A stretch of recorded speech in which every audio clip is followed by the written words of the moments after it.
ever performance, and that is the benchmark. We've got to live up to that every year now. Robbie Williams belling it out with Delta, and not one person sitting in their seats, standing ovation. Even Paul Kelly and Cameron Ling down here, who are going to present the cup, they were bopping along on the green stuff too. So unbelievable scene setter down here. Over 100,000 it's going to be again. What a grand final. I came from a little shindig over in Canada, as you said, and I stopped in at Sydney on the way home on Thursday, and so many people, the Sydney siders, were coming down in their hordes. They had to put on extra flights to get them down here, so they are well represented. Obviously a lot of cats down the highway, but exceptional down here. Can't wait for it. Tricky wind, as Brownie said, south-southwest. It's swirling a little bit, so the players are going to have to work that out early because you've got to bank some goals and make sure that you get some scoreboard pressure. So can't wait to belt the ball down, boys. This is sensational. Grand final. Get it on, Triple M Rocks footy. And that's why he gets selected. And I'll show you also why he gets selected. Sam Reid, Robbo, you've been in rooms, you've been in medical centres, you've had elastoplast, you've got the full situation. Where's he at? Yeah, can't believe he's playing. The most talked about groin in Australia, the right adductor. As soon as I saw him getting strapped, I was in the surgery. Thumbs up. So the boy's going to play. Can't believe it. He's selected. He's underdone. Had massive discussions with the coach and also Big Dean Cox on Friday. Had to make the decision. They've done it. Don't forget that Phil Davis, remember him? 2 or 3 years ago, they put him through a massive a test and they picked him and he didn't last the game. So fingers crossed. Hopefully they haven't picked him for a 60-minute stint. They'll rotate him, but they need him in the ruck, and he started so well in that preliminary final. So he is playing. As you said, Max Home out with that hamstring strain. The Irishman gets his chance, Mark O'Connor, and as Ash said, Parfitt and Campbell, the med subs. He's up and about early, Robbo. I mean, who doesn't go to a little shindig in Canada, Howie? Let's be brutally honest. That's right. Robbo was over there to celebrate the 50th anniversary of his plastic surgeon, so he's got the job done over there. And now he's rolled back in looking $1 million. Speaking of rolling back in. Well, yes. Speaking of plastic surgery. Speaking of everything. Our number one man who's been singing this week on the Thursday footy show, which was outstanding. Nathan Noodles Brown wanders in. Always nice to see your smiling face. Hello, big man. Yeah, good, Howard. I've just been out doing the OB. James Brayshaw had to leave early to do Channel 7 commitments, so it's been me and Bernie and Damo out there. And when I said we finished and we had to walk all the way over here, Damo said, are you walking over to the ground? And I said, yeah, I am. He goes, can I walk with you? So I think he was worried terrified about walking on his own. And so he should be, Damo. Let me ask you a question about selection. We're just talking about Hayden McLean coming in to Browning to replace Logan McDonald. Is that like for like, or is there a little bit of insurance there that we won't ruck Sam Reid, we will ruck Hayden McLean? And is that the right philosophy if you've got a hint of doubt over Sam Reid? Look, I think that is exactly why they've done it, to have a little bit of insurance to do it. But when I look at, are they a little bit top-heavy now? And I look at how Sydney beat the Cats last time and how you can get the Cats, it's with pace. So I'm surprised they didn't go with another fleet-footed player. Yes, it's not quite like for like, but even Armadi who can cover the ground a little bit. But look, they might know, obviously they do know what they're doing, that's why they've picked them, but we're about 2 hours away from finding out, Chief, whether it is a big call or a poor call. Buddy Franklin plays in grand final number 6, Chief. We're just seeing highlights on the Harvey Norman replay of him taking on Joel Selwood back in the 2008 grand final. He re-signs another 1-year contract. It made me smile. We're so quick in this country. When's a bloke going to retire? When's a bloke going to retire? Celebrate, and we get another full season of the great man. It is one of my pet hates, Howie, that we love to try and see if we can pick the end of someone's career rather than in the States. We don't always follow the US, but they try and celebrate for another year. And he did fire a little parting shot, Buddy, at a few that doubted his 9-year deal and named a couple of names and said, guess what, I'm going to extend it for a 10th year at the Sydney Swans. I love that he did it this week, Chief, because it takes away all of that question on the grand final afterwards. If they win it, are you going on? He's locked in. And that's a good thing for footy. It is, no doubt. I mean, we want the champions playing for as long as possible. They're the ones that bring people through the gates. The ones that the kids want to watch are the superstars of the game. And we just hope that he, amongst a raft of superstars today, is able to turn it on and just show us a few glimpses of his absolute best, because that will raise the roof off this joint. Some great stories today, as there always is on Grand Final Day. Nath, you look at Tyson Stengel and where he's come from, playing in the Sandford last year and now with the All-Australian Blazer. But I'm drawn, for whatever reason, to Paddy McCartan playing out there with his brother Tom. We spoke to him a few times on Triple M. He had concussion problems. He got suspended last year when he was playing in the twos, and now he's playing on Grand Final Day with his brother as one of the most important players in the team. It's as good a story as we've seen in recent history, obviously.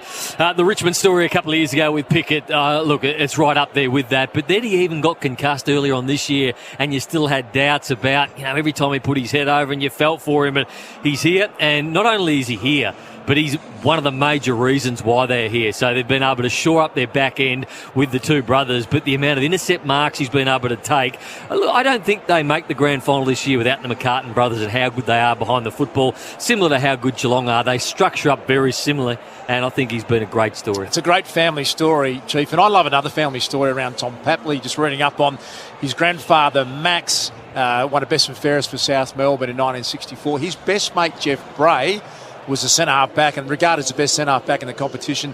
Their son and daughter married each other, so Tom's maternal and paternal grandfathers both played for South Melbourne.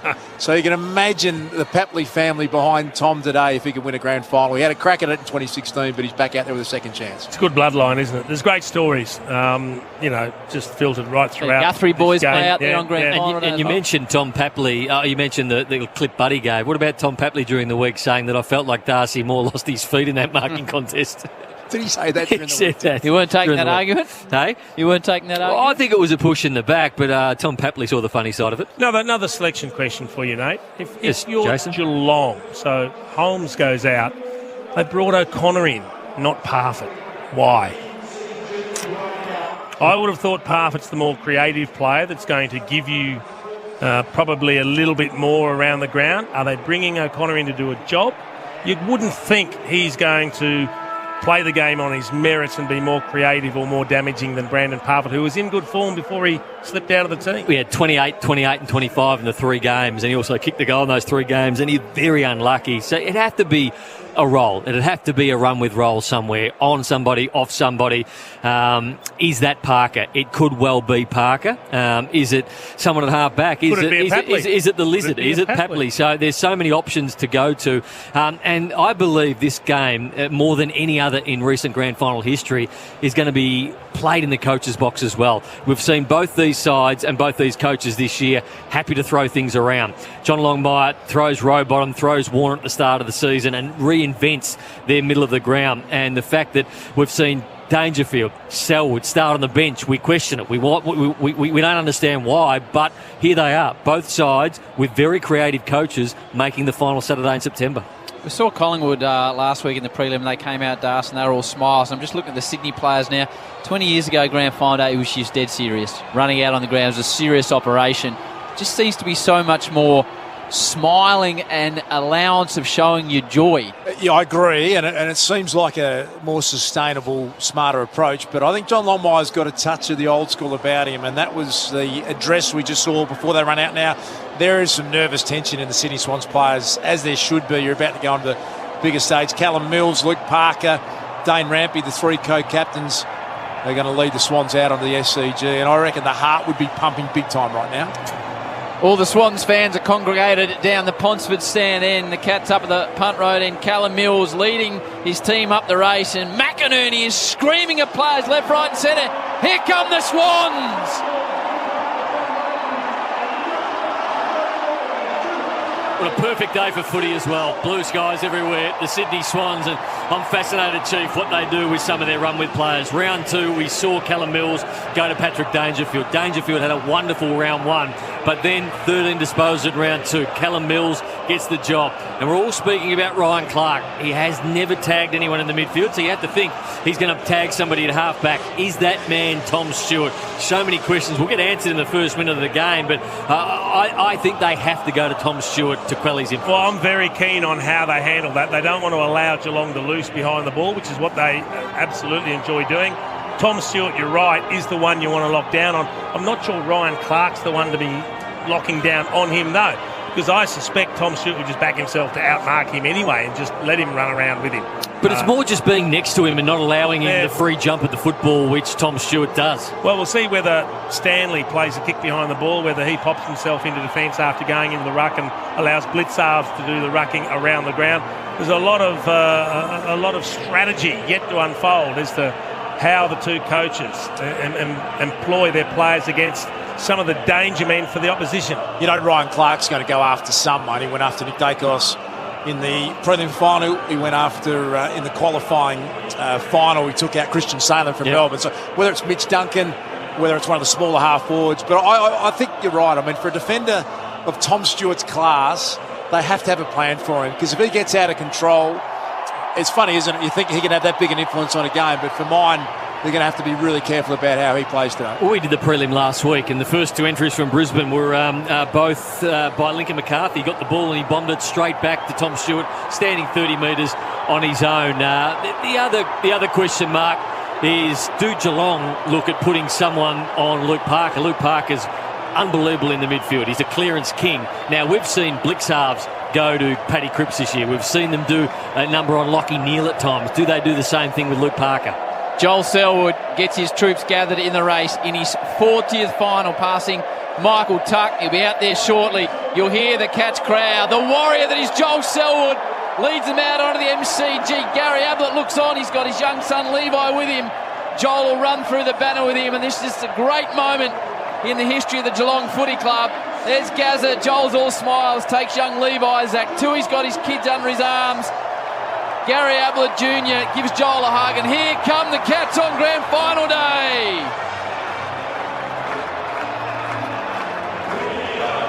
Howie, that's an image for the ages right there, looking at little Levi Ablett in the arms of Joel Selwood. They're just such a classy club, Geelong. They get it right all the time, and everyone understands the challenges little Levi's had. To see him run through the banner on grand final day, Howie, just makes you smile. I think you're right, Das. I think it's one of those iconic images. It'll be everywhere tomorrow. Handed back to the little master, his young bloke.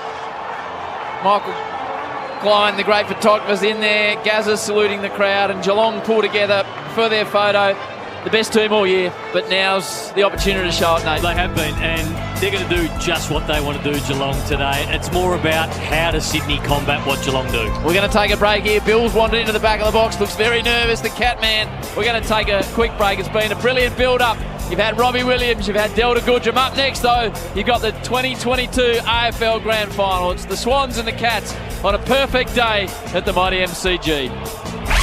The Triple M footy preview for the all-new Stealth Driver from TaylorMade, with a 60-layer carbon face that delivers unparalleled distance and forgiveness. From Ring Hot Water and McDonald's, Triple M rocks the grand final.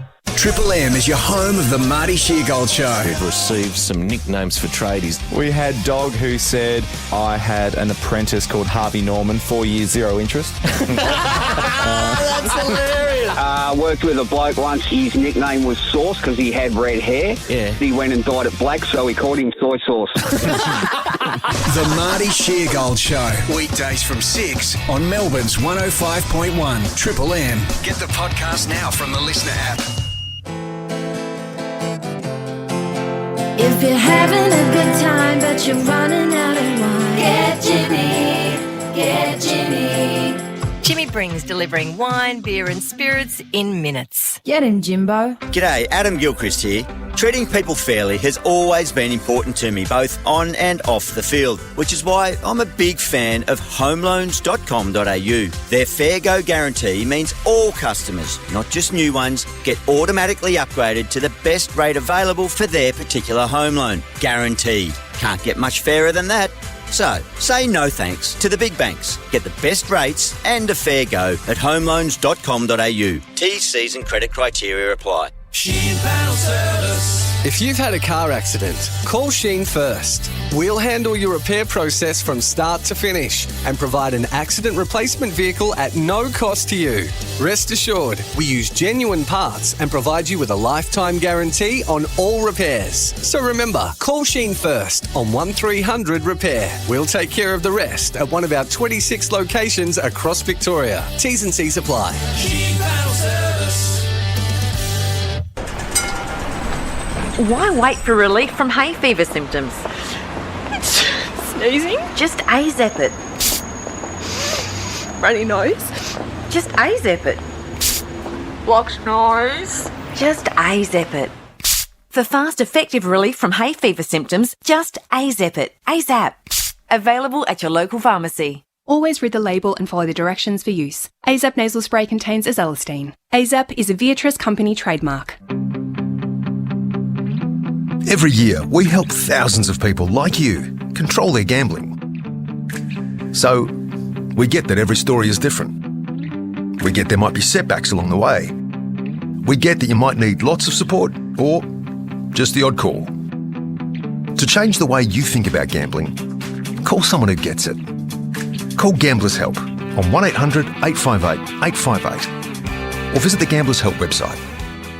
When you've got to keep your business rolling, do it with Statewide Bearings. They're Australia's leading supplier of bearing supplies and services and power transmission products, including the entire Gates Australia premium range of problem-solving gear. We're talking Predator and Polychain carbon belts, the Power Grip GT4 and Quad Power 4 power bands. Find the full Gates Australia problem-solving range and keep your business rolling at your local Statewide Bearings branch or visit statewidebearings.com.au. Global solutions, local service. New HP Envy X360, available now at Harvey Norman.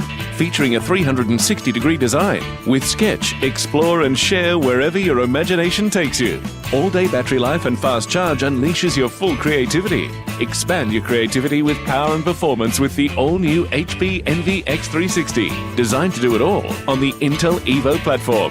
HP Envy X360 from $1,999. Now available at Harvey Norman.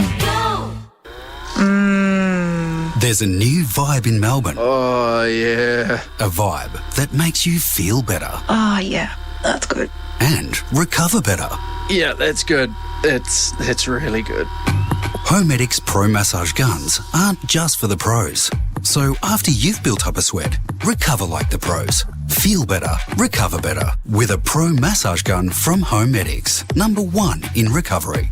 Order online at homedics.com.au. Kick off the footy finals and score a great deal at Dan Murphy's. Shop unbeatable prices in store or online at danmurphys.com.au. Conditions apply. Choose to drink wise. Dan Murphy's. All that remains before we get underway here at the G for the first bounce of the ball is the actual arrival of the ball. This year, it's been delivered by a parachuter. Wow-wee. Hang on, we've just received word that the Sharon-laden parajumper is stuck in a tree, yes, in the Tiwi Islands. What an absolute clanger. Someone call Amy. But what's this? The Amy team have recovered the pill, and it's a handball to Cyril, and we're away. A beautiful kick off the left foot, spiralling over a broken down car on the highway as Amy cleans up that clanger too. Dipper with the mark to Black, over the top to Sabrina Fredericks. It's all brought undone by Sheeds and Malthouse, the two squares. On to Tom Boyd, now with a huge punt into Yarra Park. Recovered, gee whiz. It's through the turnstiles, into the G, and finally on the way to the centre circle. An absolute coast-to-coast team effort. Who covers a clanger like that? Amy does. Shut up! Triple M rocks the grand final. This quarter for Pepper Jack Wine. Crack open a wine with a character to match. Pepper Jack. When character counts. 18 plus only. Drink responsibly. McDonald's Marine Hot Water, Triple M rocks your grand final day. It's first bounce from the McSpicy range of Macca's. How is that for a kick? Mark Howard with your Luke Darcy, Jason Dunstall, the Two-Man and Nathan Brown here is your call team for the grand final. It is a perfect day. Pretty chilly, the wind out of the southwest, about 14 degrees. Blue sky, though, and the weather a lot better than expected. No thought of rain. We're not too far away from all the pomp and ceremony as the Cats are just going through their final warm-up. Who are you thinking, Nath? Well, naturally you think Geelong, but I mean, I think this game is going to be so close. I think they're so well balanced both sides. They play a very similar game where they like players behind the football to be marking the football. But last week when I watched Sydney play against Collingwood, they lowered their eyes time and time again to get the ball to centre half forward. If we're able to do that today and lower their eyes, they are right in this game. I mean, most people around town are tipping Geelong. Now, I think they're the better side, and they've got probably the players, if it gets tight, to get them over the line. But I think the pace of Sydney will worry Geelong today. Look, I just want a good game. I've tipped Geelong, not with any great confidence. Let's just hope we get the best game we possibly can. Let's go into the middle with Hamish McLaughlin. To elders past, present and emerging, we acknowledge we play our game on this land and respect the cultures of all First Peoples, their contribution to our nation and to the game of Australian rules football. Would you all please welcome Premiership Cup Ambassador Basher Hooley.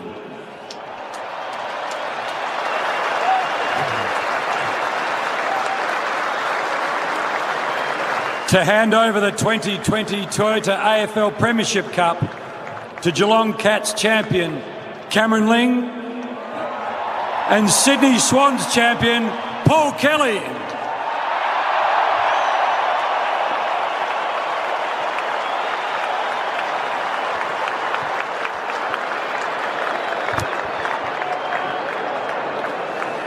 If you're able, would you now please rise, remove your caps and join with Katie Noonan as she performs the Australian National Anthem.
Back at the MCG, not a spare seat in the house.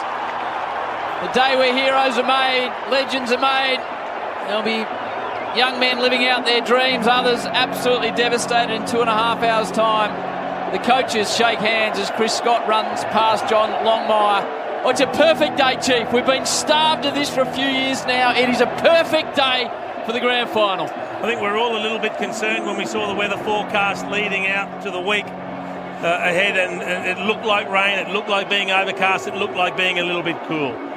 Yesterday and today have turned into perfect days. We couldn't ask for anything better. I mean, these are the ideal conditions from a playing perspective. It's not hot, but you've got the sun out, just a light zephyr of a breeze. No excuses. If you can't show your wares today, you haven't got them. Just been watching Sydney warm up, and Chad Warner with Brett Kirk. Brett Kirk's the runner, and they were pushing and shoving. So Kirk had come up to him, hip and shoulder him, and then Warner had pushed him away. It got quite aggressive. So obviously that's the way that Chad Warner likes to warm himself up with Brett Kirk. Out in the middle, Joel Selwood in game 355, Callum Mills in game 135. The ground has a tail school. Tail school. Tail. Callum Mills wins the toss. He'll kick to the right of your radio dial or the Ponsford stand, and Bob Jane, T-Marts, Mickey Roberts. We're back, Howie. We're back. MCG. We've had a spell for a couple of years, and this is what we all come to the footy for. We all play for. Sensational to be here. Please the mob. Earn your freedom. It's Coliseum stuff, and I love it. So, both sides trained at the MCG here yesterday. Big decisions were made. Sam Reid, I can't believe he's in, but he is. The right adductor doesn't hold up, I don't know. Jake Lloyd plays his 200th. Zach Toohey plays his 250th. And as you said, Joel Selwood, his 40th final, which is quite incredible. And to have that, you know, Gary Ablett Jr. Levi, the 3-year-old, that's iconic. That brought tears to my eyes. Seriously, what a fantastic thing that was. Brandon Parfitt is the Med sub with Campbell. Let's just bounce the ball, get it on. It's been a long wait. As the Chief said, perfect conditions, really swirling. It's going to be tricky. As you can see, the flag's heading sort of towards the members' side, Punt Road. Depending on where you are on the ground, there's going to be an advantage. So really swirl around. You've got to drop the ball on your foot. Let's see how handle it. Can't wait for it, boys. Detailed from Robbo down there. Now I'm looking at Tom Papley starting in the middle. Callum Mills has gone to the defensive end, so Callum Mills is playing in the defensive end at the moment. Papley starting on ball. Jack Henry's gone to Buddy Franklin, so that's going to be an interesting matchup as well. Here we go, the 2022 Toyota AFL Grand Final. Umpire Matt Stevick, ball in hand in his 10th AFL Grand Final, and it'll be Tom Hickey and Reece Stanley. They were teammates at St Kilda. Give the first one to Stanley. Danger gets the first kick. He half-shinned it. Stanley picked it up, and then Hickey ragdolled him with a tackle. Parker, the co-captain, flicks it back, looking for Papley. He's had to go back to half-back to get this one. Papley gets the kick out to the wing. Game 250, Zach Tui managed to get a handle on it. Inside 50, the Cats first up. Tom Hawkins has taken the chest mark in front of Tom McCartan. It's in the Dom Sheed pocket, and he can go back and shoot. Zach Tui, what a great performance that was. He wanted that ball more than Isaac Heaney. He made a beeline for it, and he won it. He's not as fast as Isaac Heaney, but he beat him to the football. Ryan Clark starting and doing the tagging job on Tom Stewart, as we thought might happen. So Tom Hawkins, 64 goals for the year. He's standing under the Shane Warnstand sign on that southern wing. It's not far off where Dom Sheed kicked that history-making goal for the West Coast Eagles. He likes to bend them left to right. He started it a little narrow and it stayed there. First score of the grand final is a behind to Tom Hawkins on the Triple M Pepper Jack Wine scoreboard. Blake never been tagged before, Tom Stewart, Chief. It'll be interesting to see how he handles it. Blakey in the bright green fluorescent boots. Plays on now. Looks to the outer side in front of the Shane Warne stand. Just a short tipping ball to Papley, who's dragged off the ball as he attempted to mark it, spilled away in the end. Papley comes back for a second opportunity, so he's been prevalent early. There's a whistle on play. I think it's a throw against Lloyd. It is, so it's going the way of the Cats in the hands of Hawkins. He just bangs it straight inside 50. Dangerfield pushed underneath it close. Down towards Blitzarve. Harried snap by Blitzarves and hits the behind post. So it is out on the full, and Rampy will get things underway again. Umpire quick to that call. It half looked at the naked eye like it bounced off the Swans defender, but I like the umpires making the call. No score review required. Rampy down the line. Cameron's pushed up. Here's Buddy Franklin with his first touch. Was the handball. It missed the target of McInerney. Will be thrown in at half forward. The Cats are in attack. They've got the one behind so far in this game. So his first stoppage, Blitzarves takes the ruck work. Stanley goes directly behind the football, creates a 2-on-1 on Sam Reid. So that leaves Hickey, who gets in front of Blitzarves. Stengel was front and centre. The smother executed nicely. Ollie Florent involved in that, and it's almost in the identical spot. Half forward, punt road end. That is where the Cats are attacking. They've got one behind on the Triple M Pepper Jack Wine scoreboard. So the Swans have got an extra at this stoppage, so they should be able to get it. The extra is row bottom. Blitzarves grabs it away from Hickey, then bombs it into attack. The Cats pressing early towards Hawkins. Battles with McCartan, just gets an important touch. McCartan now close. Look to kick the first, now dishes it back to Stengel. His kick smothered, really well done, Rowbottom. Immediately attacked by a couple of Cats. Parker comes in to provide support on O'Connor. And it's hot in the clinches, as you'd expect. It's first bounce for the McSpicy range at Macca's. How's that for a kick? Harvey Norman replay, the Rowbottom smother. Perfectly timed. Dangerfield just exploded through the stoppage. Couldn't get clean possession. This is all happening about 30 out from the Cats' goal. They pile in over the top. And there was no prior opportunity, so to be thrown up in attack for the Cats. Hickey and Hawkins on that occasion, almost Stengel. It's ended up coming off hands and out of bounds. So Cats have had it camped in their forward half, and they get another crack in the boundary throwing. Really tough to get a free possession at the moment. There are so many players inside this forward half of the ground. You just don't want to give away a free kick early if you're the Sydney defence. Ball spins back into play. McCartan, that's Tom to Rowbottom. It's a hurried kick. It's going to be out on the full. Touched off the boot. Touch, good call, Chief. Cameron doesn't realise. Cats doing what they normally do. So Reece Stanley drops behind play, picks up a key forward. He goes to Sam Reid.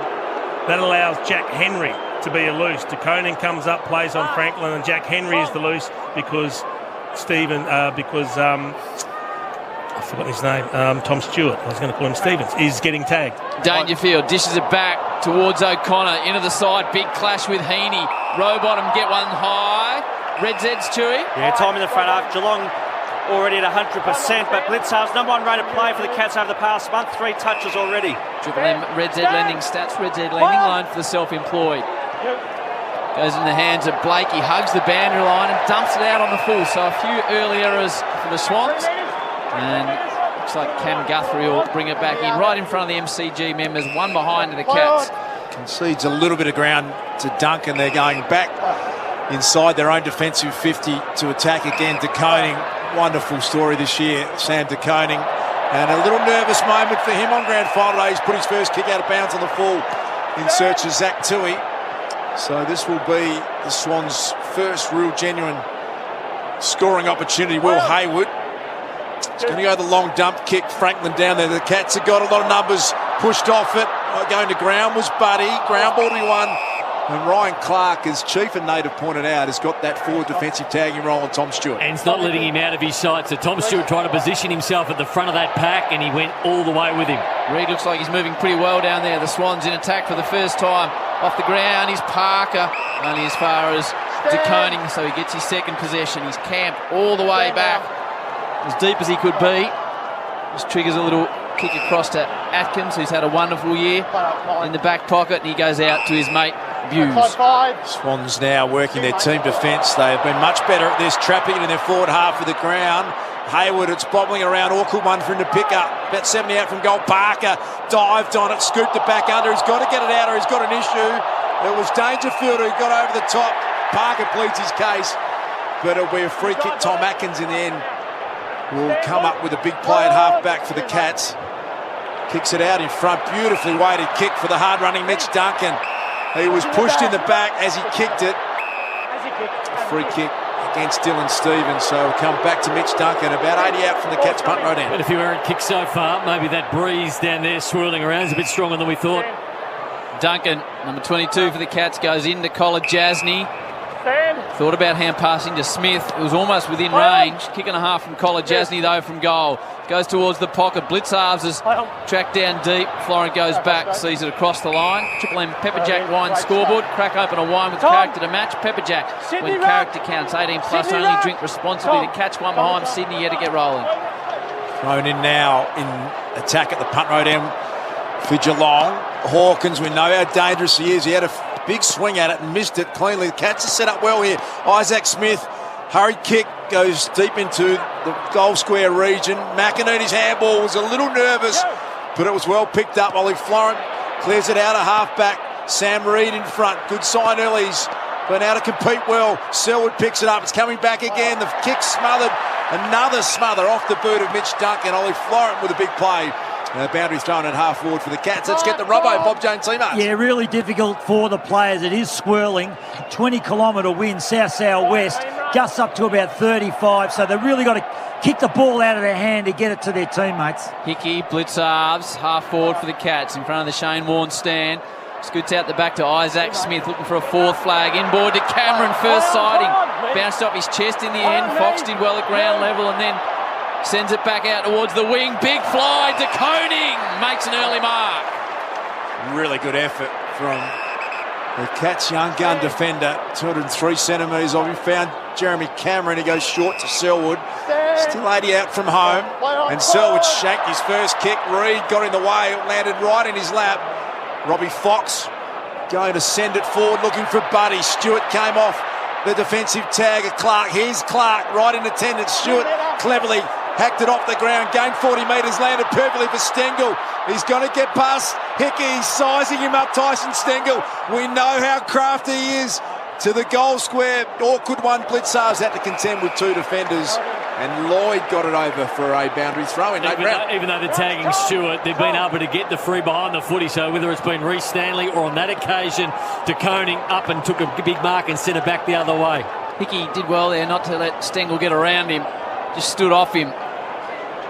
Selwood and Warner deep. Hawkins grabs it out of the ruck as he does. Snaps it round the body. Hawkins with the opener in the 2022 grand final. Bangs it home. and the Cats are on the board, 1-1. Sydney yet to score. Triple M Pepperjack Wine scoreboard. It's almost the opposite for last week for Tom Hickey, so that's the second time in a ruck contest he's actually been pushed out of the way and the ball's been taken away from him. So the first one was Blixarves on centre wing and they went forward. On that occasion it was Tom Hawkins. Last week he was the one doing that to Darcy Cameron. He's come up against two very different ruckmen today who have pushed him out of the way, and now he goes back to the middle going, my next contest needs to be massive. 6-1 the inside 50s in favour of the Cats, so they're winning the territory battle. Shouldn't come as a surprise to Sydney or Hickey. He's done it all year. He does it every year. It's what he does when he does the forward, the ruck work in the forward line. He uses his body to get rid of the ruckman and takes it out of the ruck. Fantastic play from Hawkins. 730th career goal, Tom Hawkins, a four-time All-Australian after turning the age of 30. Incredible. Hickey won clean possession, got it to Franklin, fisted away from Franklin by Henry. Zach Guthrie back there, but his tackle pressure was good. The Swans have got it set up pretty well there to rebound back inside 50. Warner put a step, got around Atkins. The spearing kick was an awkward ball, picked up by Will Hayward, kept it in, then the centering kick looking again for Buddy. Chest mark dropped. Rowbottom picked it up. Henry again with a clearing kick. It'll get towards the wing. MCC members side, landed with Selwood, and Joel Selwood has drawn the free kick. Errol Goulden a little clumsy. Got one high from Errol. Selwood by hand. Slight fumble by Zach Guthrie. He's taken down after he got rid of the footy, and it only goes as far as Blakey. Centre wing, gutsy ball, good ball into the middle of the MCG. Through Clark. He just holds things up. Fox tells him to deliver it deep. AFL logo centre wing. He runs out of room, ran himself into trouble. It might work out in the end to Hickey. He just hacks it forward. Running in hard was Heaney. Coming the other way was Buse. Runs into Mills in a big tackle. Didn't have prior opportunity. He did, Nate. I reckon he tried to run through. That's a really good decision by the umpire. He thought he was close enough to get away with it, but he definitely had an option to give the ball off. So Mills probably too far out to score, Nate. Yes. He'd have to kick it from 53. Buddy's pointing to the top of the square. That's exactly where Mills goes. He sets it up. This is Reed-type territory. It's fisted away from behind. Where's Papley? Warner at ground level. Cats have got the numbers. Blitzarves close. Breaks one tackle. Does well by hand to Rowan. Good chain of hand pass to Koning as the Cats run it out of half-back. Brian Myers was that characteristic round the body kick. It's so effective. He got a 1-2. Got it back from close. Here's Myers. Takes a bounce. Shane Warne wing to O'Connor. The inclusion for Max Holmes. He worked the 1-2 with Selwood. Kicked down the line. He wanted Duncan, who's forward at the moment. It was taken away by Parker and then hacked off the ground into the lap of O'Connor. Almost true centre wing. Southern stand, he cuts back in ball. The kick had to be perfect. It was to Kolodjasny. Almost a game of keepings off at the moment. When either side gets it, they look up and there's a lot of numbers behind the football, so they have to try and manufacture a kick, which Brian Myers did brilliantly. Cats 1-1-7. The Swans yet to score on the Triple M Pepperjack Wine score. Zach Toohey invites a bit of pressure from Heaney, who closed the space down well, and he's forced a bit of an error of a kick. Put De Koning into a little bit of trouble. Good enough to get it further out, but it's going to come back. Here's Warner. Warner doing well early to Rampy. Sends it inside 50 with a scrubber. Clean bowls, Buddy.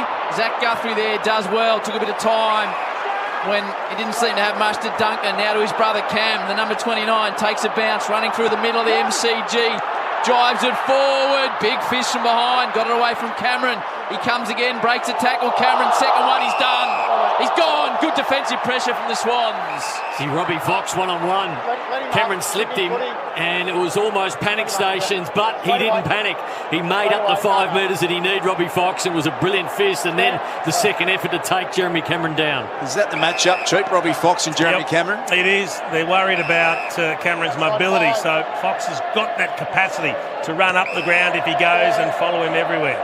We all thought Rampy was going to resume his lengthy battles with Jeremy Cameron, but as a Sydney chant goes round the MCG, the Swans get a high ball to the wing. Ryan Clark picked up by Chad Warner. Managed to just scramble it forward. Hayward, a little bit of a dummy, then searching for Rowbottom. Another tackle that slipped high. Free kick to the Cats. Cam Guthrie's got it. Half back for Geelong. Warner seems to have a bit of it, Chewy, on the Reds' heads. Yeah, Triple M Reds' head, 4 touches. Triple M Harvey Norman replay, seeing the high tackle. Get the new HP NVX 360 available now at Harvey Norman. Ball towards the wing. Close does well, taps it onto Hawkins. Sends it into the pocket. Just a little bit too skinny on the boundary line, and Fox sees Cameron and the ball across the line. With Tom Stewart being tagged, De Koning has started this game brilliantly. So 6 disposals, 4 marks, 2 of those have been intercepts. Grand final day, Triple M Seabus Super special comments to Chief Jason Dunstall. You got Nate Brown, Seabus Super making hard work pay off, and the Cats now inside forward 50. Hawkins clean possession from the ruck again. Has he got the second goal in the same manner? He has. Tom Hawkins has owned Tom Hickey twice. First 2 goals from just manhandling the Swans ruckman. Hawkins gets the first 2 of the grand final. That is huge on the Triple M Pepperjack Wine scoreboard. 2-1-13. Swans yet to score. Ouch. It's extraordinary to think that the Swans would allow that to happen after that was the cause for the first goal. It was really interesting, Brownie, after it did happen. I mean, Hawkins just uses his muscle, pushes the ruckman out of the way, takes the ball out of the ruck and kicks the goal. 3 Swans players went over to Tommy McCartan, who is the opponent of Tom Hawkins. And I suspect it was, look, I know you're not going in the ruck, but you've got to put yourself in a position to be able to impact Hawkins when he does that, if he beats our man Hickey in the ruck. And I know Tom Hickey prides himself on his opposition. You can't start in front of Tom Hawkins. No. You'd rather bounce on the ground than allow that to happen, two-man. Clarissa's in the front half. 5-1 Geelong's way, and they've scored 2 goals from stoppages. Sydney need to respond. They drive it inside 50 off the ground. Heaney applies a tackle. Bob Jane, Mickey Roberts. Yeah, just sitting here looking down the aisle. I can just see Selwood coming up to Hawkins now. Massive congratulations from the big fella. Set the scene. Buy 3, get 1 free. Instant cashback. 13, 26, 25 or order online. bobjane.com.au. Mark taken in the middle of the ground. He started brilliantly. Papley's on. That's Fox. Deloyd. He goes out to Papley. The little bunyip fly. Can he ignite the Swans? Buddy's on a lead. He puts the hand up and says, I'm not going there. He's going to drive it to 20 from home. Cats have got defenders everywhere in the air. Forced to the ground. Hurried snap out of the pack. And the Swans are in the board off Hayward. They get the response they need. And just to calm the nerves a little bit, Hayward with the opener for the Swans. The Cats 2-1, Sydney 1 straight. Triple M Pepperjack Wine scoreboard. Crack open a wine with a character to match. Pepperjack, when character counts, 18 plus only, drink responsibly. She's a smart player, Tom Papley. So he got the ball at 60 metres and Buddy Franklin lit into the pocket. He thought about it, but it was going to be hard up against the boundary. It was a 50-50 ball at best. So we've seen Sydney so far bomb the ball inside forward 50, and Geelong have been able to sweep it up. What he did was just took a little bit off it and he punched it. It didn't go very high at all, but it puts pressure on Geelong because the ball comes in really quickly. Then all they need is the ball to be brought to ground. So when the ball doesn't hang in the air, Geelong can't set themselves up. Just bring it to ground, get the front and centre players, which Will Hayward provided. Hayden McLean comes onto the ground into the ruck. 140 days since he last played at the highest level. Cam Guthrie wins it at ground level. Centre clearance goes away. The Cats. Tricky bounce. Fisted forward by Stengel. Inside 50. Cameron leads in the race. He's got the agility to get away from Fox. Hands it back to Danger. Rowbottom gave chase. Danger slipped the tackle. Puts it to the top of the square. The kick's going to favour Blitzarves. Takes an uncontested mark. He had Luke Parker bearing down on him, but he really didn't get a play on it. Blitzarves can kick the Cats' 3rd goal. Importantly, centre clearance for the Cats. They'd lost the first 3 to Sydney. Cam Guthrie doing very well for Geelong. And Dangerfield just seeing the matchup. Kick long to the big man. Mark Blitzarves, what a player. What an asset he is for the Cats. Left foot snap, makes no mistake. Cats go to 3-1-19. The Swans 1 straight 6. That's all on the Triple M Pepperjack Wine scoreboard. It's the great thing about a matchup with Blitzarves in the midfield, Brownie. If he pushes forward, he automatically has an advantage. Absolutely, Chief, and you've got to think about what's going on with the Sydney rucks at the moment. So the first 2 goals have been a result of the ruckman being pushed out of the way by Tom Hawkins. Then the new ruckman comes in, takes his first centre bounce, misses the tackle on Cameron Guthrie when he should have wrapped him up with his size. McLean, he didn't wrap him up. Guthrie gets the ball forward. It's a scrambly ball, but Geelong do the best of it and get the footy. Then you've got to wonder where McLean is. He's playing on Blitzarves at that point. Blitzarves pushes forward and takes a mark. So the first 3 goals of this game for the Cats have been a result of Sydney ruck. McDonald's, Ream Hot Water, Triple M Rocks Footy. Hawkins has got a couple and Blitzarves, Hayward for the Swans. And the Swans lead at 3-1 to 1 straight. Dominating all around the ground at the moment, Sydney. Papley spending some time in the middle, overruns it. Dangerfield doesn't, goes back to Selwood. Now Stanley throws it on the boot. Another inside 50 ball for the Cats. Well played by the Swans defender. Spills out the back. Isaac Smith knows what it's about on grand final day. He's done it for the Hawks. Now he's done it for the Cats. And they're away to a flyer. Every Swans fan's nightmare. 4-1 to 1 straight. Triple M Pepper Jack Wine scoreboard. Scores from stoppages, Chief. 4 straight to 0 at the moment. That one was a bit of a lucky one, but they still had to win the clearance. And Isaac Smith, the bounce of the ball, sometimes you get it lucky. Sometimes you just don't know why the ball popped out of that pack. It came off the back of the Sydney player, and Isaac Smith said thank you. Still had to be able to nail it and kick the goal, and he's got a big smile on his face. Yeah, he had a quiet one last week, Isaac Smith. He'll love getting his hands on the pill, hitting the scoreboard, Brownie. The reason he's smiling, well, he's normally happy, but you get your confidence up in a big game when you get a touch and you have an important touch. He just kept following the ball. He tracked the ball at ground level, and it was just a little mongrel tumble punt, but it got the job done. Paddy Dangerfield, huge with that centre clearance. Chief and Nate just wanted it. Demanded the ball. And here he goes again. Danger explodes out of the centre. The Cats on fire. Hawkins on the end of it. Well done, Robbie Fox, to get it to ground level. In fact, Tom McCartan was the defender on that occasion. Picked up by Mills. They're under all sorts of pressure, the Swans. Hickey, he's had a forgettable start. He got a little handball over the top there, but chopped off by Stanley. Crashing in, Hayward. True centre wing. Shane Warne's side. Here's blitz halves. Worked it to Kolajasny. To the edge of 50 go the Cats again. Danger overran it, picked up by Parker. That kick's got to be good, perfect for Reid. It was to Reid. Now they run through the middle through Papley. Rowbottom approaches 50. Run down from behind. Just got a boot to it. The free kick's paid in the end, and Geelong are all over the Cats at the moment. The pressure came from O'Connor. Spreads it wide to Tui.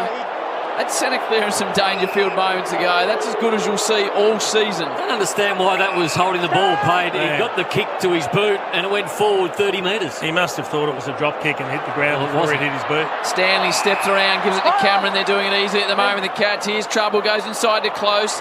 Fisted away by Rampy, spills out to Selwood, inside 50. They're queuing up. Smith waltzes through a tackle. Isaac Smith, he's got 2 in 2 minutes. The Cats fans are up all around the country. And in the blink of an eye, it's a 25-point margin, 5-1 to 1 straight. Triple M Pepper Jack Wine scoreboard, and Isaac Smith goes bang, bang. Winning all the big moments at the moment. So you think of all the big moments in this game. The tackle out here on Rowbottom. Player comes from nowhere and lays that tackle.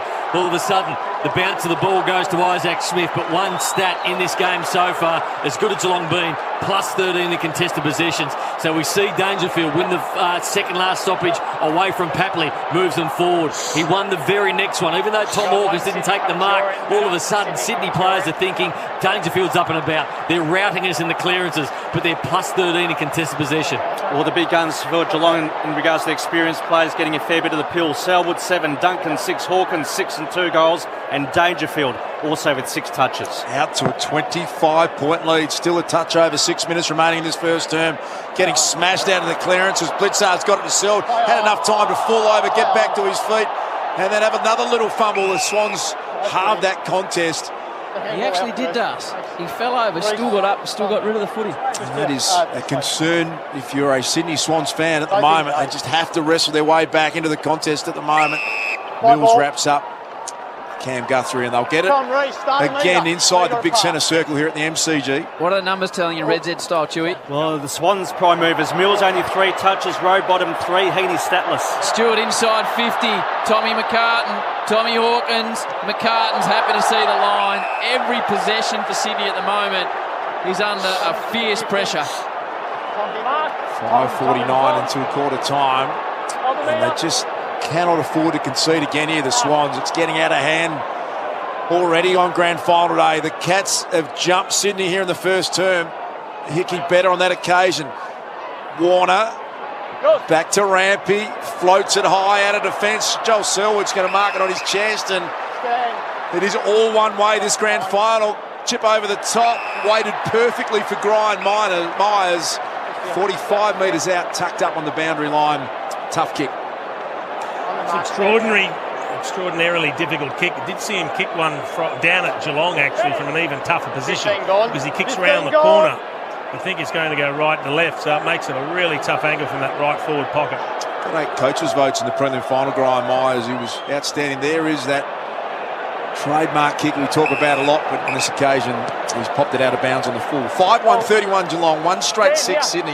That is all on the Triple M Pepper Jack Wine scoreboard. Outside Joel Selwood's first clanger, which was his first kick straight back to the opposition. He's been wonderful. 8 disposals, the leading possession getter on the ground. Swans that need to get their hands on the footy, too. They're down by 32 in disposals, neg 27 in uncontested ball. Reid nearly takes the mark. Papley strolls through the middle of a contest.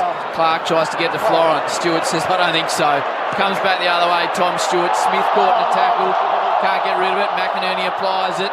De Koning caught by Clark. A bit of fight by the Swans on the outer side, but the Cats have still got the footy.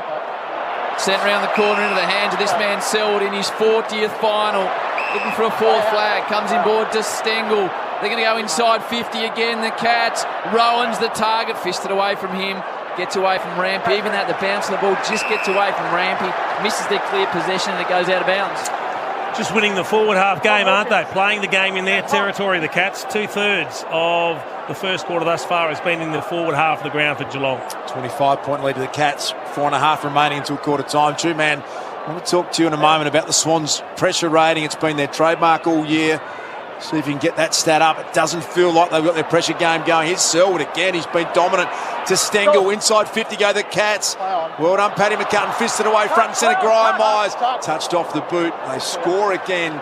It's a minor score. 5-2-32 to 1 straight 6. Triple M Pepper Jack Wine scoreboard. Pressure rating, Jimmy. Yeah, it's down. It's 188.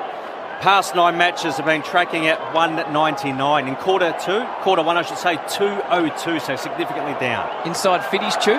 Inside 50s, 16-8 Geelong's way. 16-8. It's a domination by the Cats everywhere, including the scoreboard. They lead at 32-6. The Cats just go inside, attack again. This time falls in the hands of Close. And the Swans can't get it forward to the centre at the moment. So Close marks about 40 out, 2 metres inside the boundary. This is a hammer blow early if Brad Close can go and knock this through. Yeah, you feel for the Sydney defenders. It's just repeat 50s. As soon as it goes out, it's coming back quickly, making life a nightmare if you're playing down back for the Swans. 24 goals, 20 this year for the man from North Gambia, the 24-year-old, playing in his 55th and most important game. From a tight angle, Close lines it up, sends it home. Another one for the Cats. He turns to the crowd and says, what about that? The Cats are 6-2. Sydney are 1 straight.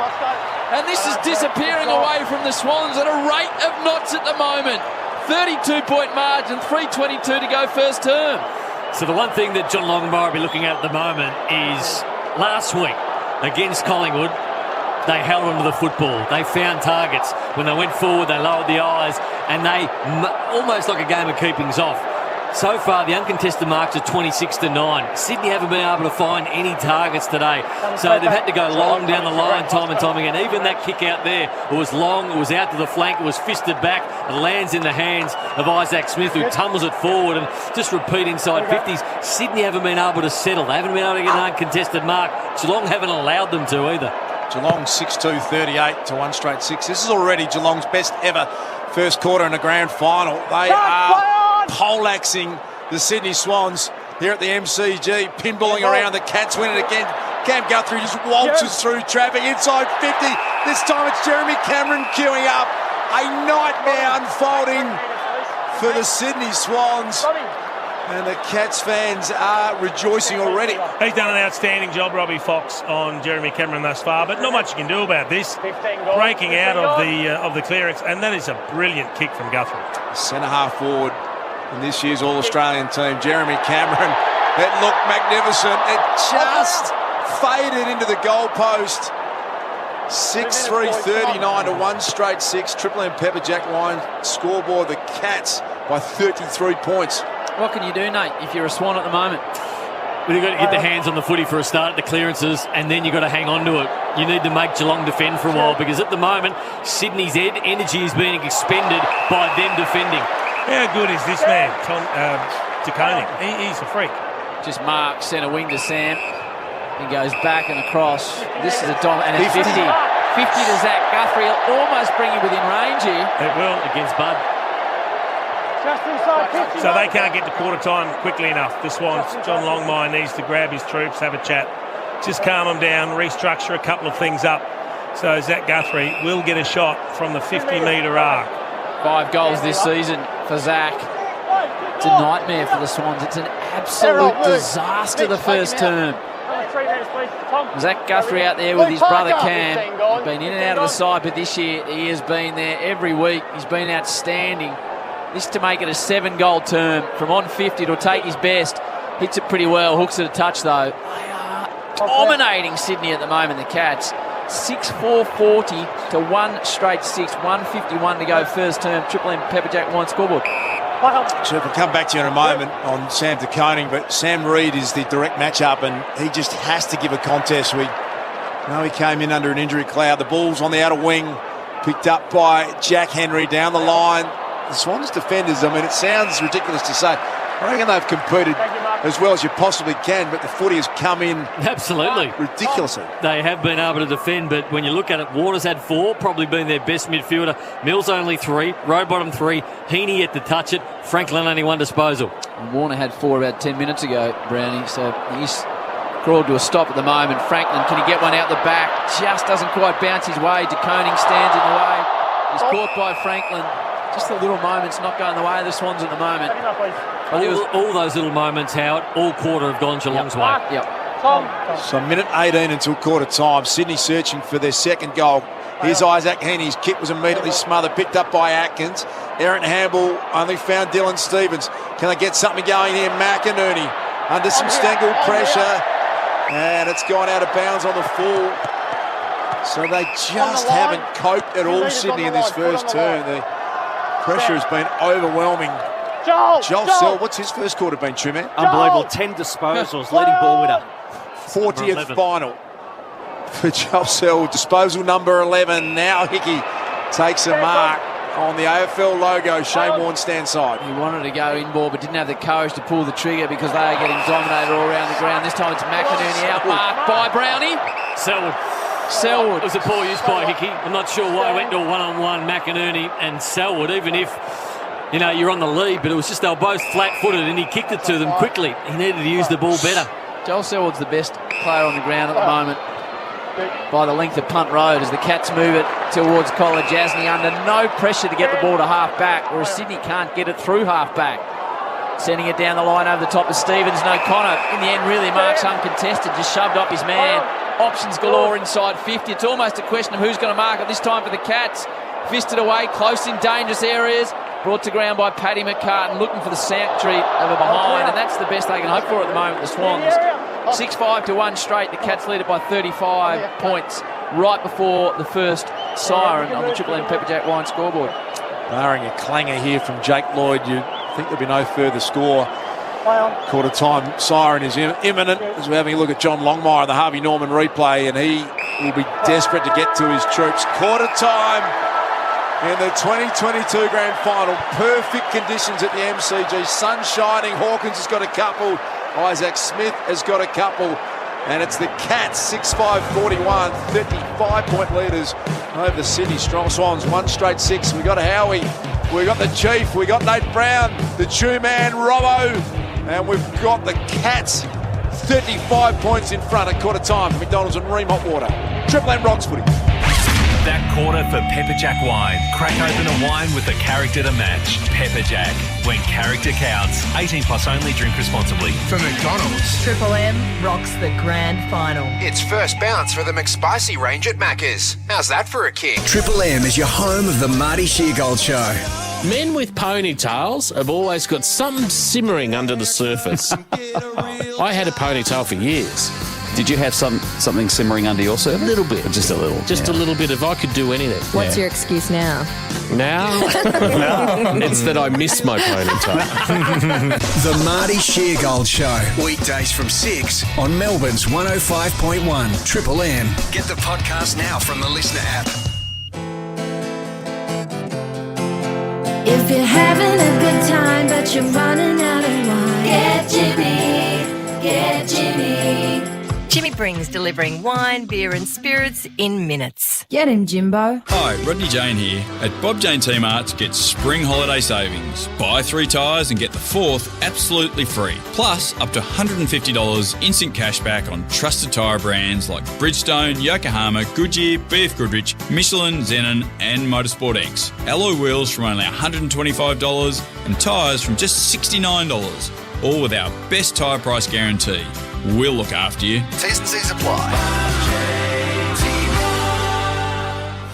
Hi, Luke Dallas here. If your goal is to work in the building and construction industry, then follow my footsteps to study at TIV. Specialising in building and construction since 2007, TIV's training and student support will be with you every step of the way. Follow TIV's pathway in becoming a registered builder, estimator or site manager in face-to-face or virtual classes. Apply online, learn now and build your future faster with TIV. Enrol now at tiv.vic.edu.au.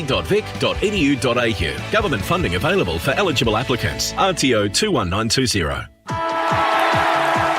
Hi, it's Nick Revolt from Mercedes-Benz Brighton. Before you head to the footy, visit the best team in the competition. With more than 40 years' experience, the team of experts at Mercedes-Benz Brighton are best suited to guide you through your Mercedes-Benz journey. As Melbourne's only full-service Mercedes-Benz facility, you won't need to go anywhere else. For a premiership-worthy experience, visit the team at Mercedes-Benz Brighton today. 988 Nepean Highway, LMCT 443. New HP Envy X360, available now at Harvey Norman. Featuring a 360-degree design with sketch, explore and share wherever your imagination takes you.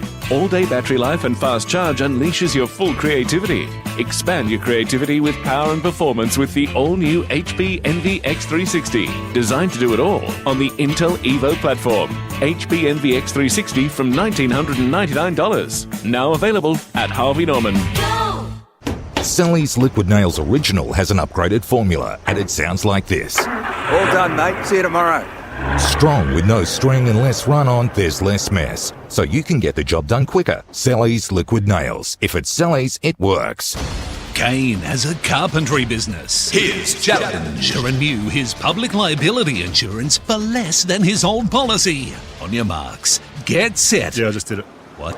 Yeah, I went online to BizCover. Took 5 minutes. I compared a bunch of policies. I saved over $250. So, no dramas? No dramas at all. There are literally no dramas when you go to BizCover, the business insurance specialists. Save time, money, and get instant cover at bizcover.com.au. Real Aussies are winning big with the Monopoly game at Macca's. Like previous Monopoly game winner Caleb from Victoria, who won a home entertainment package. I was shocked. Turned to the missus. She was shocked. We both didn't believe it. Pretty blown away. Download the My Macca's app and play today. Ends 18th of October. For full terms, visit mcdonalds.com.au. If you're having a good time but you're running out of wine, get Jimmy, get Jimmy. Jimmy brings delivering wine, beer and spirits in minutes. Get him, Jimbo. Triple M rocks the grand final. This quarter for IGA Liquor, where good food deserves a great drop. Only quarter time here, so much time in the game, but Sydney are going to need every minute of it. They are getting belted in the 2022 grand final in the first term. Geelong 6-5-41. The Hawk with the first 2 goals of the match, both out of the ruck. Swans 1 straight goal, 6. So it's a 35-point margin of the Cats. Bob Jane Team Arts, they always look after you. Buy 3, get 1 free. Plus instant cash back on top tyre brands. Call 13 26 25 or order online today, bobjane.com.au. Robbo. Horse is already in his position. Swans are already out. All fixed, all done. I'll tell you what, he got him into the main group. Geelong are just busting up in their huddle, so he's had a fair spray, I reckon, Adam, and been so direct and left them to them in this second term. So it's all up to them. It's the youngsters that got to come good. Geelong's experience have belted the Swannies there. I tell you what, such the domination. They've been able to rest Selwood and Dangerfield for longer spells on the bench as well, and they're banking gas for later on in the game. Selwood just running past me now. Good man. Red Z, Chewy. Joel Selwood, leading ball winner, 12 touches. Chief? Oh, it's a big test now. What have they been able to do? Have they been able to settle themselves? They only need a goal to get themselves back in the contest. We've seen games this year. We've seen finals this year that have looked over, that have balanced back up. We even saw it last week. Sydney against Collingwood. So they know a margin of 5 goals isn't the be-all, end-all. 35-point lead. We're waiting to get this second term underway. They've set themselves a fair challenge though, Chief, the Swans. Cats look irrepressible in that first term, and we're about to get underway. MCG, the Cats start the second term with a 35-point lead. Tom Hickey will feel like he owes them. Couple of goals conceded. Reece Stanley emerges with it stolen out of his arms by Papley. They get it back to Mills, so the Swans hijack the ball their way. Bounce inside 50. Stewart goes back. There's Ryan Clark, the tagging roll on him. Tui in game 250 was wrapped up well. That's a bit more Swans-like. Good handball, Papley to Buddy, the post. 25 metres shot on the angle. That would have been ideal if it had gone through. Would have been a great start. Papley involved and a good tackle to bring Tom Stewart down, but they need to lock the ball in their half of the ground now. They can't allow an easy exit for Geelong to then control the play again. Papley's a bit sore, but the Swans brought a bit of heat there through Clark. They need to bring plenty of that to in game 250. Then we're watching in Ireland, fisted away by Paddy McCartan, then O'Connor. Another Irishman sends it around the corner towards Rowan. Haven't called his name a great deal yet. Now he gets a chance. Rowan, he's grabbed by one hand, does well to get boot to ball. Just scurries it inside 50. Coming back is Tommy McCartan. Tommy Hawkins sees him across the line. That's where Tommy looks most happy at the moment. McCartan. Buddy banging it into the post. Harvey Norman replay. Papley, a little shirt front from Tom Stewart. Nothing untoward in that, but it's back now inside forward 50 for the Cats.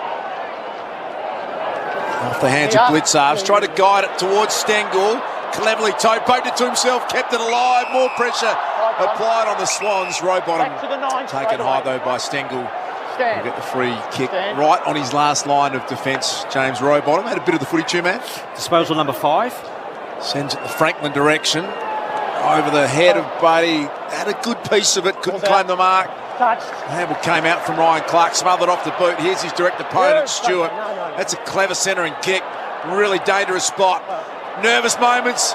The Swans defenders, they were just having to think their way through it. Goulden did pretty well. Got taken high and won a free kick. He's another one of those players they need to lift. They need to get the ball in this guy's hands. He's a good runner, he's a good user, but he's only had the 2 touches. Gee, if Rowan hadn't got him high, he was in all sorts because there was 3 Cats ready to tackle him. So Goulden comes to the near side, runs out of time and space, but hits Franklin on a low chest mark.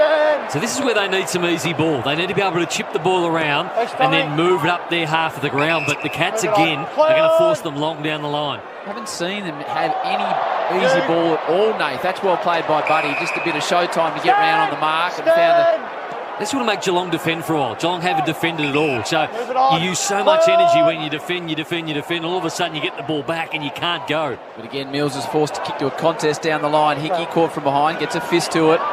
Waiting is O'Connor, steps around one man, but he takes him out of bounds. It's a spiralling ball to Rampy. So they're just getting their hands on the footy at least in the early stages, second term. Dane Rampy, the Gary Rowan matchup. Interestingly, a fair bit so far in this game, but it is a lot of that kick down the line. The Cats should have marked it. Stanley dropped one he should have taken. Reid flicked the handball to Parker. Now Hickey tried to basketball bounce it to himself and he's coughed it up. To Koenig's been outstanding.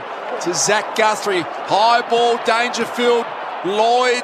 Ground ball, Myers got the right spot. Chased by Rampy. The kick was over the head of the forward target coming out, charging out at Gary Rowan. The Swans defenders. Goulden's got back off a wing to help out, but he's kicked it straight back into the arms of Jed Buse. There was no one to go to, so Buse will just spin it round back inside 50 to Stengel. Well, he had players to go to, Howard. He should have been feeding the handball around. There was 3 players around him in the goal square. If they had just handballed it around, held onto the football and then run it out, but he elected to go onto his left foot, which was against the boundary line, and to kick it out, he made a poor in judgment. 49 goals, 26 this year for Tyson Stengel. With 100,000 people watching his every move. To kick his side's 7th goal from 49 metres. Trots in now, first real opportunity for Stengel. Leans back and just sends it through the middle. 50 for the year for T. Stengel. The Cats are up by 40 points. 7-5 to 1-1. Triple M IJ Liquor scoreboard. IJ Liquor, where good food deserves a great drop. What a season he's had, that man Stengel. I thought it was really clever of Mark Blitzarves. He was the one when Goulden had that ball, Brownie, on the goal line. Goulden had to come back the other way. That's where his support was. But Blitzarves just jockeyed him, allowed him to go and keep going forward, which, as you say, was actually the wrong side for a left footer. So when he kicks it long, he can't actually pinpoint a teammate. He kicks it to the opposition. They turn around, quick chip back into Stengel, and he has just become such a trump card for the Cats. A revelation this year. Hats off to him for the year that he's had, Tyson Stengel. Triple M Red Z, first time in Geelong's history they've had 3 players to have kicked 50 or more goals in the same season. Hawkins, Cameron and now Stengel. Or Chewy. Red Z landing grand final special from the two-man Cats inside 50 again. It's a procession. Gary Rowan this time. He can shoot 45 metres out directly in front. City end of the MCG. Wow. Had to outmark his teammate to get to, I think it was Jeremy Cameron. They both looked like they were going to mark the ball. They were the first two. Right there. Has had his finals record question, Gary Rowan. Kicked 3 goals in the qualifying final, where he was the hero against the Pies in lots of ways. Gary Rowan, as he just pulled it across the face, he has, for a minor score. 7-6-48 Geelong, 1-1-7 Sydney. That is all on the Triple M IJ Liquor scoreboard. 25-9, the inside 50s, Howie. All sorts of problems for the Swans. And they can't find an outlet kick. That's the big problem for them. Well, we're at the point, Chief, now where it's going to take one of the great grand final comebacks for Sydney to have any hope in this game. They're 41 points down. This has all taken place with 15 minutes to go in the second term, as Close has pushed across the line into the photographers. G-Man, give me some numbers for the Swans. Well, Isaac Heaney, I know the ball hasn't gone inside their attacking 50 very often. He polled 3 votes with 5 majors last time. He's currently statless for the Swans, but it's a contested board. They're down by 20. Statless comes out to Smith. He's already kicked 2. Sends another ball inside 50. Hawkins, McCartan gets to the back. Here comes Stengel again near the line. Cameron, boundary, and in the end of behind.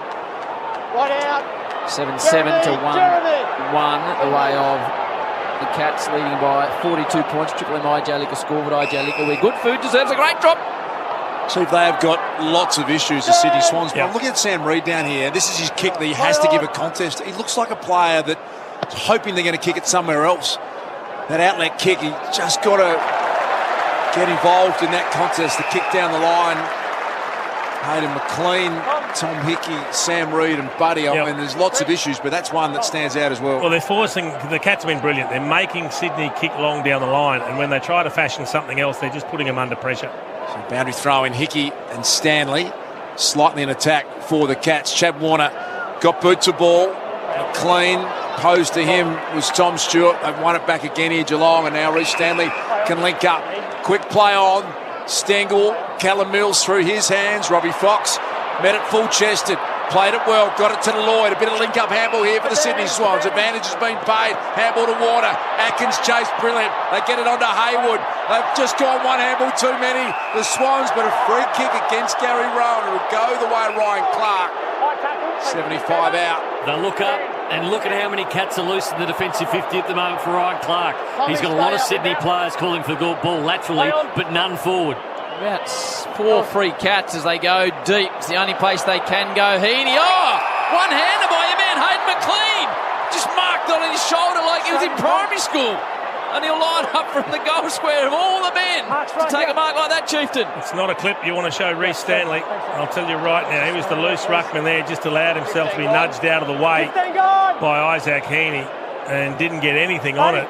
And this is the goal that they have so desperately wanted for the last half an hour, Sydney. Just his 9th goal of the season.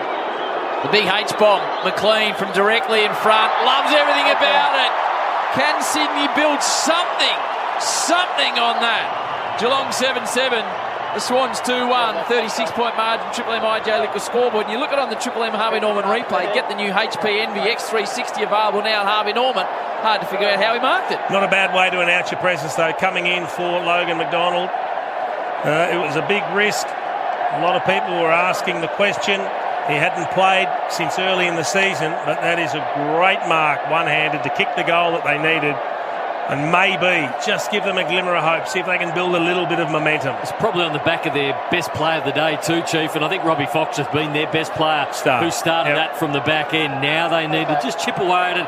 They'd love to get another 2, just to be somewhere around a 4-goal mark at half-time to give themselves a chance.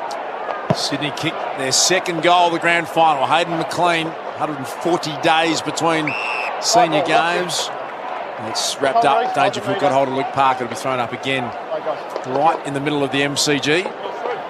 So Sydney again with the extra number around the footy. Zach Tui is the loose behind the footy for the Cats. Close. Some beautiful clean hands in there. Picked it up off his toes. Here's Stengel, who's becoming a real factor. Inside 50 go the Cats again.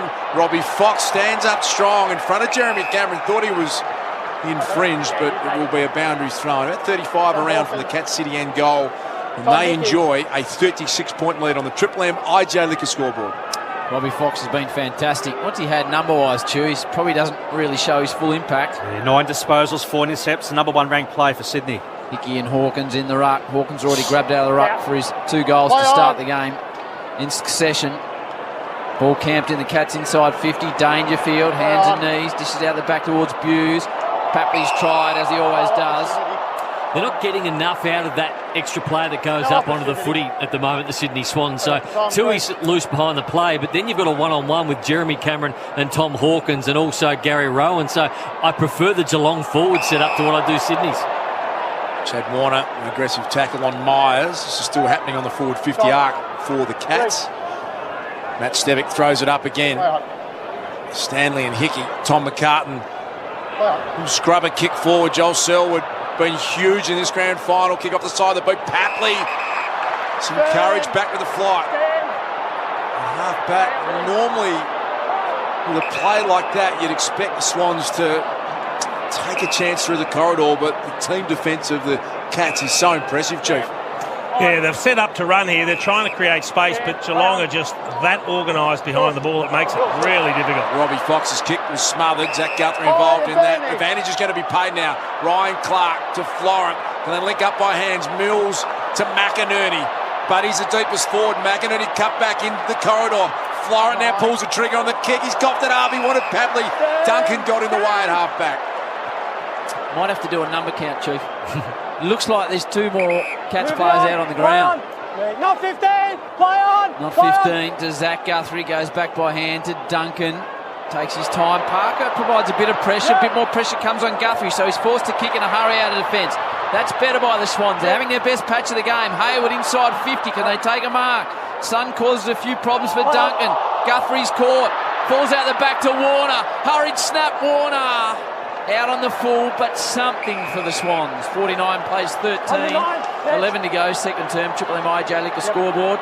Ream Hot Water built tough for Aussie conditions when it comes to water heating. Ask your plumber to install a Ream. Good signs from the Swans. That's the first time they've actually made the Cats panic when transitioning the ball. Played on out of bounds here, Tom Stewart. It's going to be called back around. Boundary throwing. It's going to be boundary throwing. Blood's trying to convince him for a free kick.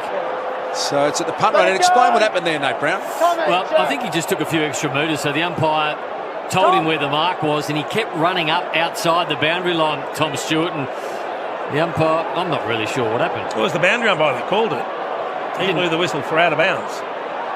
So umpire Simon Meredith in game 441 was in close attendance to that as well. And Chubb, row bottom tackle, really strong. And so the Swans, for the first time, Chief and Nate, you can feel are starting to apply some of that pressure that has been there. Multiple entries, Duke.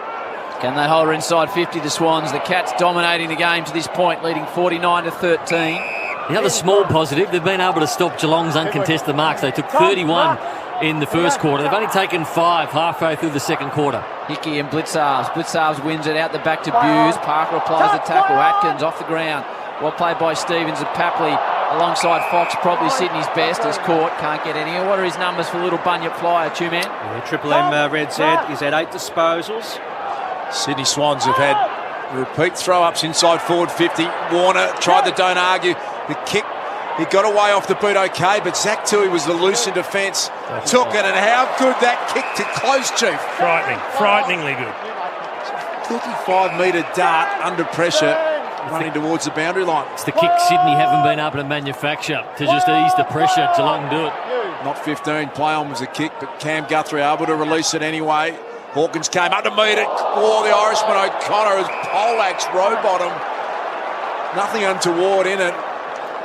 It'll be thrown up slightly forward of centre for the Cats. 7-7-49 Geelong, 2-1-13 Sydney on the Triple M IJ Liquor scoreboard. Blitzarves in the ruck. To Sydney's credit, Howie, they've been able to lift their pressure ranking up over 200 in the second quarter. That's why they look like they're back in the contest. What was it in the first term, Chewy? 184. Right.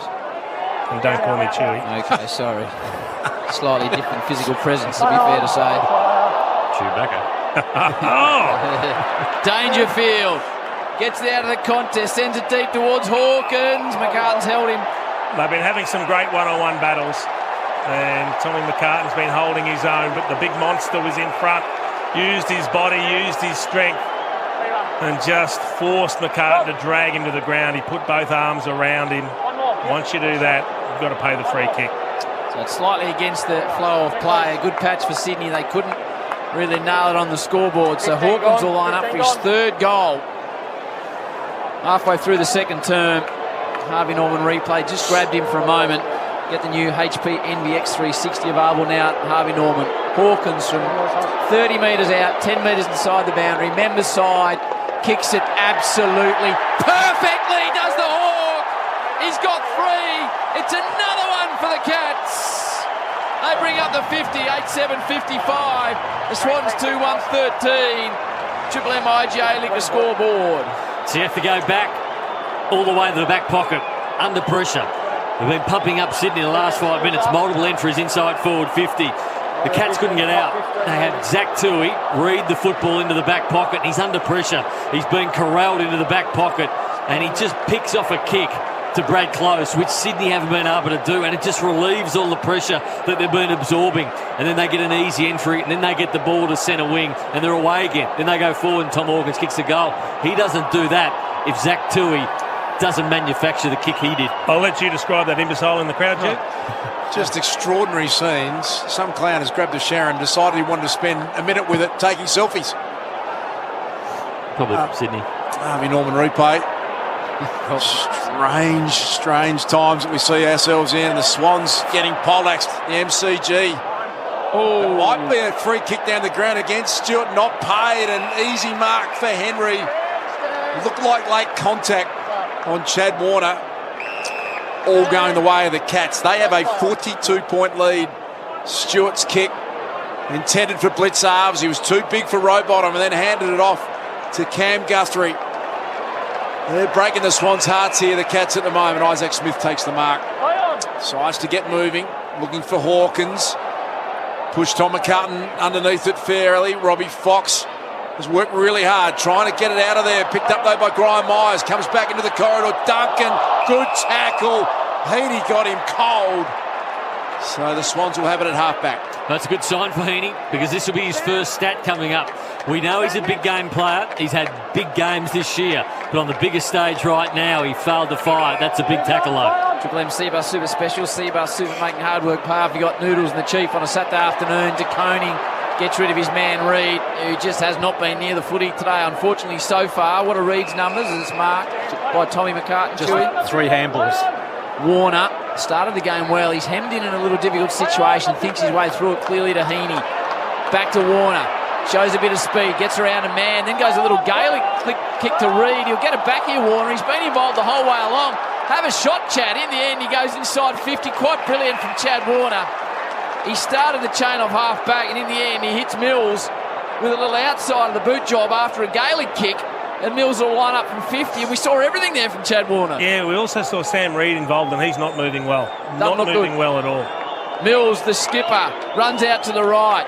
Hits it well, hits it high, hits it home. The skipper with one finger in the air. It's a long, long way back. But Sydney are making a couple of steps on the journey. Geelong 8-7-55, the Swans 3-1-19.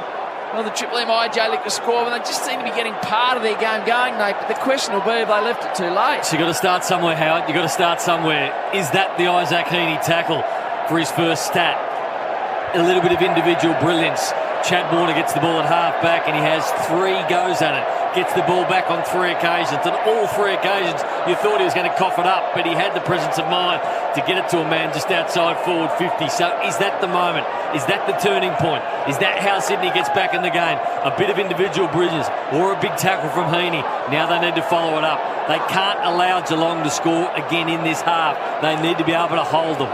Just for the Swans with the contested ball, they were down by 19 at quarter time. In this term, they've broken even. Warner, 7 touches in this quarter. All important centre clearance. Dangerfield, brilliant.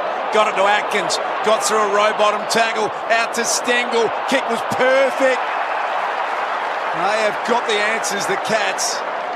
Tyson Stengel turns around and sizes up a 47-metre kick, 45-degree angle. Doesn't miss too many either, Duke. Danger was huge. 15 gone. Just that contested ball animal that he is. Still got his leg speed. Tyson Stengel kicked his 50th goal for the year. A little earlier in this quarter. All-Australian. Running around in the SANFL last year. And now on the biggest stage of all, Stengel looks good. He's got a couple. Jeremy Cameron with a double fist pump. And they just get the quick reply. And the Swans are left reeling again. 9-7-61 to 3-1-19. Triple M IJ Liquor scoreboard. Well, it's hard to explain what's happened here, but the past 9 matches, Sydney have only conceded 8 marks inside the defensive 50. They've already conceded 8 today.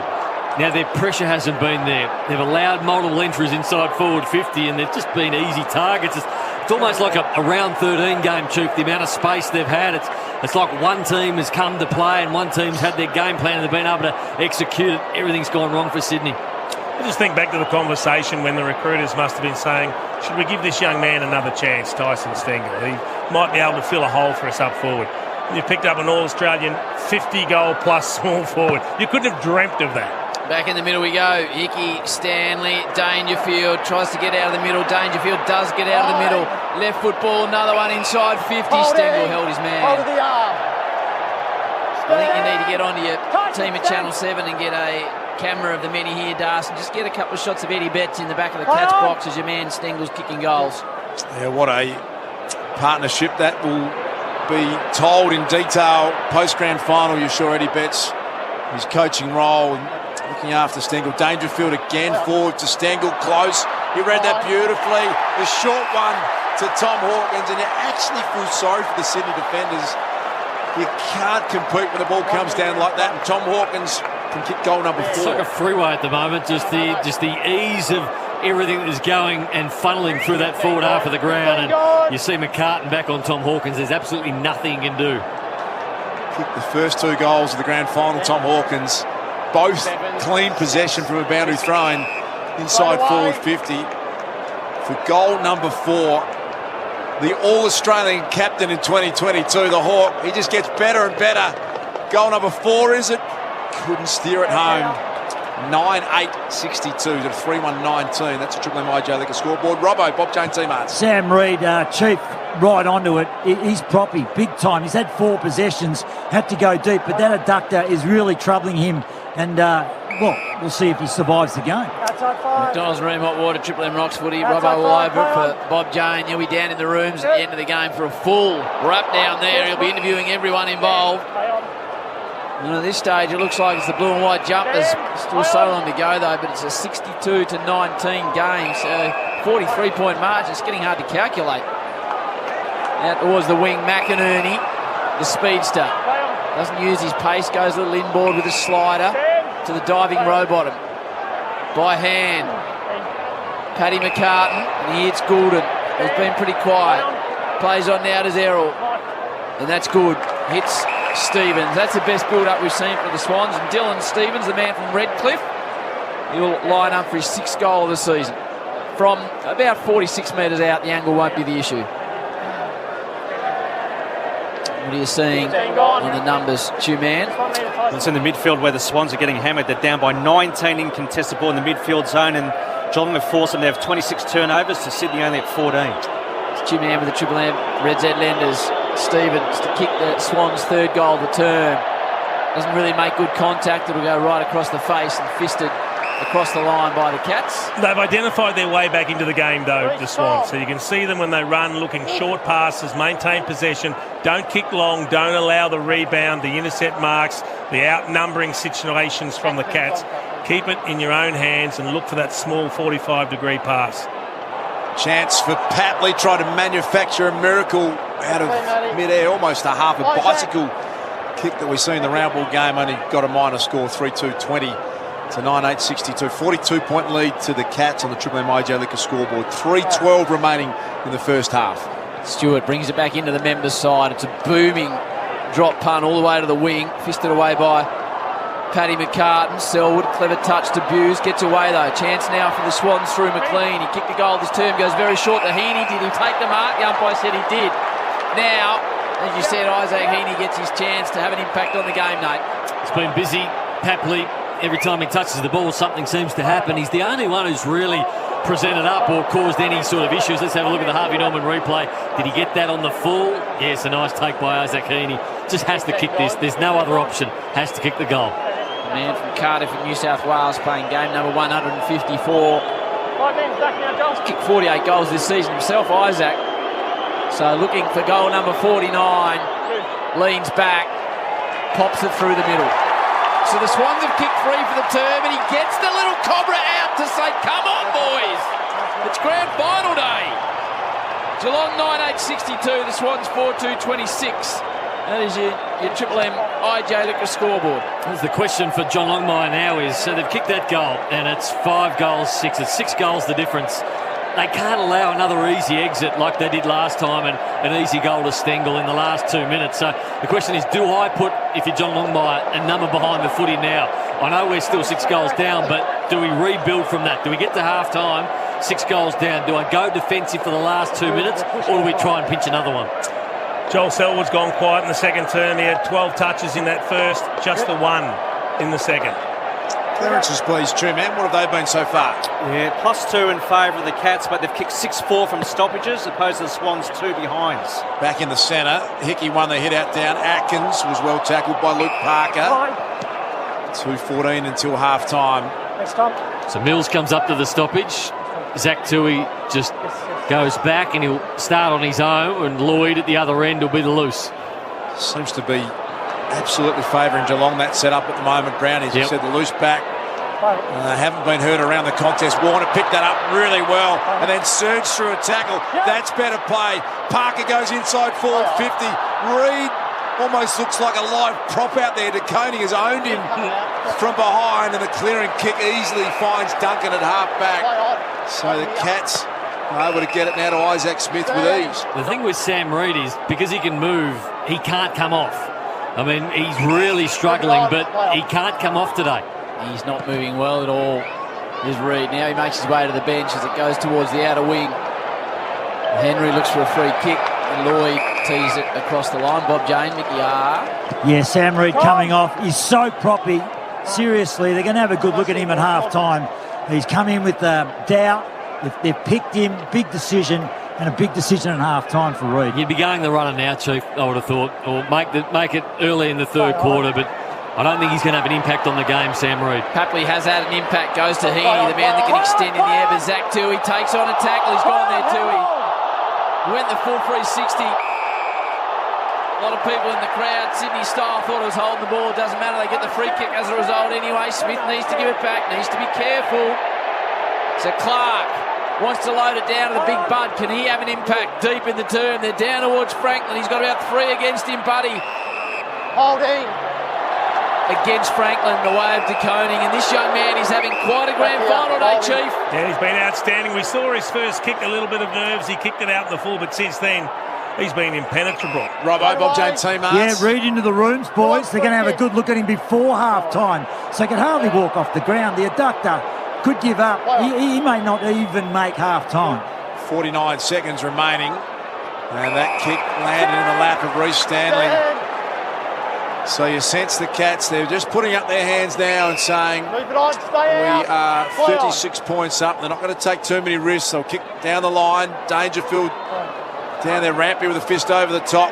Hickey Picked up though by Blitzarves. Live ball to be won on the AFL logo. Members wing. Parker in there. Atkins tried to step through. Well tackled he was by the Lizard Blakey. They managed to scramble a kick. Further forward to Florent. Cuts back inboard. Takes a bounce. And then sidestep nicely. Ollie Florent kicks to half forward. Heaney and Stewart. Couple of guns there. To Koning's been huge. Got back to lend some support. Only as far as Blitzarves. Parker picks it up. I reckon the siren might beat them at half forward. It does. Half time. 2022 grand final back at the home of football, the MCG. And it is Geelong 9-8-62 who have a 6-goal lead over the Sydney Swans. 4-2-26. That's a Triple M IJ Liquor scoreboard. IJ Liquor, where good food deserves a great drop. We've got Chief, we've got Nate Brown, we've got the True Man and Howie, Mickey Roberts. Half time, we're going to cover it from every angle from McDonald's and Ream Hotwater. It's the Cats by 36 points. Triple M rocks footy.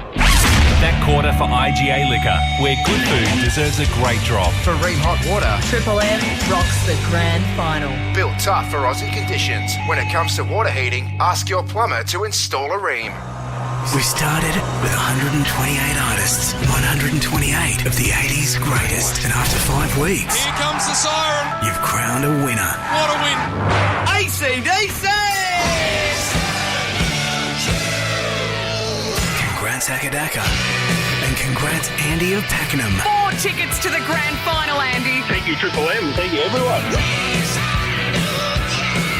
Thanks heaps to Maz Group and Trade Institute Victoria. Triple M's Flock of 80s Finals. Thanks to you, the Triple M family, for all your votes. Thank you. The footy finals start at Bottle Mart. Yes, yes, go! Oh no! Hey, want anything from Bottle Mart? What, you emphasise a new ump? A Carlton Draft 24 pack for $49.99. Well, that sounds fair. I'm like this. Or a 700ml Grand Scotch for $39.99, or a 10 pack of Jack Daniels and Cola for $45.99. Well, I'm sure you'll choose wisely. I'm 1 hour delivery available in selected areas. Just download the app. Yes! Hey, that ump's actually okay. Catalogue specials out now at bottomart.com.au. G'day, Adam Gilchrist here. Treating people fairly has always been important to me, both on and off the field, which is why I'm a big fan of homeloans.com.au. Their Fair Go guarantee means all customers, not just new ones, get automatically upgraded to the best rate available for their particular home loan. Guaranteed. Can't get much fairer than that. So, say no thanks to the big banks. Get the best rates and a fair go at homeloans.com.au. T's and credit criteria apply. Hi, Rodney Jane here. At Bob Jane T-Mart, get spring holiday savings. Buy 3 tyres and get the 4th absolutely free. Plus, up to $150 instant cash back on trusted tyre brands like Bridgestone, Yokohama, Goodyear, BF Goodrich, Michelin, Zenon and Motorsport X. Alloy wheels from only $125 and tyres from just $69. All with our best tyre price guarantee. We'll look after you. T's and C's apply. Measure up on site with the latest laser distance measure from Bosch Professional Measuring Tools. The new 100-metre laser distance measure GLM 100-25C. Your new best mate on site. Featuring zoom function for long distances, red beam laser, fast documentation with Bluetooth via the Measure On app, backed by a 6-year guarantee. The Bosch 100-metre laser distance measure GLM 100-25C. Available at Bunnings Warehouse, Total Tools and Sydney Tools. Hit the road with a 1 in 4 chance to win with the Monopoly game at Macca's. Win prizes like a year of free Wilson parking, a new Volkswagen Polo GTI with 5-year care plan, and more. Download the My Macca's app and play today. Ends 18th of October. For full terms, visit mcdonalds.com.au. With Trade Institute of Victoria's remote learning, study building and construction from the comfort of your own home. Learn from home in TIV's virtual classrooms. Whether you're upskilling or going for a complete career change, TIV will support you every step of the way. Government funding available for eligible applicants. Apply online.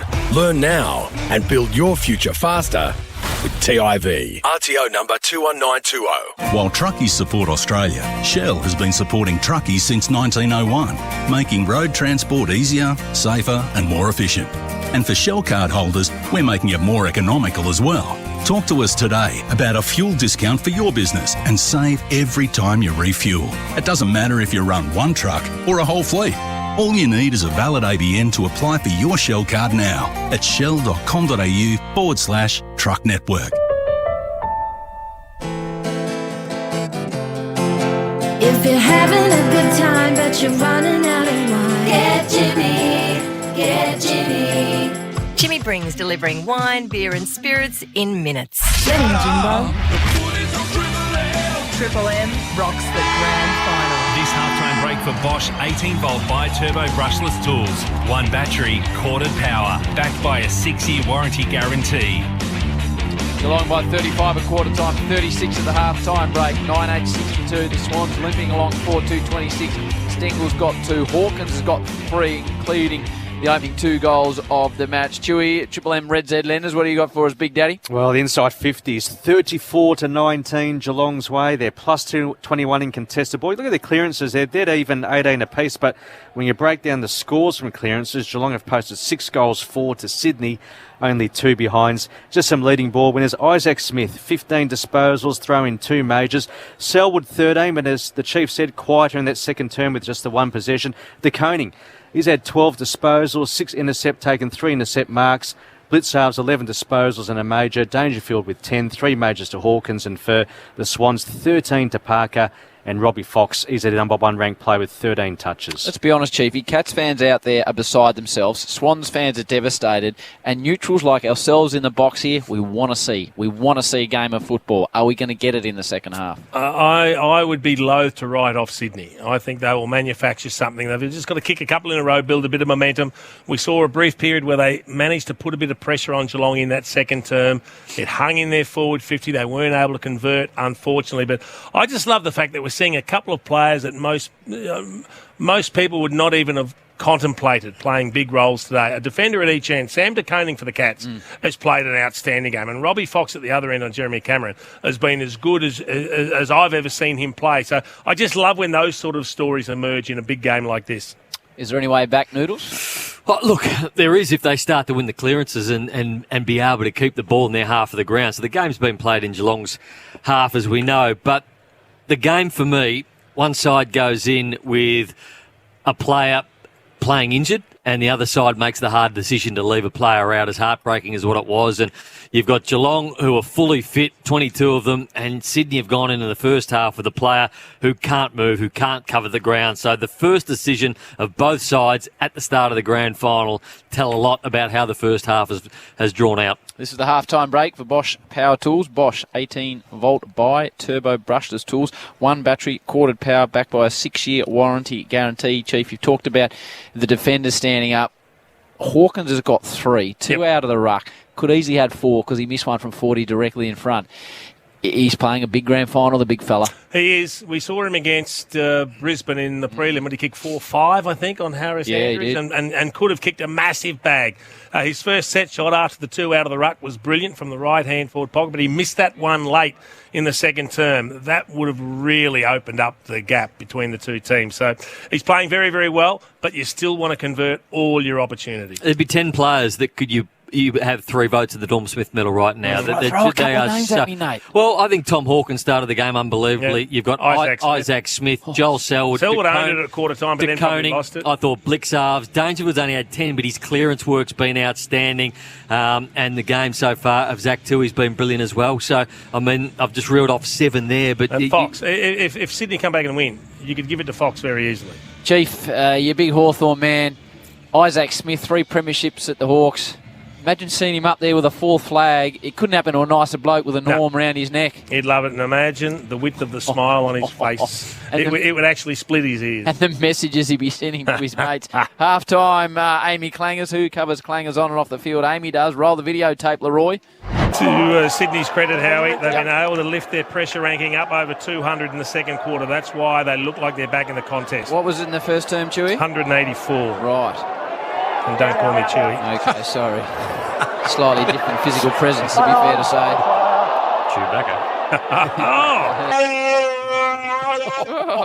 Leroy. Look at that ass chirping up. Leroy's getting a bit of audio Amy going. Clanger, was it? Yeah, it was. I thought it would have been the 35 seconds Chief was looking for that player's name in the first quarter. Was it Leroy that said Chewbacca? No, that was Nate. That was you. I thought it was Ash. I think Leroy might have sparked one up back there in the studio early, Chief. It's only half time. Just take it easy. Let's have a bit of a listen. He hasn't duped again. Let's have a listen to the temper trap in the middle.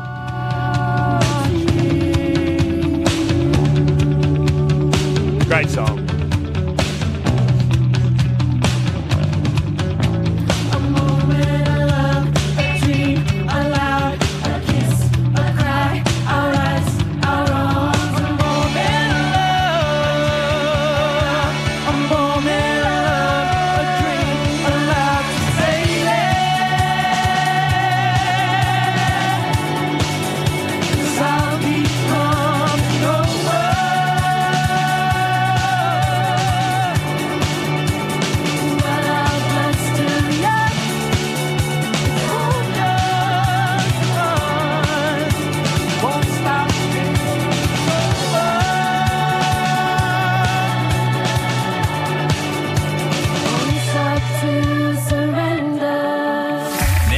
Stream the footy wherever you go. Download the Listener app and select Triple M. For Lean Hot Water and McDonald's, Triple M rocks the grand final. All right, fellow footy lovers, it's time to start limbering up. Time to take a punt, Das. Well, to celebrate the 2022 Toyota Premiership AFL Grand Final, Maccas are launching the Maccas Kick-to-Kick AR experience on Snapchat, Howie. How do you go on Snapchat, Das? I'm actually quite a... No, I'm not actually. I have no idea what I'm talking about on Snapchat. You can have a kick around with AFL and AFLW legends like Jack Steele, Tommy McCartan, Jordan Ivey and Dane Zorko. On Snapchat? Just search McDonald's Australia on Snapchat to play. Don't forget to share your score and you could win one of 1,000 free Big Mac burgers. Oh, that sounds good. T's and C's apply. See website for details. Triple M's $10,000 vault. Hi, it's Marty Sheargold. This is what winning 10 grand sounds like. Oh my God, that is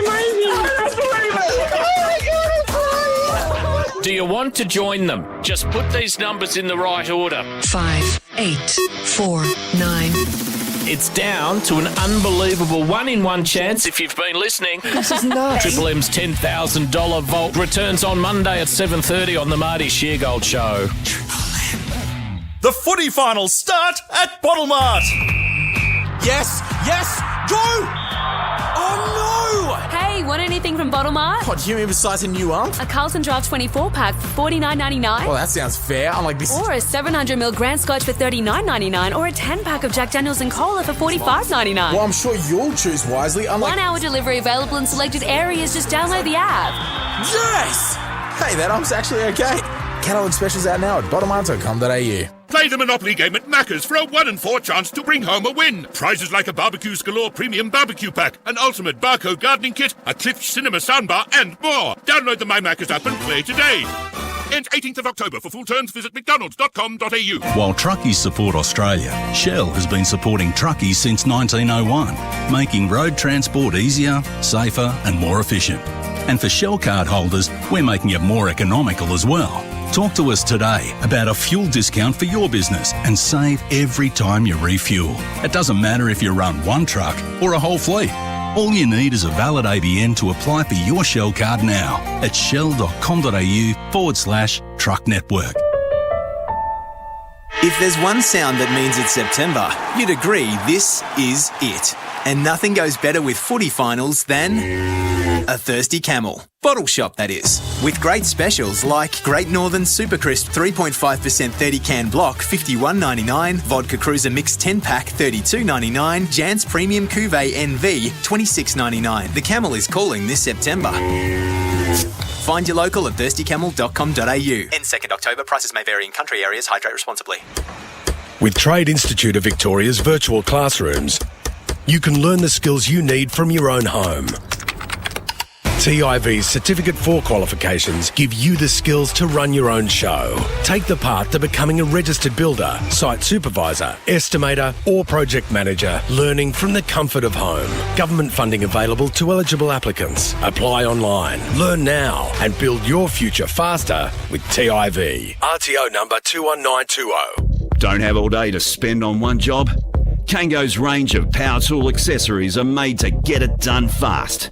Give your power tools a new gear and cut through the toughest materials with Kango grinder discs, saw blades and hole saws.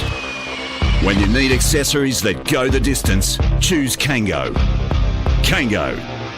Toughen up your power tools. Look for the yellow target next time you visit the Bunnings Tool Shop. Real Aussies are winning big with the Monopoly game at Macca's.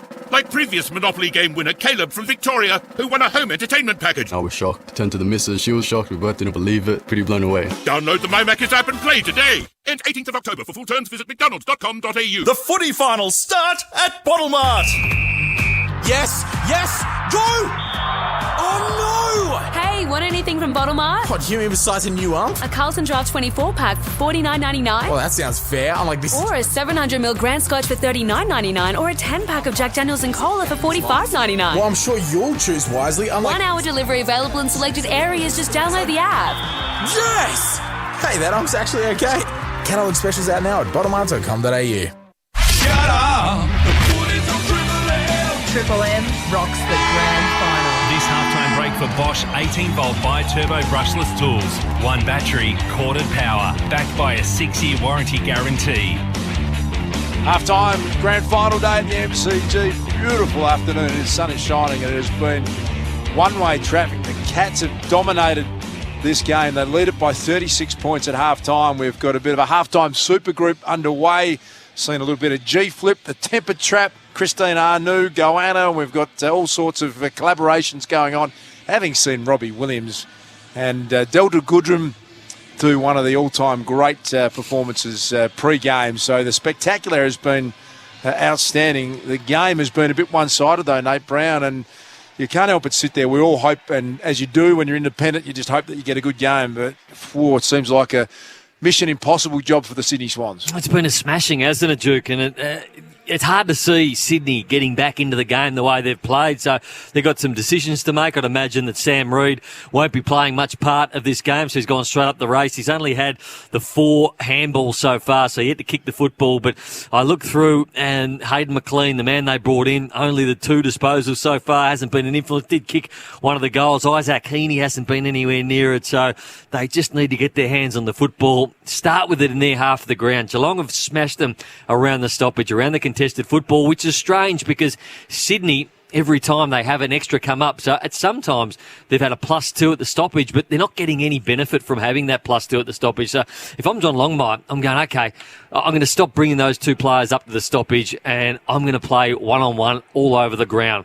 That's the way we'll try and get back into this game, because if we allow numbers behind the football, it sucks up time. They'll be able to just bend the ball back out where they want to, and it makes us defend harder in our defensive 50. So you look down and you see Rowan on his own, you see Hawkins on his own, you see Jeremy Cameron all one-on-one, and it's just hard to get through. Choice Hotels around the grounds need a break. Book direct and save. Choice Hotels, choicehotels.com.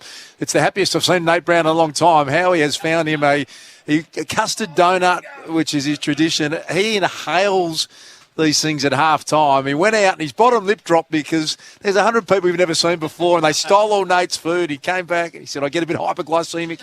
I need to get the custard donut, and he's back. Some update on the score around the grounds thanks to Choice Hotels. The Season 7 AFLW continuing, and at the punt road it was the Richmond AFLW team 4-point winners over the Brisbane Lions. I want to ask you about Paddy Dangerfield.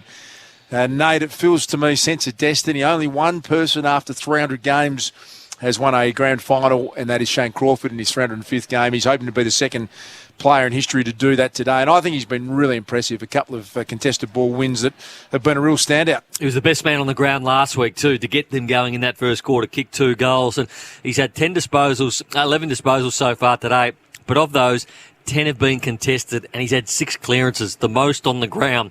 So the next best is 4 clearances, which is Luke Parker. So he's completely dominated around the stoppages. Not only have they been clearances where he's moved the ball forward, but they've been clean clearances.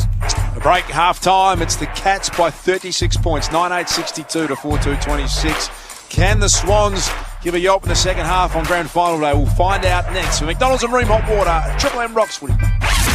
That halftime break for Bosch 18-volt bi-turbo brushless tools. One battery, corded power, backed by a 6-year warranty guarantee. For Ream Hot Water and McDonald's, Triple M rocks the grand final. Now, Das, what you need to do is get the new HP Envy X360 available now at Harvey Norman, my man. I'm onto it, featuring a 360-degree design with sketch, explore and share wherever your imagination takes you, Howie. That's frightening. All-day battery life and fast charge unleashes your full creativity, and you are a creative man, Das. You can expand your creativity with power and performance with an all-new HP Envy X360. It's designed to do it all on the Intel Evo platform. What about this for value? You get the HP Envy X360 laptop from just $19.99.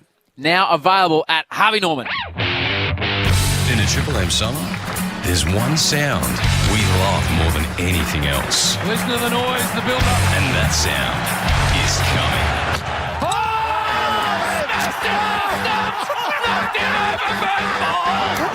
Triple M Cricket. Oh, what a catch! What a catch! And it's all here from November 17. Have a bit of that. This summer, all summer, Triple M. Well, this is going to be good. Rocks cricket. The footy finals start at Bottlemart. Yes, yes, Drew! Oh no! Hey, want anything from Bottlemart? What, do you mean besides a new arm? A Carlton Draft 24 pack for $49.99. Well, that sounds fair. I'm like this. Or a 700ml Grand Scotch for $39.99, or a 10-pack of Jack Daniels and Cola for $45.99. Well, I'm sure you'll choose wisely. 1 hour delivery available in selected areas. Just download the app. Yes! Hey, that arm's actually okay. Catalog specials out now at bottlemart.com.au. Hit the road with a 1 in 4 chance to win with the Monopoly game at Macca's.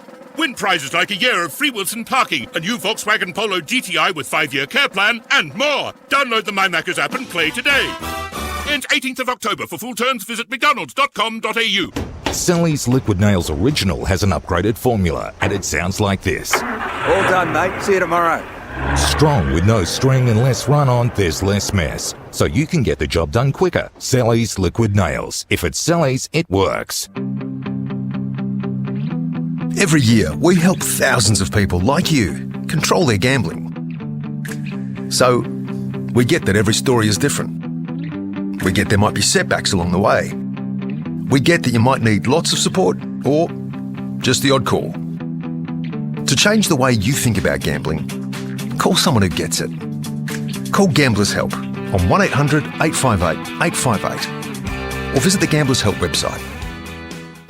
Kane has a carpentry business. His challenge to renew his public liability insurance for less than his old policy. On your marks, get set. Yeah, I just did it. What? Yeah, I went online to BizCover. Took 5 minutes. I compared a bunch of policies. I saved over $250. So, no dramas? No dramas at all. There are literally no dramas when you go to BizCover, the business insurance specialists. Save time, money, and get instant cover at bizcover.com.au. The footy finals start at Bottlemart. Yes, yes, Drew! Oh no! Hey, want anything from Bottlemart? What, do you mean besides a new arm? A Carlton Draft 24 pack for $49.99. Well, that sounds fair. I'm like this. Or a 700ml Grand Scotch for $39.99, or a 10-pack of Jack Daniels and Cola for $45.99. Well, I'm sure you'll choose wisely. 1 hour delivery available in selected areas. Just download the app. Yes! Hey, that arm's actually okay. Catalog specials out now at bottlemart.com.au. Hello there, Damien Carbon with your national news briefing. The 2022 AFL Grand Final is well underway in Melbourne this afternoon, with Sydney and Geelong battling it out for the prize. The Cats leading by over 30 points at half-time, with the pre-match entertainment featuring Robbie Williams described as the best ever. Hello Australia, my name is Robbie Williams. I am joined by my Aussie band, my Aussie dancers, and for the next 20 minutes I'm going to be phenomenal, so you better be good. Hey, Robbie was joined a short time later by Delta Goodrem for a version of John Farnham's You're the Voice. To other news, Australia is using the United Nations in New York to demand more from China when it comes to Russia. Penny Wong calling on China and the global community to ramp up pressure on Moscow. The foreign minister in New York and says Russia's invasion of Ukraine can't be normalised. Russia's attack on Ukraine is an attack on all smaller countries. It is an assertion that a larger country is entitled to subjugate a smaller neighbour. to decide whether another country can even exist. It comes as the United Nations investigation has concluded Russia committed war crimes. Back home, search for a 5-year-old child who went missing in floodwaters last night in western New South Wales continues this afternoon. 4 people have been rescued after being found clinging to trees in Tullamore. And Optus are continuing to contact customers who were impacted by the cyber attacks, but they're saying they're not sending links via SMS or email. Bob Jane T-Marts look after you. Buy 3, get 1 free. Plus, instant cash back on top tyre brands. Call or order online today. T's and C's apply. Triple M's grand final weather for Melbourne. Blue skies and sunshine this afternoon. We're dropping to a chilly 4 tonight. Mostly sunny tomorrow with a high of 19. The rain is back on Monday. Our listener app is the new home of Triple M. Download now to listen live or on demand. Shut up! Triple M rocks the grand final. This quarter for Beacon Trade, supporting tradies with over 120 stores, expert trade teams, design services and a huge range of electrical accessories. Beacon, making every tradie's job easier. Geelong by 35 at quarter time, 36 at the half-time break. Stengel's got a couple, Hawkins has got 3, and we've got a bit of a lift because Chiefs just said he's going to come out with us for a quiet drink post-game, which excites me, Das. And bring a lot of that joy that Chief brings to an occasion when he's happy and he's up and about. You must have misheard me, Howie. I love aggressive I Chief. said I don't hang with flogs. It was pretty clear. I think we're going out as a nice little group, maybe a spot of dinner as well. Righto. Brayshaw came in and said, if you want to bag someone, I'll go first. You can do it to me. He did. Beacon Trade are always with us, as they have been all throughout the year, supporting tradies, 120 stores nationwide, expert trade teams, exclusive trade services, a huge range of lights, fans and electrical accessories, making every tradie's job easier. Beacon Trade, let's make light work. Bob Jane T, Robbo, are you getting a cider on Sammy Reid down there? He's bolted out of the race. So I reckon they've attempted a jab there for sure. Johnny Longmire just walking past me now. He's in the warm-up now, Reid. Taking a massive risk with his selection. As we know, we've talked about it all week. So underdone when he came in. But I was just talking to Chief at half-time. He got pushed off the ball in front of us twice, sideways. He couldn't support his body weight. Went down deep in the forward line. So a massive risk. They need him rotating off the bench, as we know. But let's see if he can survive the second half. Just seen on the Triple M Harvey Norman replay a few of the big names here. Lachlan Murdoch, Kerry Stokes, Damien Oliver is here. Cody Simpson as well, Emma McKeon, and the Prime Minister's here as well. All right, Chief, you don't think it's done? You think there's a bit left in this game?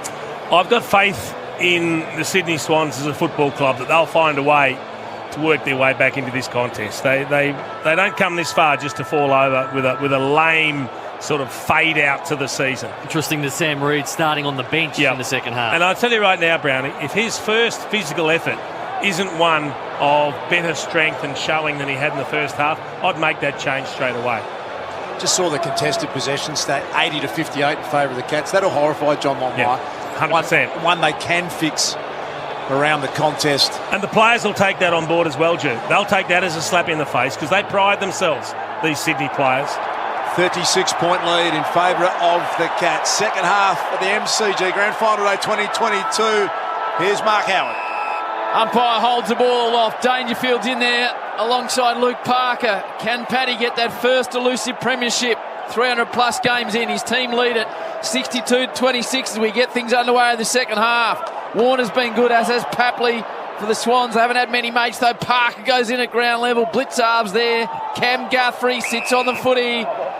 And the umpire says, I'll just separate him, two man. Just for those that are into the Norm Smith on your man, Cam Guthrie. How's he going? Cam Guthrie's had 9 disposals and a couple of clearances. There looked to be a bit of action too on the Sydney sub-bench with Campbell getting his GPS put in the back of his jumper. Buse hacks it off the outside of the boot towards Blakey. He's an unusual looking customer, gives it across to Paddy McCartan. They go back to Fox, Sydney's best player, bustled off it by Duncan. Comes back towards Paddy McCartan, sits over the top of it. Stengel rips it out of his hands. Gary Rowan goes for a bit of a spin on Lloyd, does well. Blitzards with a high inside 50 ball. Here comes Isaac Smith. He's already got 2. Falls to Cameron.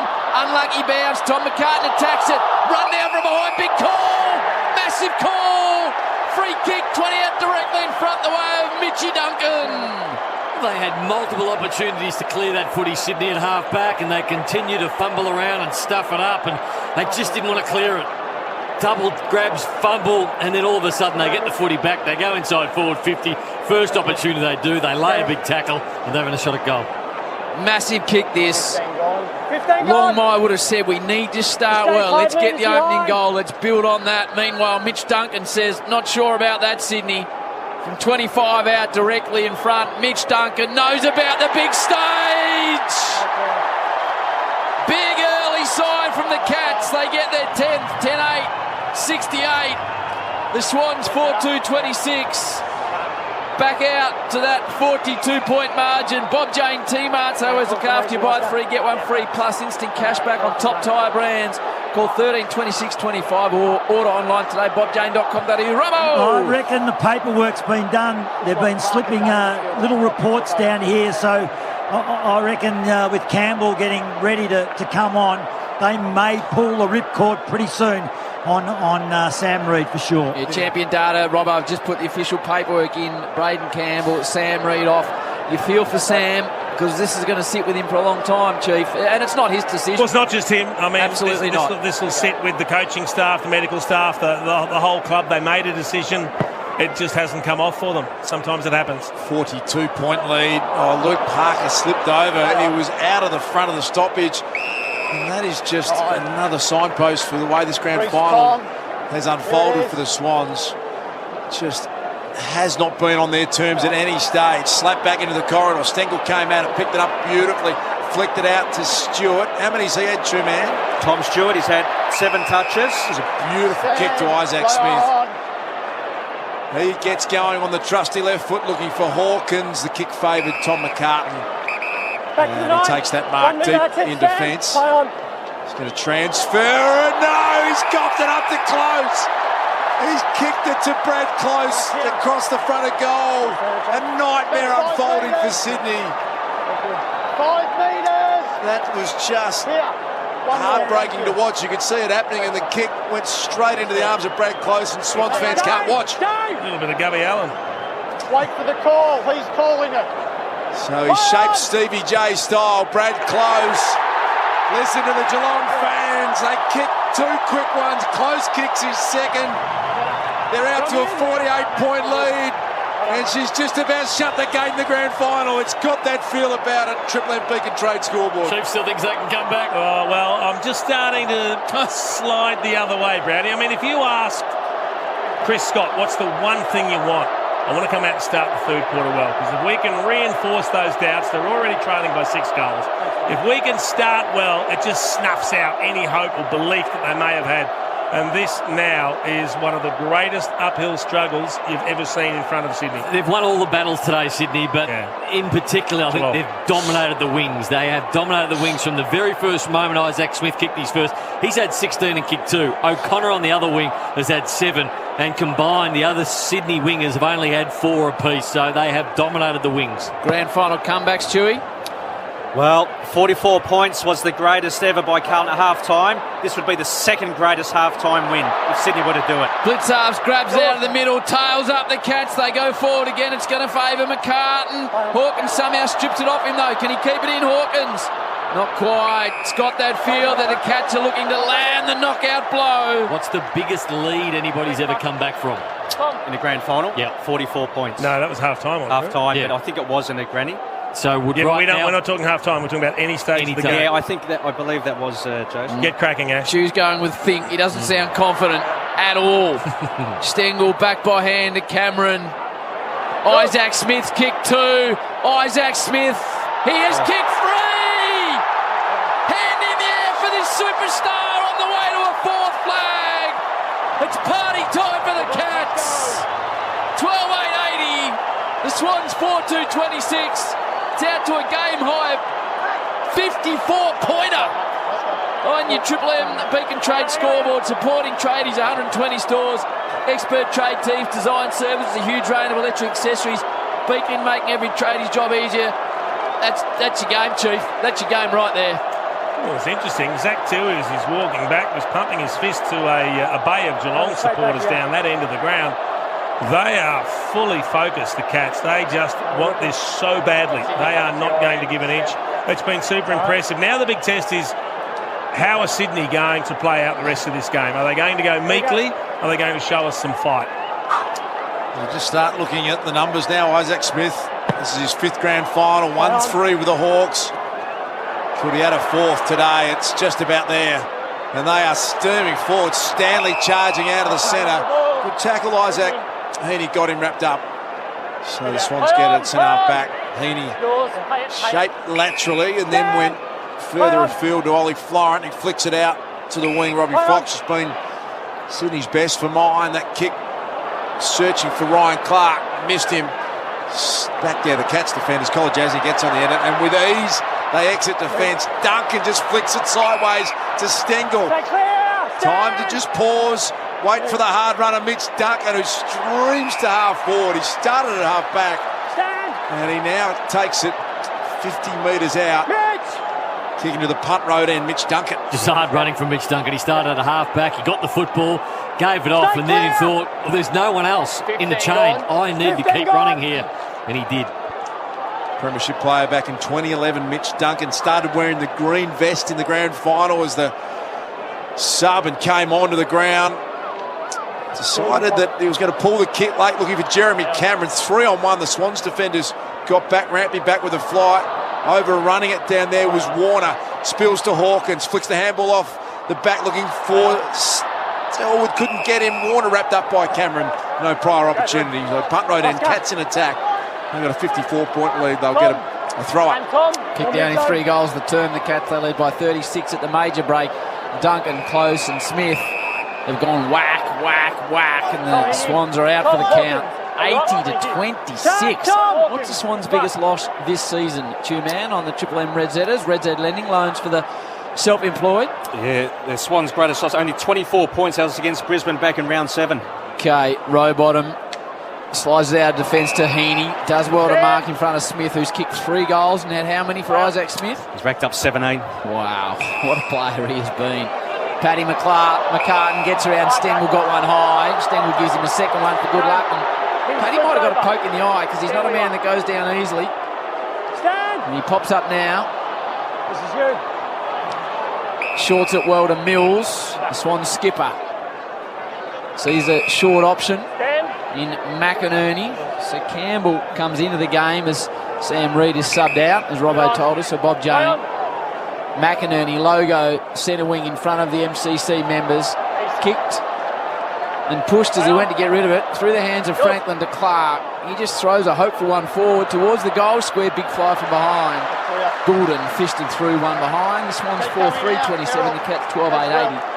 Triple M Beacon Trade scoreboard. They support tradies because they've got 120 stores. More expert trade teams, design services, a huge range of electrical accessories. Beacon making every tradie's job easier. Zach Tui, 250th game in this grand final. Only the great Jim Steins played more. There's an Irish convert to our game. The great Jimmy played 263. Kolodjasny able to link up now with Cam Guthrie at half back for the Cats.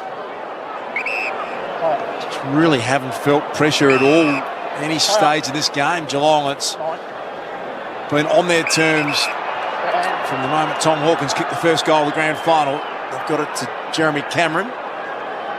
Very happy to roam up the half-back to win the footy. He finds Graham Myers. What a complete performance it's been from the Cats. Myers, spearing kick like a laser. It found Hawkins. True centre wing. Shane Warne stand side of the MCG. They've just been able to work their way forward. And again, that kick to Atkins was good. It was intercepted, though, by the Lizard Blakey. And we heard free kick umpires mic'd up for us on Triple M. Free kick to Nick Blakey, half-back. Dewey, Shane Crawford played his last game in a premiership. What game number was that for Crawford? 305, Howie. 305? Geez, you loaded up today. So what's Paddy play today? 303 as they go back in defence. Under all sorts of pressure, the Swans, they're going to swarm again here. The Cats, if Myers can pick it up. Danger comes to help him, as we said, game 303. Cameron, centering ball, dangerous ball over the back of Close. Massive wide open spaces, big contest there. Stanley applies a tackle. There's a lot of wrestling, spills out the back. Rampy under pressure, as is Heaney. They're coming, the Cats. Atkins, they push it forward to Close. Spills out towards Myers. They are relentless at the moment, Geelong. Still they move the ball forward. Comes down towards Cam Guthrie. He's got a couple of Swans to beat. One of them sits on top of the footy. Sits on top of the footy. Sits on top of the footy! It's against Florin. There'll be a free kick away the Cats as Selwood hugs Myers to say well done on the pressure. Just a big tackle by Reece Stanley. And it's Cam Guthrie who will line up for a fourth goal for the term for the Cats. They just willed the ball forward there, Chief. Guthrie's going to go around the corner, and the way it's going, you might as well put it in your book. It's from a 45-degree angle. 12th disposal, Guthrie, goal. 4 in a row for the Cats this term. And if you are in any doubt, this game is done. We're just seeing an extraordinary performance from this footy club, and they've been the best all year, but they're up against a side who was just as good. But Howie made comment in the first quarter about 20 minutes in, all the little things are just going Geelong's way today, again in that passage of play. So the ball just drops out, and every time it was a Geelong player on the end of it. They kept moving the ball forward, and eventually they get what they need. It's the pinnacle performance for the Cats, isn't it? I mean, we knew they were the best team all year. They're playing at their very best, and it's impressive. But I don't think anyone predicted what we were going to see from Sydney, that they would be this just lethargic, almost out of the contest. Geelong's pressure in this quarter, going at 2:15. 3 out of their 4 majors have come from Sydney turnovers. 36-point leaders at half-time. The Cats have kicked 4 in a row here to start the third term. Out to a 59-point lead. Dangerfield gets hold of Rowbottom. Here they come again, the Cats. To the goal square. Gary Rowan slips in front. Takes what looked like a mark. Didn't quite complete it. But a clear defence here. The Swans. Heaney came up. The 2-on-1. Parker charges at it. Selwood, as hard and nuts as you get in the game there, going head-to-head. Lloyd back there for Sydney. Hickey to Rowbottom. Here's the pressure that Two-Man just told you about. The Cats, have they got an appetite for it? Free kick goes the way of Dylan Stevens, and a little bit of space for Rampy at half-back. Rampy off the defensive point of the square, a little fumble. He's got time to get it to Robbie Fox. What are his numbers on the Reds, Ed Chewy? Robbie Fox, he's been great. 15 touches, leading ball winner for Sydney. Bob Jane quickly, Robbo. Yeah, Rowbottom coming off, got smacked, and also doctor out to Jeremy Cameron as well. So 2 fatals for Geelong. Cameron coming off the ground. Hayward inside 50 ball. Hickey lands in his chest. It was touched. Just can't take a trick. The Swans, they cannot take a trick. They try and inch it forward, but Zach Toohey, the 250 man, spirals it out of defence to a contest. Little shove by Clark, gets out the back to Gaddy Rowan, gets away from him. Sweeping hand pass inboard to Florin. Can he hit a target inside 50? He's caught from behind, and he is gone! How many times have we seen that where the Swans have been able to shake the first tackle, but there's a second tackler coming in and just claiming them for the free kick? Just lost their heads at time, Chief, haven't they? No awareness of what's going on around them, and you've got to pay full credit to the Cats who have delivered that pressure and handled this stage with ease. Well, it snowballs too, Jim. They know how bad it's going, and they're feeling it, and sometimes the harder you try, the worse it gets. Cats 15 wins in a row coming into this grand final. They won the prelim final by 71 points over Brisbane, and for some reason we just didn't see this coming. We probably should have, when you look at just how well they've prepared themselves for this grand final. Isaac Smith's had a huge GF. He's got 3 goals already to danger. Awkward ball for Gary Rowan. Braden Campbell, the medical sub back there. He gets an awkward handball to Rampy. Lloyd fighting hard. Tom McCartan tackled strongly. Hawkins, they have to tag team to get him to ground. Eventually they do. Talk me through Paddy Dangerfield, please, Jimmy.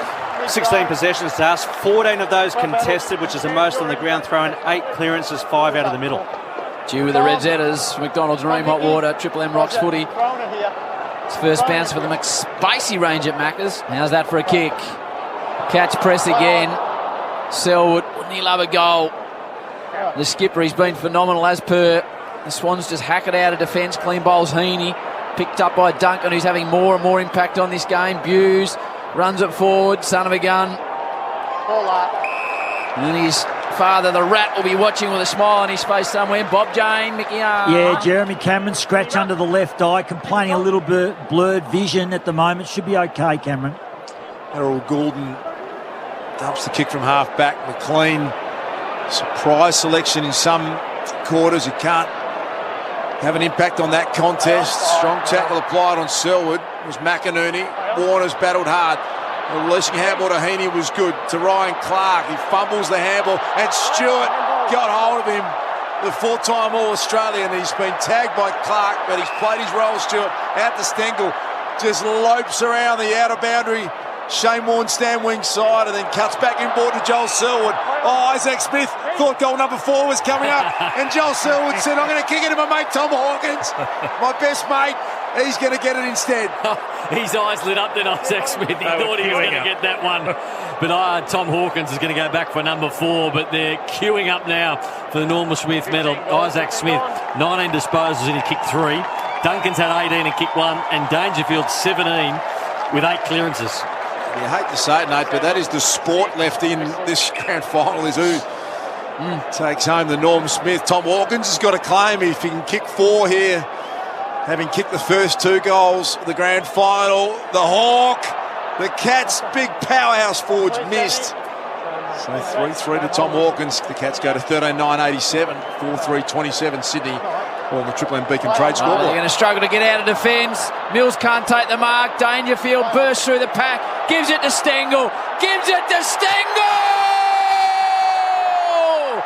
Tyson's got another one. He's got 3. It's party time in Geelong. They are decimating the Swans on the biggest stage of all. 14-9-93. The Swans 4-3-27. Triple M Beacon Trade scoreboard. The build-up of pressure has taken its toll. So they're dropping marks, they're double grabbing, and it's inviting the pressure of the Cats, who are just more than happy to accommodate them. They come streaming in. They're not allowing any easy possessions. They're not backing off. They're creating errors. It was the kick out straight up the middle. I think it was Rowbottom who should have marked the ball. Didn't take it cleanly. And then the numbers come charging through. They release Stengel and... But on top of all the offensive work they're doing, they're 224 pressure at the moment, Chief. And well called, Howard. Unanswered goals in this quarter to the Cats. Paddy McCartan goes from full back to full forward. Hayden McLean into the ruck.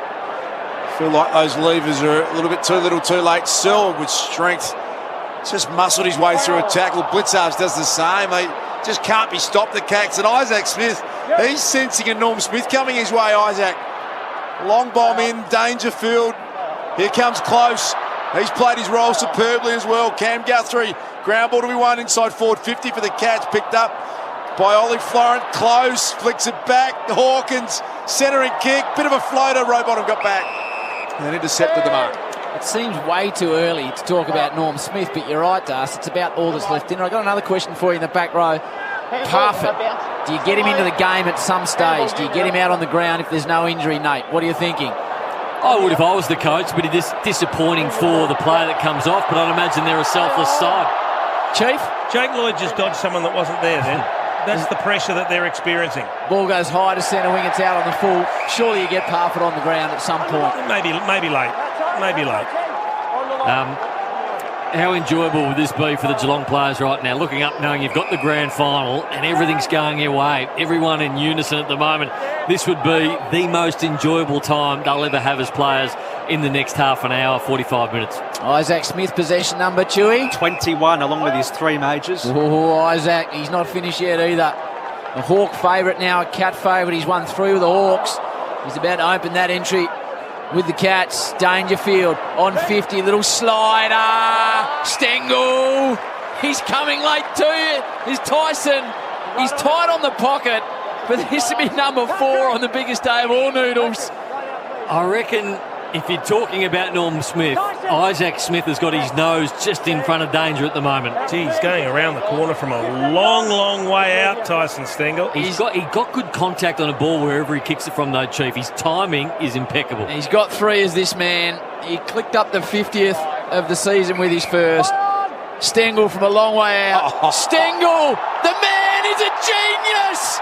Stengel's got 4, goes to the ground, says, what about me? What about my footy team? Last year he was in the SANFL.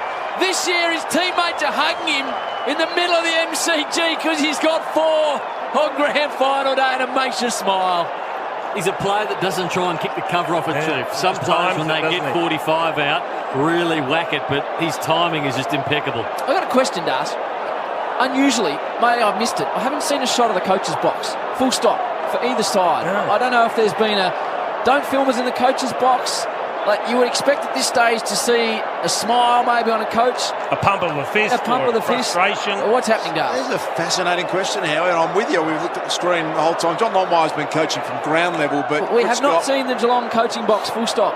No, we've got a shot of Tommy Harley now, CEO of the Sydney Swans, who was a 2-time premiership captain of the Cats. And Chris Scott is a great story in this too. Grand final premiership coach in his first year back in 2011. And he gets critics that are unwarranted in my mind, and his home and away record better than any other coach in history, and he will salute, make no doubt about that, with his second grand final today as it's wrapped up at half forward for the Swans. There has to be a reason. So I reckon it's the great Troy Frere who's the director today. Freeze does a great job, but there must be a reason. Yeah, but there's a story behind it.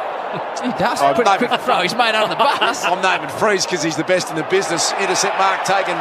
Jack Henry in defence. It's unusual. Is Duke suggesting he's forgotten?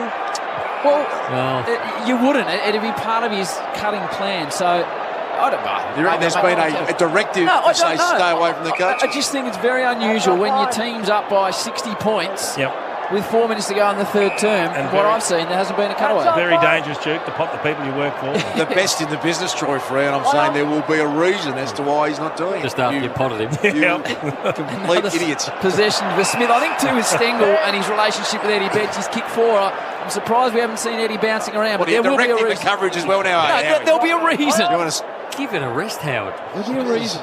Commentating and directing the cut as well. There must be a reason. It fascinates me. Surely going to see a few old ladies in the crowd for you as well, Howie, if you like. That's your producing best on ground. I'm just saying there must be a reason. Isaac Smith. What's he had, Chewy?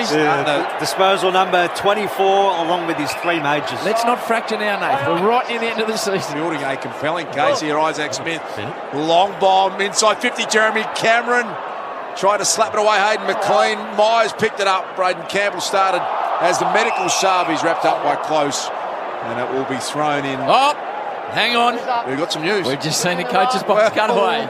So they are allowed to do it. They've just chosen not to. Maybe we are directing the coverage. It's just fielded back to Freezer. Get hold of Chris Scott. Well, we've seen him now. So the Cats still in attack. Blitz halves. Punches it forward. Dangerfield from the ground. Cam Guthrie from the pocket gets it a bit narrow, but that is the hungy for the Cats.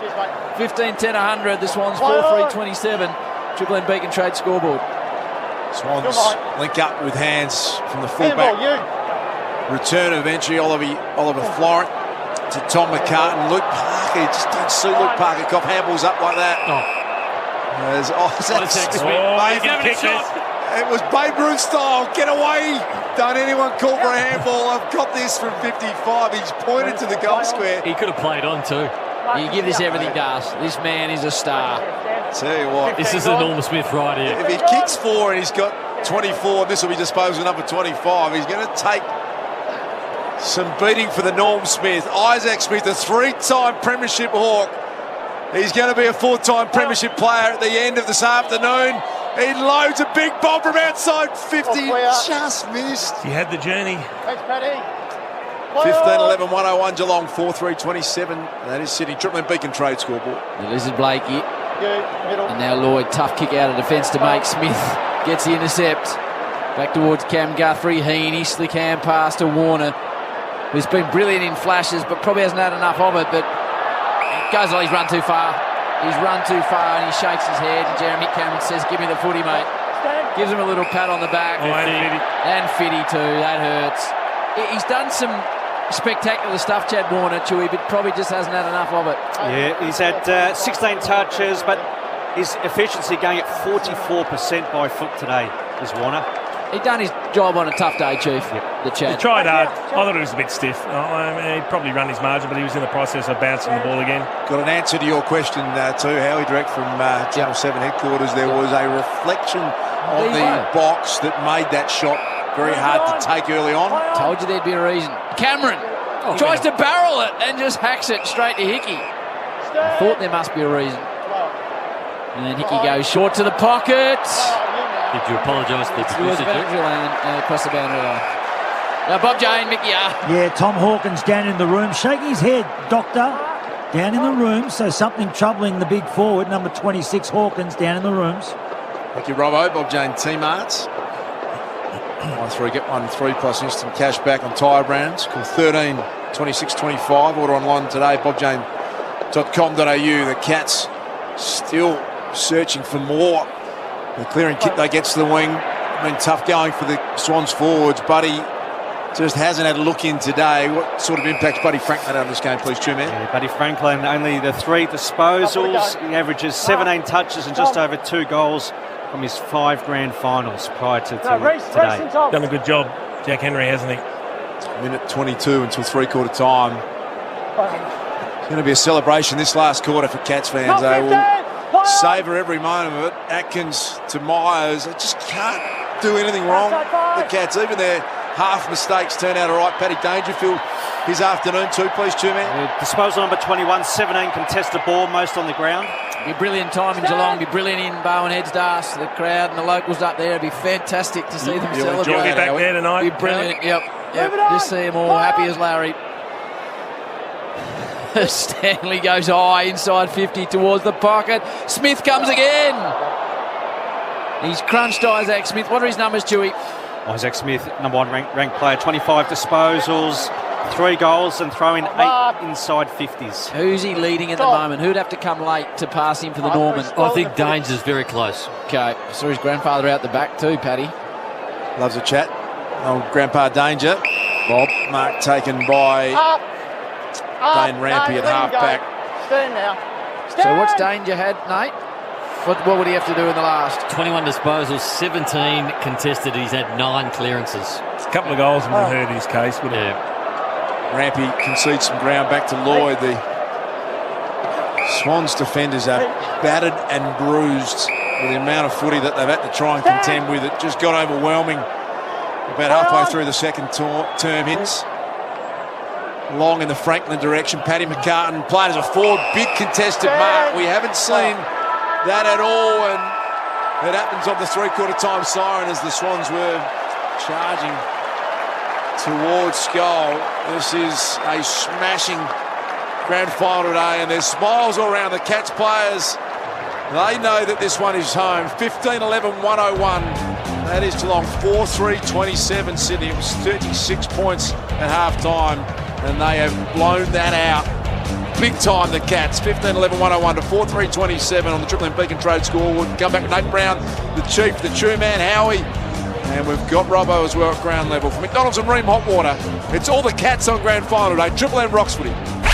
That quarter for Beacon Trade, supporting tradies with over 120 stores, expert trade teams, design services and a huge range of electrical accessories. Beacon, making every tradie's job easier. For McDonald's, Triple M rocks the grand final. It's first bounce for the McSpicy range at Macca's. How's that for a kick? Triple M is your home of the Marty Sheargold Show. We've received some nicknames for tradies. We had Dog, who said, I had an apprentice called Harvey Norman, 4 years, 0 interest.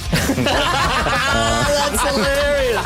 Worked with a bloke once. His nickname was Sauce because he had red hair. Yeah. He went and dyed it black, so we called him Soy Sauce. The Marty Sheargold Show. Weekdays from 6 on Melbourne's 105.1 Triple M. Get the podcast now from the Listener app.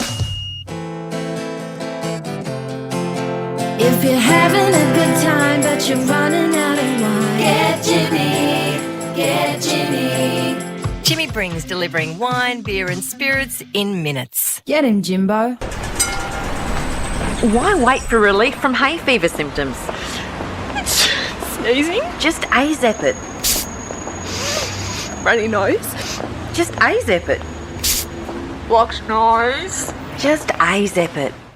For fast, effective relief from hay fever symptoms, just AZAP it. AZAP.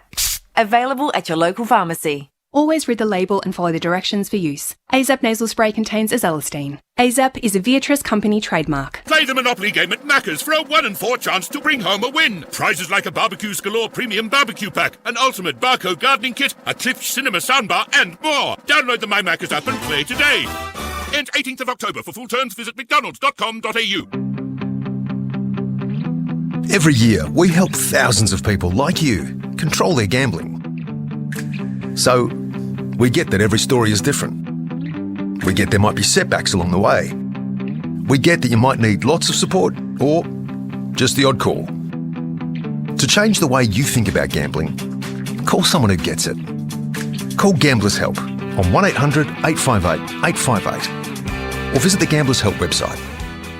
G'day, Adam Gilchrist here.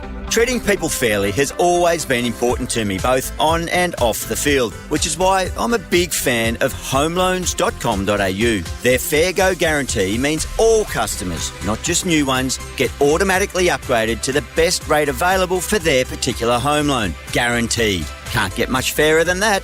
So, say no thanks to the big banks. Get the best rates and a fair go at homeloans.com.au. T's and credit criteria apply. Hi, Rodney Jane here. At Bob Jane T-Marts, get spring holiday savings. Buy 3 tyres and get the 4th absolutely free. Plus, up to $150 instant cash back on trusted tyre brands like Bridgestone, Yokohama, Goodyear, BF Goodrich, Michelin, Zenon and Motorsport Inc. Alloy wheels from only $125 and tyres from just $69.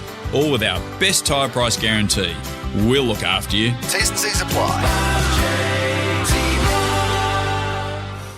Measure up on site with the latest laser distance measure from Bosch Professional Measuring Tools. The new 100-metre laser distance measure GLM 100-25C. Your new best mate on site. Featuring zoom function for long distances, red beam laser, fast documentation with Bluetooth via the Measure On app, backed by a 6-year guarantee. The Bosch 100-metre laser distance measure GLM 100-25C. Available at Bunnings Warehouse, Total Tools and Sydney Tools.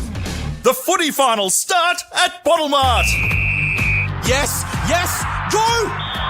Oh no! Hey, want anything from Bottlemart? What, do you mean besides a new ump? A Carlton Draft 24 pack for $49.99. Well, that sounds fair. I'm like this. Or a 700ml Grand Scotch for $39.99, or a 10-pack of Jack Daniels and Cola for $45.99. Well, I'm sure you'll choose wisely. 1 hour delivery available in selected areas. Just download the app. Yes! Hey, that ump's actually okay. Catalog specials out now at bottlemart.com.au. Shut up!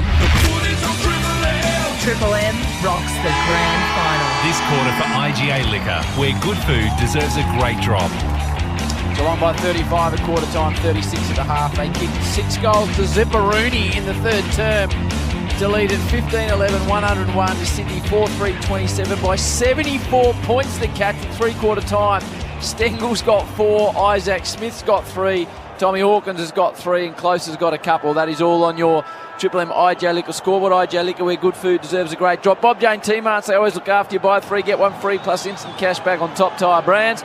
Call 13 26 25 or order online today, bobjane.com.au. Cats fans around you, are they starting to celebrate, Robbo? They sure are, and good news too that Hawkins is out of the rooms, limping around a little bit, took the doctor down there, but all smiles down on the bench, and McInerney also in the rooms, back out with an ankle, so he should be okay in this last term.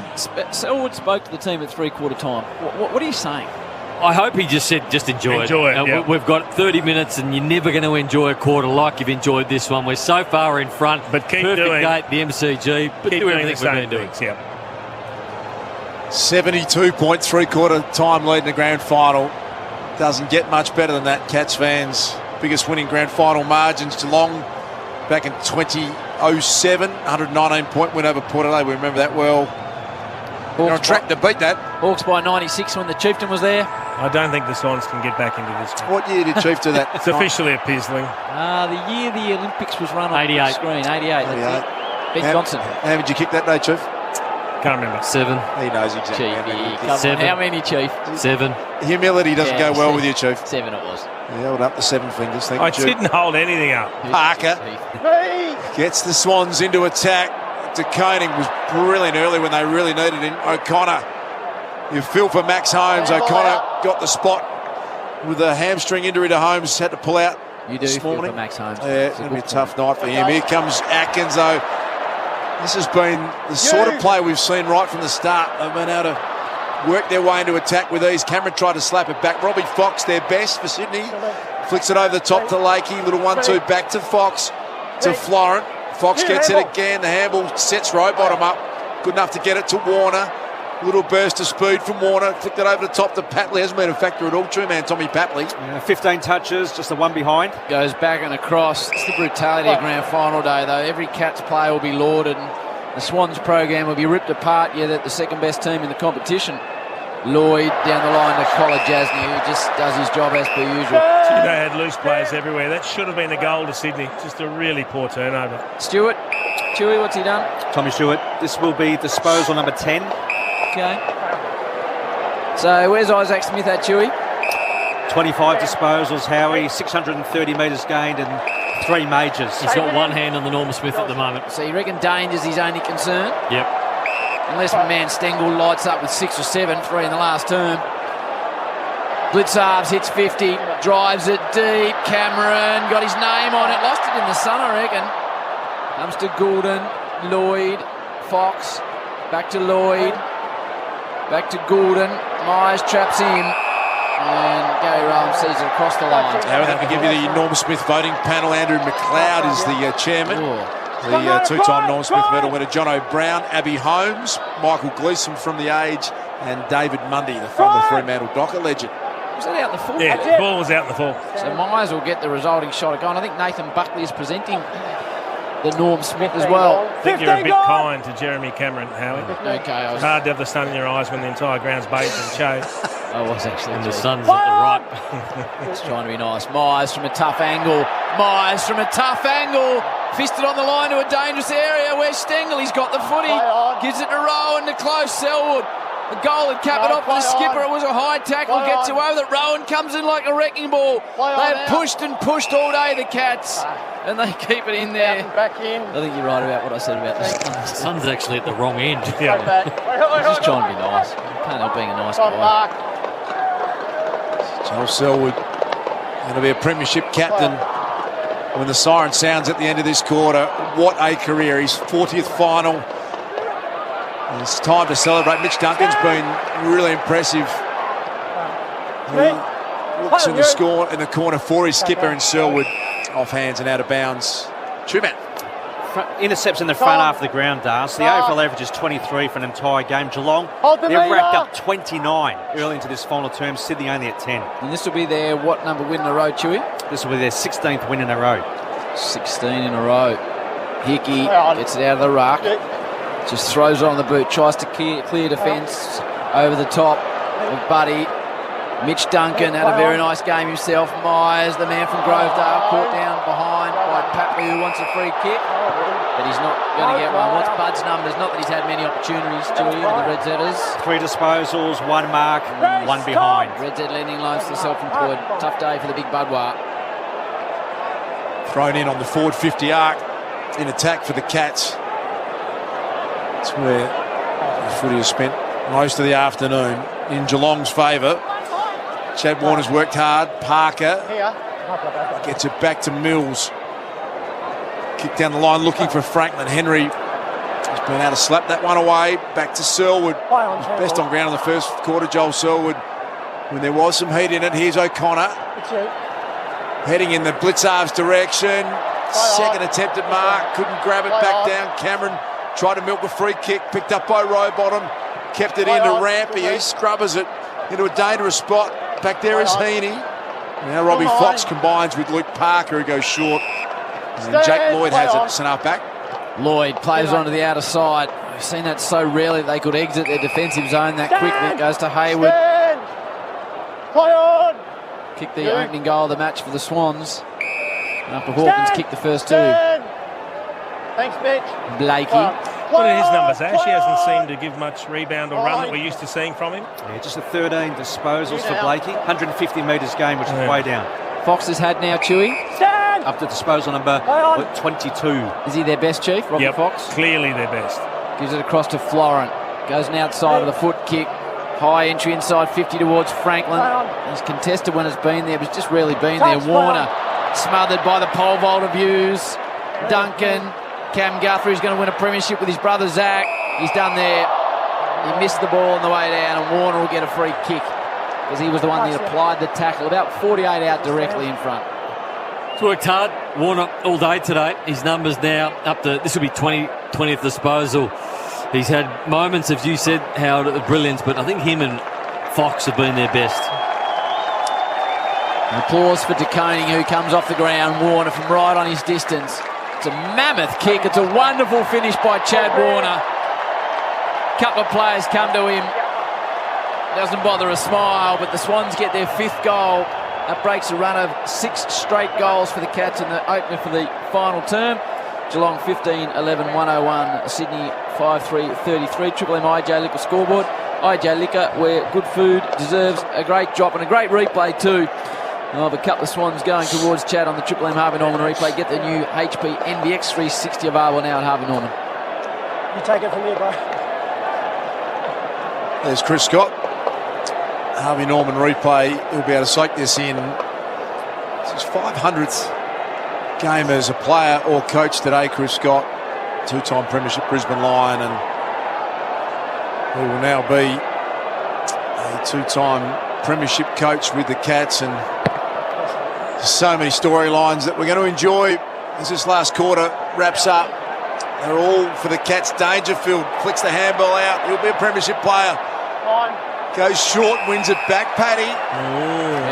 Smith gives it to Paddy. I'm not sure that's his way to the Norm Smith. And he gives it off to Jeremy Cameron when he could have had a goal. And Jezza arcs around, bombs one from 50, and stands there in double Cobra starfish celebration. Jeremy Cameron, he's crossed over from the Giants. And they are enjoying every second of this, the Cats. Party time at the MCG. Geelong 16-11-107. Sydney 5-3-33. And just having a look at Britt Selwood, Joel's pregnant wife. She's got tears of joy already. We're watching all that on the Triple M IJ Liquor scoreboard. Not only have they been the best team all year, the Cats, but they've been the best team at giving the ball to a teammate in a better position. And that occasion then, Paddy Dangerfield gives it out to Isaac Smith, who didn't hesitate to give it back because he knew that Paddy Dangerfield was in a goal-scoring position. Other clubs will bomb that in or try and run it in themselves, and then Dangerfield obviously gets the wraparound from Jeremy Cameron. Probably wasn't on. You probably wouldn't do it in a normal game, but this deep into a grand final when you're that far up, Jeremy Cameron gets his first. That's the first time we've really seen them celebrate, acknowledging what's happening, Nate. There was smiles all around, some high fives.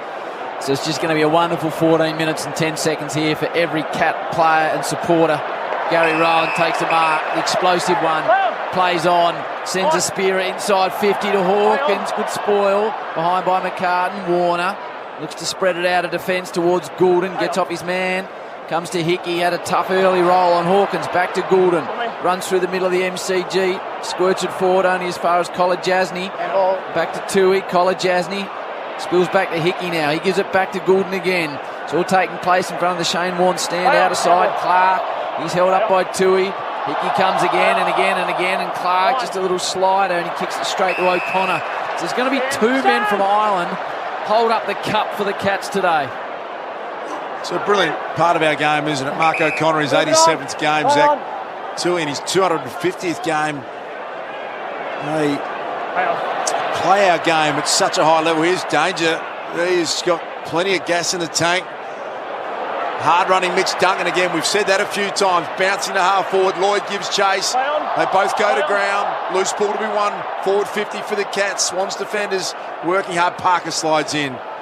Gets it to Stevens. Goes short looking for Hickey.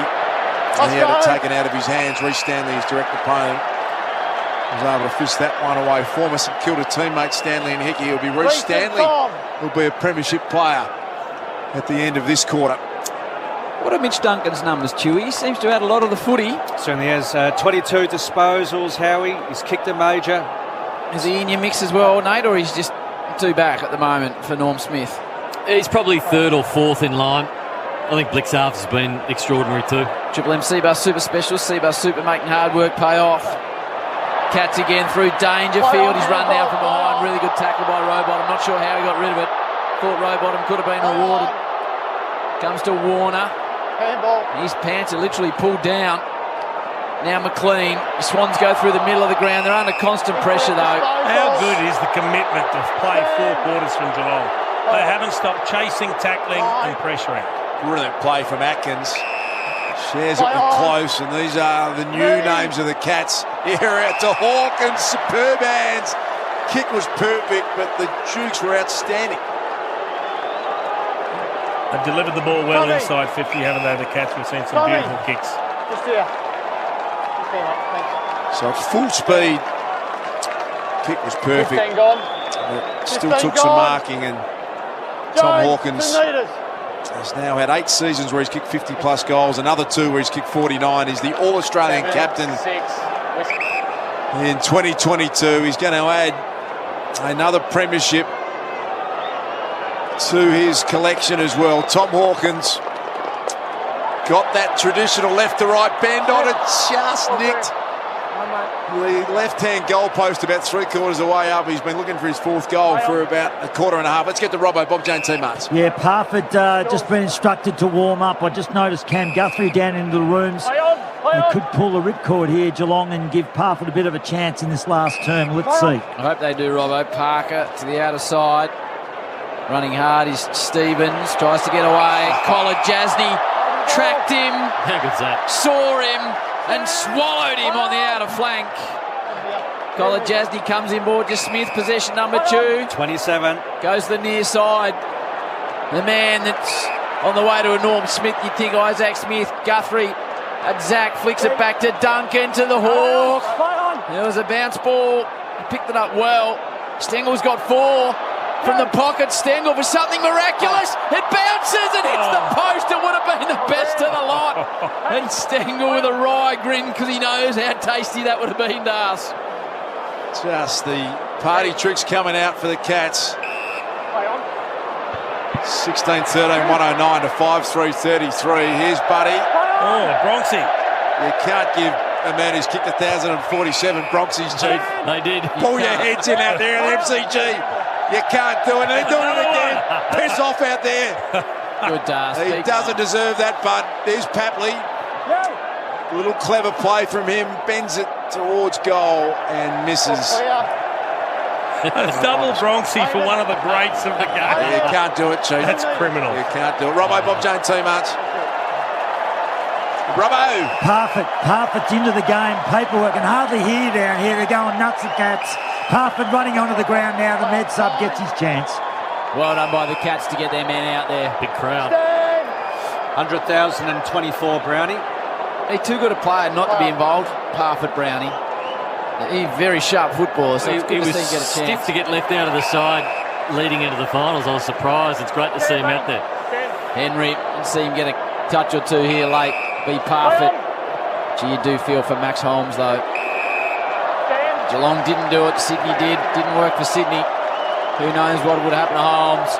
Joel Selwood's going to be a 4-time premiership player and a premiership captain in 9 minutes and 8 seconds. Mitch Duncan having a chunk of it. Gives it short to Selwood on the bounce. Just running around as the Geelong chant goes up around the MCG. Back to Henry.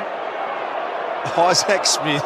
He is just that hungry for the footy at the moment. He knows that the Norm Smith, I've just had the binoculars on him, Howie.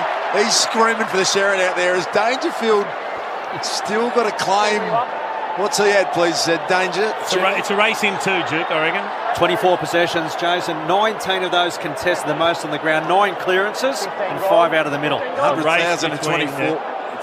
Sorry, what was the crowd? 100,024, Chief. It's the biggest crowd since 1986. Oh, that's big. That is big. 2-horse race for the Norm Smith. Danger can slot this goal from outside 50. It gives the selectors something to think about. It's a pretty good-looking effort just across the face. Trying to take the mark. Blitzar's almost claimed it on the second attempt. Zach Tui, game 250, gets it to close. Parfitt, the medical sub. It's a fairy tale at the MCG. Parfitt's been on the ground 30 seconds, and look at them come from everywhere. Just about every Cat player on the field embracing Brandon Parfitt. And you can't write the script any better today. Everything you want to have happen from a Geelong point of view has happened perfectly 17-13, 115 to 5-4-34. And that's a nice moment for Brandon Parfitt on the Triple M J Liquor scoreboard. It is, and everybody says you'd feel a part of it even if you didn't get on, but, you know, it's a little bit different. The handball from Brad Close again, and these players they've brought into the football club. Close has been outstanding. Tyson Stengel, just the change of mix, the pace that Geelong didn't have last year. It's been the pace that's taken them to this premiership. Here we go. So another goal for the Cats, 115-34, and Chris Scott celebrating on the Harvey Norman replay, which is absolutely wonderful to see. 986, the biggest crowd. How many did you kick that year, Chief? 986? Can't remember. How many, Nate? Might have been his first premiership, the Chieftain, back in 86. Warner. I think he gets 6. Stevens, they're big numbers for the Chief. Paddy McCartan nearly marked in the square to get a free kick. Been a great day for De Koning. And it's good Paddy McCartan's going to get his moment on grand final day. He goes back, kicks the goal. A little smile, 6-4-40. The Cats 17-13, 115. 75-point margin, Triple M IJ Liquor scoreboard. IJ Liquor, where good food deserves a great drop. Robbo! This is why Geelong are so selfless. Cam Guthrie sitting here in the back stalls, hamstring, ice on the right hamstring. Parfitt kicks the goal and he's got both hands in the air, smashing the roof. So they're all in it. They're all in it. They've decided, okay, this is our year at Geelong. Ream-Hot Water built tough Aussie conditions when it comes to water heating. Ask your plumber to install a Ream. And we've had Nathan, the Chief, with the Triple M Seabus Super making hard work pay off. The Cats lead it by 75 points with 7:41 to go. Okay. What about Joel Selwood? Have a look at Gil McLaughlin. Triple M Harvey Norman replay. He's having a chat to Ryan Stokes alongside Kerry Stokes and the Stoker. Lockie Murdoch. All the big names here. Prime Minister, the opposition leader, they're all here at the AFL Grand Final, and they will all tell you they saw a game that was dominated by Geelong from the very first bounce. Here is Zach Guthrie, handed it, looking for Buse, almost taken away by Papley. Cameron has worked down to half back to pick it up, flicks it into the direction of Buse, and it's just gone out of bounds, so it'll be thrown in for a boundary throw. 7 minutes, 14 seconds remaining in this Grand Final. 75-point lead to the Cats on the Triple M IJ Liquor scoreboard. I'll ask each of you as you go, what's going to be your favourite story about the Cats winning, Nate? Have a think about it, and we'll get it from the next stoppage in play. Tui playing 250. An Irishman who's come across, he might be in the thoughts. Atkins, little slider down the line, hits Hawkins. What are you thinking, Nate? I'm thinking Stengel. Yep. 4 goals on grand final day after his career looked washed up. What about you, Chief? You're not typically a man for great sentiment. Isaac Smith for me. Isaac Smith. I mean, at the twilight of his career, going to the arch opposition of the club he played for, but playing a ripper and winning another flag. Dangerfield in game number 303, can't complete the mark. The Swans work in defence. Lloyd, what about you, Chewy? We go for Patrick Dangerfield. Nice compliment to his resume in regards to his career. He's been one of the best, hasn't he? He certainly has. And what about you, Das? What's the story that'll get you up? Joel Selwood for me. He equals Michael Tuck's record in winning a VFL AFL Premiership. 15 years apart. He won it his first year in 2007. He'll now be a Premiership captain, Joel Selwood. And you must have one, Howie, given you brought it up. I think either Joel Selwood or you coming out for a beer with us tonight, Chief. One of those would be my favourite story. Chief's warming to a rap party tonight. The Chief is. Tom Stewart. He hasn't really been required. They put some work into Tom Stewart with Ryan Clark. But it's just been such a comprehensively brilliant performances from the Cats. Collar Jasny has got it. Goes short. Brian Myers. Spearing pass. Nearly taken by Hawkins. Batted in the direction of Parfitt. The medical sub came on for Cam Guthrie. Stepping through heavy traffic was Jeremy Cameron over the top. Close got it from Duncan. They're surging it forward. Here's Danger. Muscled his way through it. Snapping to the goal square. And De Koning shifted forward. That's his first goal in his career. His first goal ever on grand final day. It is a fairy tale. Sam De Koning, just his 24th career game and his first ever goal in the big time. He does it on grand final day. The prototype for the modern defender, 204 centimetres, And look at the smile on that young man's face. Triple M IJ Liquor scoreboard, 81-point lead to the Cats. Smiling all the way back from the full forward line, all the way back to centre half back. And I think it was Franklin that dragged him down there, and he found himself on the goal line. It was McCartan actually trying to defend, playing as a forward, and just allowed him goal side. He hasn't just had a great year. He's been one of their best today on the biggest stage possible. When the heat was on early, he stood up with intercept marks, intercept possessions. He's been outstanding, Sam De Koning. The roar around the crowd. We saw the coaches' box shot of the coaches, Grigg in there, Scott, Eddie Betts, all celebrating that. Word from the MCC, not one spare seat in the house. 100,024 is complete maximum as Warner drives a long ball from outside 50. It'll get there. It'll get there. So it's a goal from Warner. He's got a couple in the term, and he's moving up towards the Swans' best player. The Swans 7-4, 46, 18, 13, 121. So that crowd of 100,024 is complete maximum. And that doesn't count the extra numbers in the Triple M box with sort of extra technical types coming left, right and centre late in the game. A couple of happy Cats fans Yes. just roll their way into the Triple M commentary box. And if you are a Geelong lover, you've got to have enjoyed every part of this grand final. 15 straight wins coming into grand final day, and now 16 in a row. It'll be party time down at G-Town, Howie. You'll love it. You'll be right amongst it. You're a known celebrator for grand finals in that part of the world, Howie. No, I'll be keeping it very low-key. Stanley. Better lock your house if you're in Geelong tonight. Picked up by Warner. He has battled really hard. Zach Guthrie, premiership with his brother on offer. Isaac Smith, he's desperate for another possession. He's got claims on the Norm Smith, and they are legitimate claims too. He's going to be very hard to topple for that award. The voting, how late does it go in, Dust? They would have collected them now. Okay. They'd be in right now, so he might be home, Isaac Smith. You reckon he's home, Nate, as Selwood gets another clearance out of the middle? Yeah, I believe so. 2 goals in the first quarter. Stevens wobbles the ball towards the centre of the ground. The pole vaulter gets up, and he gave away a free kick. That's Buse. Now, in fact, he was checked, so it's a free kick going the way of Buse. Selwood, the way he started the game on hands and knees, just brutal over the football. What's he had today, the skipper, Dewey? Yeah, Joel Selwood, Howie, 24 disposals. He's also laid 4 tackles. McDonald's Ream Hot Water, Triple M Rocks footy. What an amazing footballer. You just wonder whether you go out on this note as a Geelong premiership captain. Joel Selwood, the thought will be there. He has done everything you can possibly do in the game, and on his way to become an official legend, you would think at some stages. Kolajasny gets it at half back, releases it to Buse. You've got 4 minutes remaining in the grand final. Cats by 75 points. They've won every quarter of this grand final. And Isaac Smith has got another possession on the wing, and he just takes a bit of time to soak it in, just to say to the Norm Smith selectors, just in case you didn't realise, I've had a massive day. And maybe the Norm Smith will be around my neck in a moment's time, boundary throwing. He's up to 29 and kicked 3. 10 inside 50. He has to get it. What about Danger's reputation, though? Will that carry weight? Nah, he hasn't kicked the goal, Danger. I think that's going to cost him. 2 to Danger. I wouldn't be surprised if Robbie Fox slipped in there for a vote. Hickey. And as far as another one for Smith. Selwood. Be great to see him kick a goal. Selwood on the check side. All hail Joel Selwood.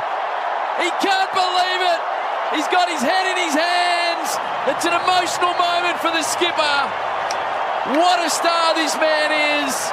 He's going to be a 4-time premiership player and premiership captain. And there looks amongst that huddle like he's a bit emotional about it as well. A check side of all things, Chieftain. Didn't fancy the left foot, did he? He just hit the big running banana. It was a beauty. Isaac Smith involved again with a good hand pass to affect the clearance. And that's just good goal sense. Got a good piece of it. Every storyline. Yeah. De Koning kicking a goal. Selwood kicking a goal. Parfitt coming on and kicking a goal. Look at the tears of the Selwood family there. Howie on the Triple M Harvey Norman replay. His beautiful mum who's produced 4 AFL boys in the family, and his wife Brit's pregnant. They have got tears streaming down their face, the Selwood family. They all know the courage and the effort and the battle that champion has gone through, Joel Selwood, and what a moment it is for one of the great players, one of the great leaders of our game, played more finals than anyone in the game's history. Jeremy Cameron gets on there to this one. He got it from Parfitt. Jezza.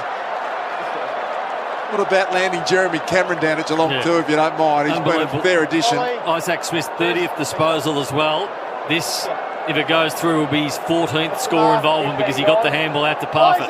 31 now, mate. Just flying. Troy, Adam and Scott Selwood, their dad. They are high-fiving each other. Jeremy Cameron, he just puts another exclamation mark on it, and then he opens the can of Carlton Draft and downs it. The country boy from Country Victoria, he's going to sink a few, you reckon, in the post-game wrap-up. They're out to an 87-point lead. I haven't seen that sort of celebration before, ever. That's a good one. On grand final day, Triple M IJ Liquor scoreboard. Jez has got a couple. Just describe that again, Duke, what he did after he kicked the goal. It's the old-fashioned can, the wide-mouthed Chief. He flicked it open and he pulled it out and he downed it, Chief.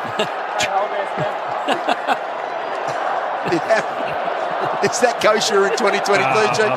That's the thing, the sort of thing you can do when the game's been locked away for that long. You can start thinking about celebrations and fun and games, and it is on for young and old on the boundary line. Bob Jane, Mickey, are you down there? Yeah, Chris Scott, all the assistants, Eddie Betts, I can see. They're all hugging, high fives, tears. This is an emotional win by the Cats. Been here for so long, such a consistent side. Chris Scott leading the charge. Warner grabs it out of the middle. Thanks, Robbo. Dumps it inside 50 for the Swans. Stewart gets it back towards Reece Stanley. He's had quite a journey. Zach Guthrie playing a premiership with his brother Parfitt. Squeezed it out wide and finds Kolajasny. Goes out wide to Zach Tui, game 250. Only other player to play 250 on grand final today, Luke Hodge, who won the Norm Smith back in 2014. And now Mitch Duncan, who's been huge. He'll win his second premiership. And go back. Listen to the roar. Joel Selwood, ball in hand. Have a listen to the Cats fans. This is like a documentary where you wrote the script at the start of the game and everything you wanted in it has happened. DeConing kicks his first goal. He squares it up now to Tom Stewart. Minute 32 remaining in the grand final. Another possession for Smith, Chewy. Number 32, Howie, along with his 3 goals. Is that the most on the ground? Most on the ground. This goes a little short one towards Cameron. Lands on his head as he takes the mark. We've got 1:19 on the clock here. Cramper for Jezza. Time back off. He could go down as one of the great grand final goal celebrations. The scuffing of the can. Really will. Loved everything about it. Till he goes short to Kolajasny. The celebrations galore happening on the interchange bench. Danger still hunting the footy. Got a bit of a raw kick from Kolajasny over his head. Picked up by Ollie Florent. Coughs it up. Selwood back in there. Tom Papley just hasn't had that zing that we've normally seen from him. Warner through the corridor. Can they get a late goal here? Gordon running through the corridor. Takes a bounce. Goes out wide. Awkward one for Hayward. Confronted by Stewart. Just picks it up with one hand. As casually as they like, and then wrapped up in a tackle. Papley's going to take a bounce. He's going to get a junk time goal here, the Pap. There won't be any celebration attached to it, but Tom Papley kicks the 4th goal of the quarter for the Sydney Swans. It's his first of the grand final. As all the air has gone out of it. 22 seconds left. 2013, 133 Geelong, 8-4-52 Sydney. That is all on the Triple M IJ Liquor scoreboard. It's actually worked quite hard today, Tom Papley. It hasn't been his day. It hasn't been on the end of a lot of it, but 20 disposals. He's finished off with 1 goal too. A couple of other players, Chad Warner, probably been their best player on with Robbie Fox and Parker 23, but outside those guys, been few and far between. It's all been the Cats. 22 seconds on the clock for the Cats. Max Holmes getting hugs down on the bench. Sean Griggs smiles. Guthrie's there. Sean Higgins. O'Connor, Chris Scott looks really emotional as he hugs Max Holmes. Cam Guthrie's going to play in the flag with his brother. As the umpire bounces it down in the middle, Hickey, Stanley, goes to Goulden, runs out of the middle of the MCG, bangs it inside 50 to Koning. What a day he's had. comes back towards Paddy McCartan. Hayward from a tough angle in the pocket. It's a check side right to the teeth of goals. Tui fists it down. It goes across the line. 3 seconds on the clock. Bob Jane Robbo. Chris Scott sitting in the back stalls crying. Seriously, the senior coach sitting here so emotional. 100,024 at the MCG. It's a famous afternoon for the mighty Geelong Footy Club. They are going to be premiers in 2022. And they have dominated this grand final. Joel Selwood's a premiership captain. Chris Scott wins his second premiership. And it's a party for the Cats. 2013-133, 8-4-52. One of the most dominant grand finals we've seen in recent times. It's all the Cats.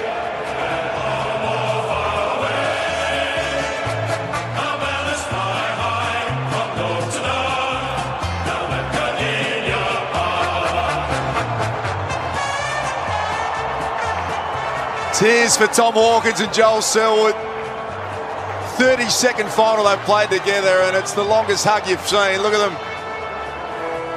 What a career those two have had together. Massive tears for Tom Hawkins as he hugs his skipper in Joel Selwood. But as you said, if you're writing a script today, it was just everything you wanted to go right. Went right for Geelong. Cats by 35 at quarter time, 36 at half time, 74 at three-quarter time. In the end, 81-point winners, 2013-133 to the Swans, soundly beaten 8-4-52, 81 points. Jeremy Cameron kicked a couple, Stengel 4, Isaac Smith kicked 3 and had a heap of it.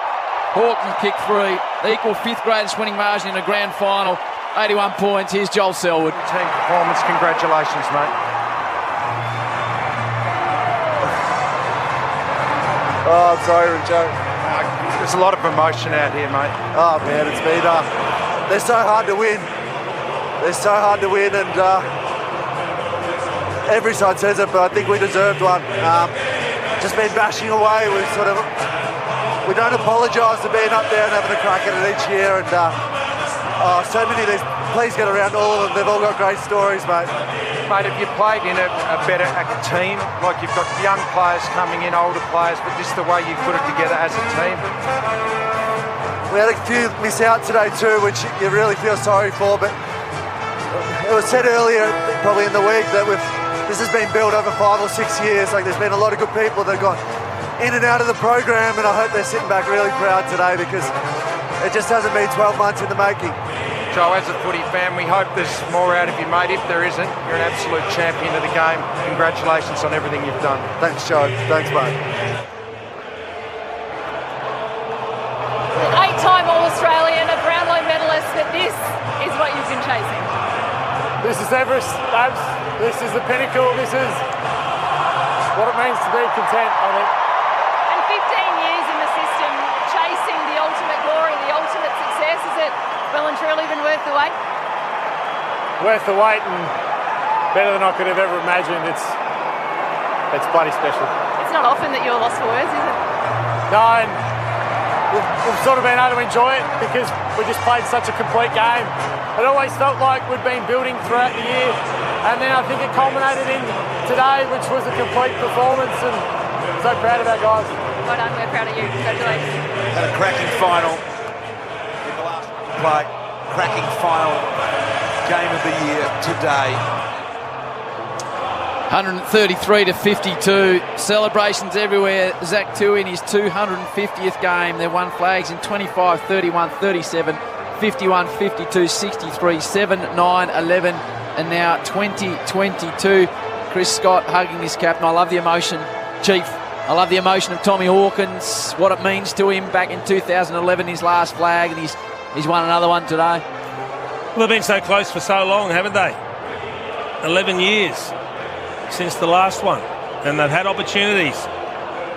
A number of opportunities. Campaigns where they were favoured to go through and win it again. And as Joel just said, they're not easy to win.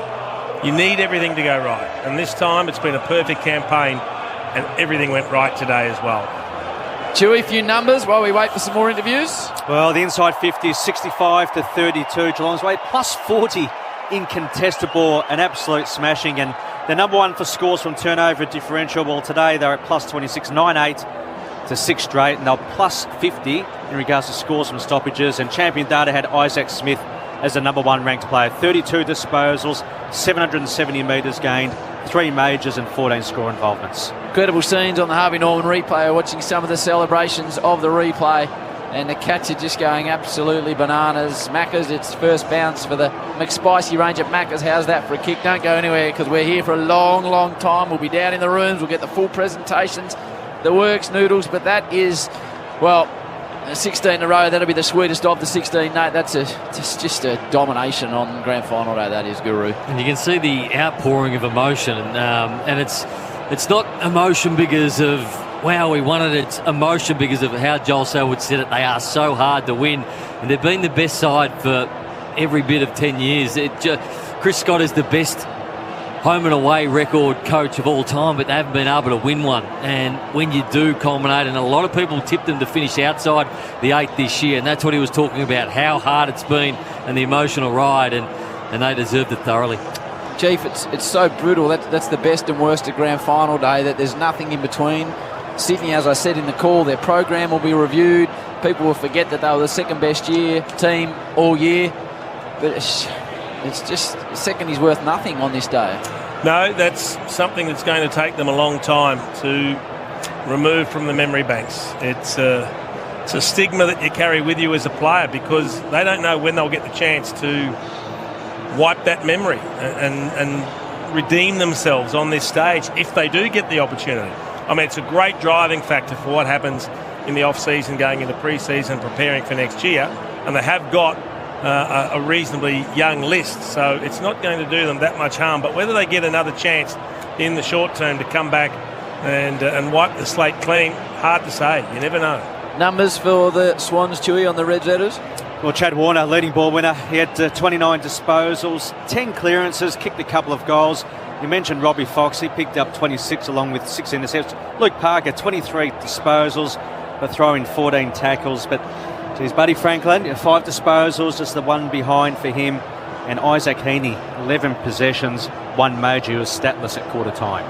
Anyone expect anything that dominant when you came to the footy today? No, I expected it to be a close game. They're very evenly matched, these two sides, and Geelong just dominated from the very first minute.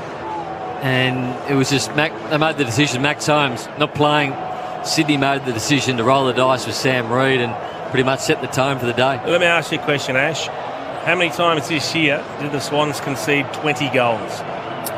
Well, that's because I reckon you'll be counting them on 1 or 2 fingers. I reckon you're on the money, Jason, because defensively they've been sound all year. They only concede 74 points per game. That would have to be. And they've conceded 20 goals on grand final day. An absolute horror performance, a nightmare for John Longmire and the team, but one that they're going to have to learn from. And now they have to. This is the hard part for Sydney, Howie. They have to sit here and watch all of this unfold. And wait for the token thanks from the opposition team. Watch them getting their medals and the presentations. It's hard yakka. Just having a look at the Irish boys. Mark O'Connor's got an Irish flag in his hand, so too Zach Tui, and you can imagine all our friends listening in Ireland on the Listener app, Howie, that would have stayed up to watch grand final day. And I love the Irish part of our game. It's miraculous how well that they cope with a sport that has a different shaped ball. They just kick the ball so well. Our Irish friends, we've talked about that a lot. And Mark O'Connor, in the end, he was a fantastic replacement because he's so versatile and he coped with grand final day beautifully, Chief. He did. He played well. I think the other thing we should acknowledge, I thought the umpires did a good job today. Barely noticed them. Yes, Chiefy. And when you don't notice them and you're not sitting there saying, I don't know about that free kick, they've obviously done a great job. Worth mentioning Matt Stevic, 451st game. It's his 10th grand final. Simon Meredith, his 8th grand final, 441 games. And Brendan Hoskin with his 211th game. It's his first AFL grand final. So they were great, Chief. You're right. Sam DeConey. Oh, wow. What games he played today, Chief? What number? 21. Game number... What a find, Howie. Yeah, his 24th game, the man from Mornington. And then he snuck down and Das was all over it to call his first goal. Well, I mean, we started to rave about his brother Tom when he emerged at Carlton as a ruckman that could go forward. But this young man has just settled into the key defensive post and made it his own this year. And I mean, they've got that to look forward to for the next 10 or 12 years. Just pegging in a key post that you tick off and go, I know this will be looked after. Looks like the Swans chairman, Andrew Pridham's wandered down to console his Brave team as well. Nate, you've always been very tight with Andrew Pridham. You think you've got to mention the war? Yes. It's all about Geelong today, though.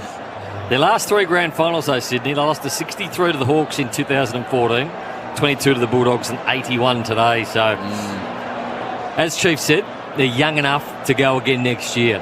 But they won by a point last week, and it shows you how hard it is to actually get there. Another couple of seconds and Collingwood win that game. They can lick their wounds and be back. Look at Chris Scott's coaching record now. It stacks up. Home and away, he goes at sort of 78% or thereabouts. Stu, man, you tell us. 73. 73. Yeah. It's better than anyone by a long margin, particularly over that extended period of time. Top 4 so regularly, competed in finals every year, I think, apart from one or thereabouts, Stu, man. Now with a second premiership, it's a phenomenal coaching. 200th win as coach, which is the most of any coach of Geelong. Might be time for Cats fans to just take it a touch easy on him. It's amazing, isn't it? Blows my mind. The vitriol that seems to come Chris Scott's way. He's on the receiving end of that regularly. Let's get down to our official ground announcement with Hamish McLaughlin. Represented today by Vice President Mike Arusa. Please join me now in congratulating today's field, boundary and goal umpires on their contribution to today's match. I'd now like to invite VFL field umpire from the 1977 Grand Final and the Grand Final replay, John Sutcliffe, to present the AFL umpire Grand Final medals, and invite field umpire Simon Meredith to accept the medals on behalf of the umpiring team.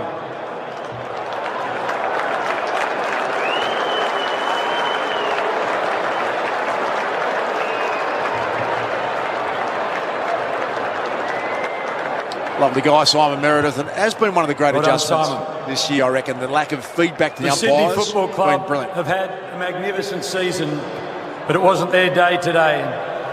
Would you please welcome one of their captains, Dane Rampy, to come forward and say a few words. Dan Rampy's making his way up to the stage. Toughest gig in footy, you would imagine. In front of 100,024 people.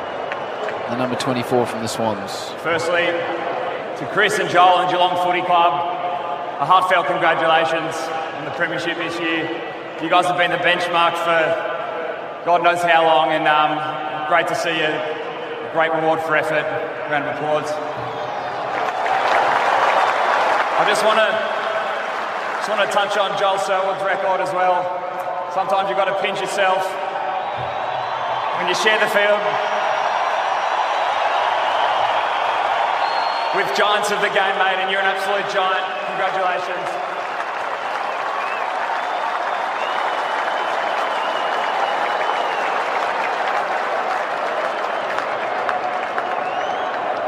To our sponsors, QBE, Real Estate, Volkswagen, thank you for your ongoing support.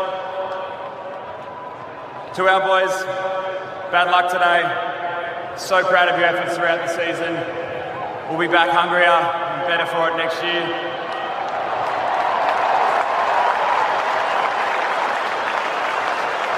And to our red and white supporters, both South Melbourne and back in Sydney, sorry we failed you today, but your support has met the utmost over the last 3 years, during COVID, and this year particularly back with crowds.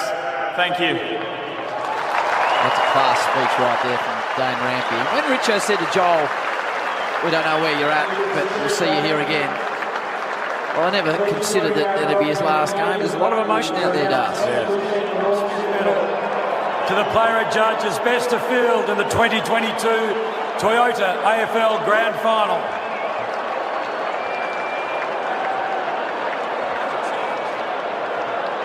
Thanks, Aim.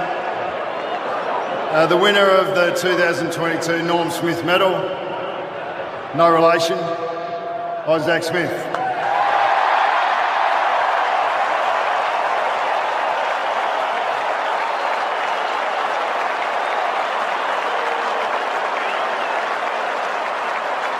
Isaac Smith has done it 3 times with the Hawks. Tumiani's numbers. 32 disposals, 11 inside 50s, 770 metres gained, 3 goals won and 14 score involvements. And one of the most popular, likeable players in the game. To the Swans, I have nothing but respect and admiration. You're an unbelievable football club, led by Horse and Hale. So, commiserations today. To our boys, unbelievable. I'm still in a little bit of shock. It was a phenomenal performance. Thank you to all our support staff and coaches. Toyota, unbelievable sponsors of the AFL. And finally, I'd like to give a shout out to my family, my beautiful wife Candice, and my hero growing up. Pop, I love you.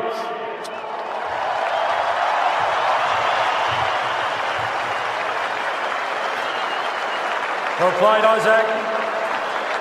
Now, it's every young footballer's dream to be on the grand final stage on the last Saturday in September, so it is with much pleasure that we welcome the 23 winners of the NAB AFL Auskicker of the Year competition from the NAB AFL Auskick program, who now present the medallions to each player of the winning team. Number 1 for Geelong, Reece Stanley. Solid performance from the big ruckman, did what was needed to do, worked hard in the middle, didn't allow Tom Hickey to dominate, who'd been such a good player for the Swans in the final series. Been a long journey for Reece Stanley. Hands in the air. Number 2 in his 250th, Zach Tui. Thought he set the tone early out in the wing when he beat Warner for the football. He wasn't as fast as Warner, but he just made a beeline for it, and the kick he had in the back pocket when Sydney were coming and they strung a couple together and he just hit a beautiful pass. Brilliant, 21 disposals. Second most games ever for an Irish Australian rules player, 250. Number 3, Brandon Parfitt. Thought this young man was stiff to fall out of the final side in the first place. He'd showed such great late season form, got squeezed out, but made the most of the opportunity to come back in the mix, picks up a premiership medal, and how good to see him kick a goal when he came on. Number 5, Jeremy Cameron.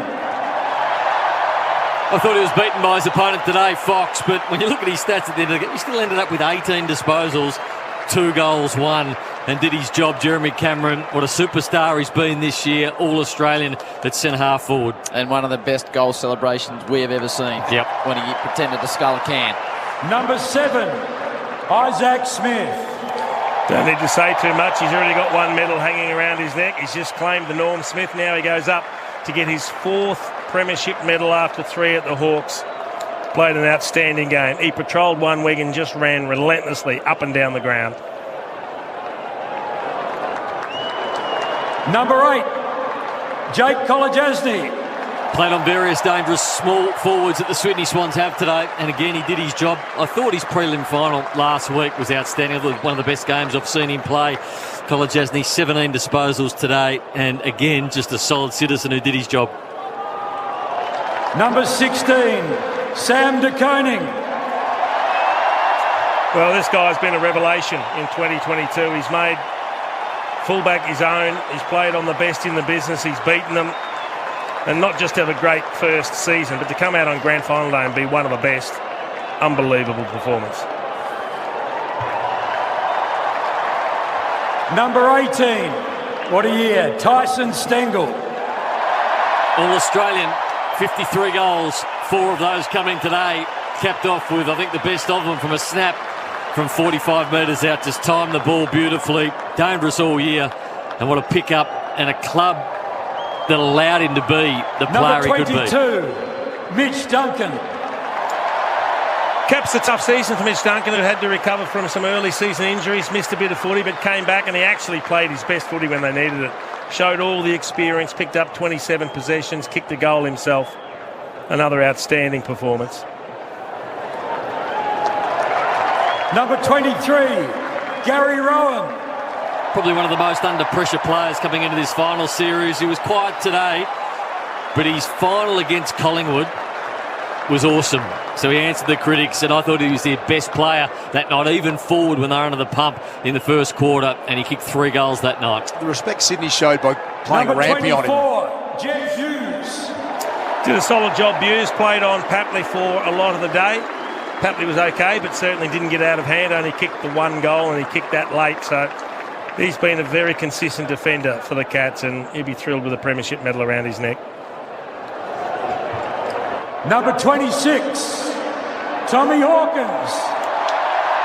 Super again today. 3 goals, 4. Now, he kicked the first 2 and got them away to a good start and just bullocked his way and set the tone. If he had to kick straight, Chief, if he had to kick 6-1 instead of 3 goals, 4, it's a big decision for the Norm Smith. That's how good he was. Number 29, Cam Guthrie. It's just a selfless player, Cam Guthrie. He does what's needed. He plays a role. He attacks. He fought through a bit of injury. He was very good early, ended up with 16 possessions and a goal, but he was happy to come off and let Brandon Parford get onto the ground. Number 30, Tom Atkins. So they would have thought where our weaknesses at the start of the year. We need pace through the middle of the ground. We're slow. This guy's got enormous pace. We need a two-way runner. He's a two-way runner.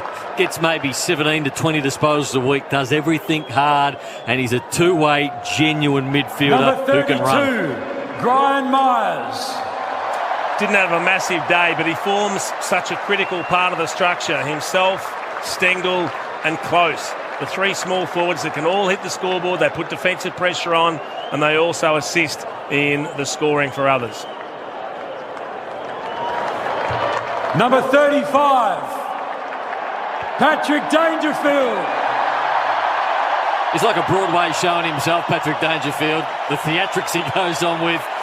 He's good for the game, and he's finally got a grand final medallion around his neck. And he was brilliant again today, as he was last week, to get them going. 27 disposals, and it was his clearance work, and his bullock out of the middle to set it up.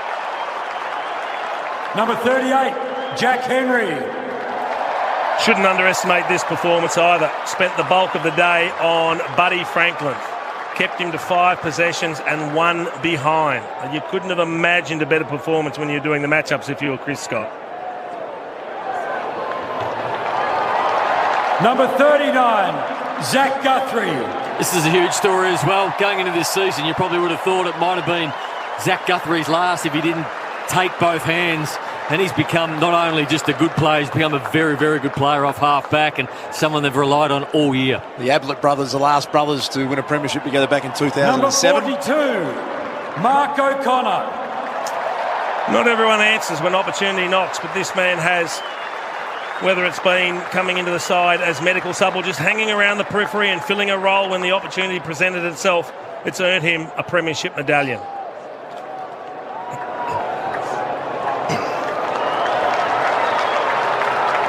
Number 44, Tom Stewart. Probably the most influential defender in the game this year, and that just goes to show you how much respect Sydney had for him. He got tagged on grand final day. You don't often tag a halfback flanker of his height, but they went to him for the full-on lockdown with Dylan. I can't remember who tagged him Number now. 45, Ryan Brad Clark. But he fresh-aired the kid when he got his medal, old Tommy Stewart. Hey, this guy played an amazing grand final. He kicked a couple of goals. He distributed the ball beautifully, 18 possessions. He hit targets. He put pressure on. He's capped an outstanding season as well.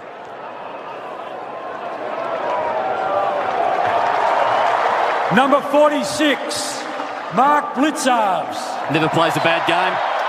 23 disposals today, and he kicked the goal. Played in the ruck, and then when he wasn't playing ruck, he went to ruck rover. He's probably the most versatile player we've seen in the last 2 decades of football.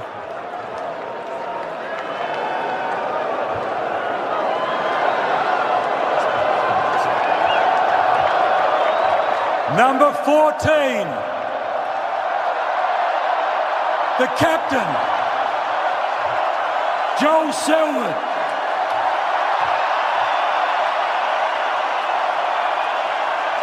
The roar of the crowd says it all. His teammates get around him. He's the heart and soul of the football club. This is the man the others draw inspiration from. He salutes the crowd as he heads up there. And another big day. 26 possessions, capped it with a goal. He's up and about. He's thrilled. Giving away his boots. Duke's already tried to retire him, but we hope he'll be back for another season. That's a great touch.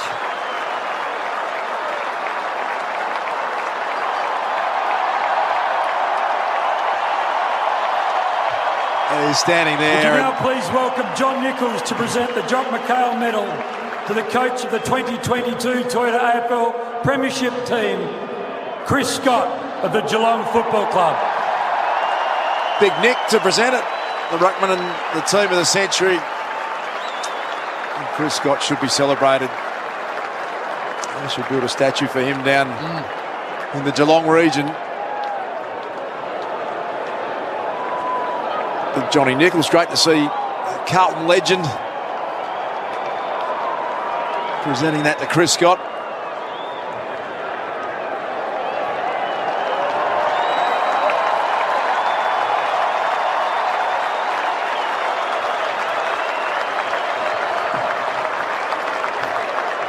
I'd now ask Joel Selwood to come forward and say a few words.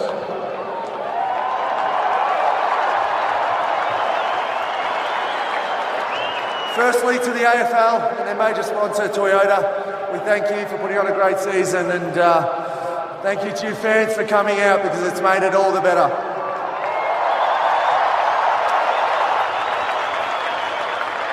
To John, Dane, Luke and Callum, hell of a performance this year.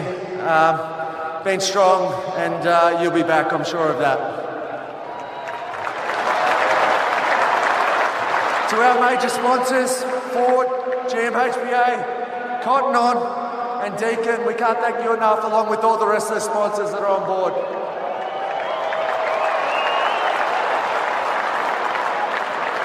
To my teammates and the club, everyone involved in it, not just this year but the years that have gone by, I hope you're sitting back proud.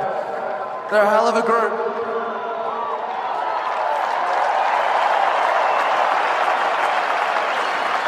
And to our 72,000+ members, we can't thank you enough. And jump back on board, these boys are so special. It's coming home, back where it belongs.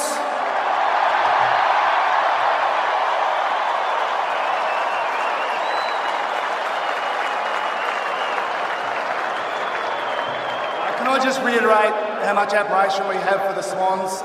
And for that matter, the Swan supporters that stuck around. You didn't have to, and we'll always be appreciative for that.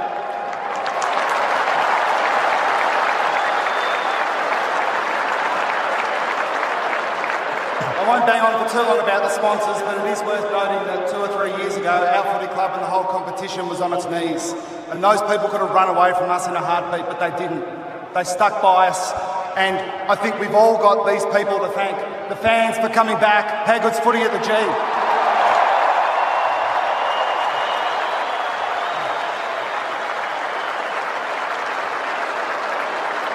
Never more than ever in footy does it take a big group of people to have success.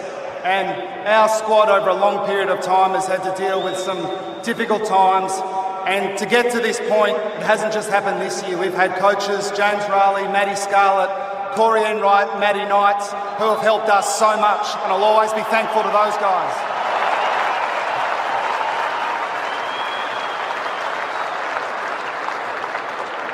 Our wider footy club, again, it's not hyperbole to say that 2 or 3 years ago we were in real trouble. We're back getting quality people into our place, and we just keep persevering. I couldn't be more proud of the whole Geelong community. Let's enjoy this one, please.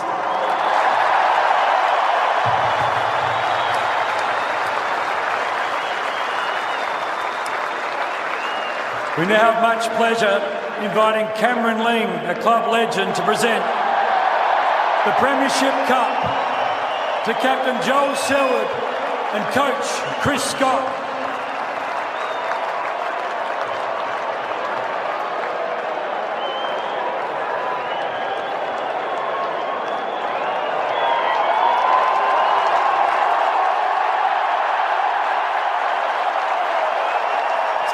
home, back where it belongs, with the final words from Joel Selwood as his victorious teammates jump on the podium. The blue and white ticker tape goes everywhere, and the Cats have won their 10th premiership in fine style by 81 points.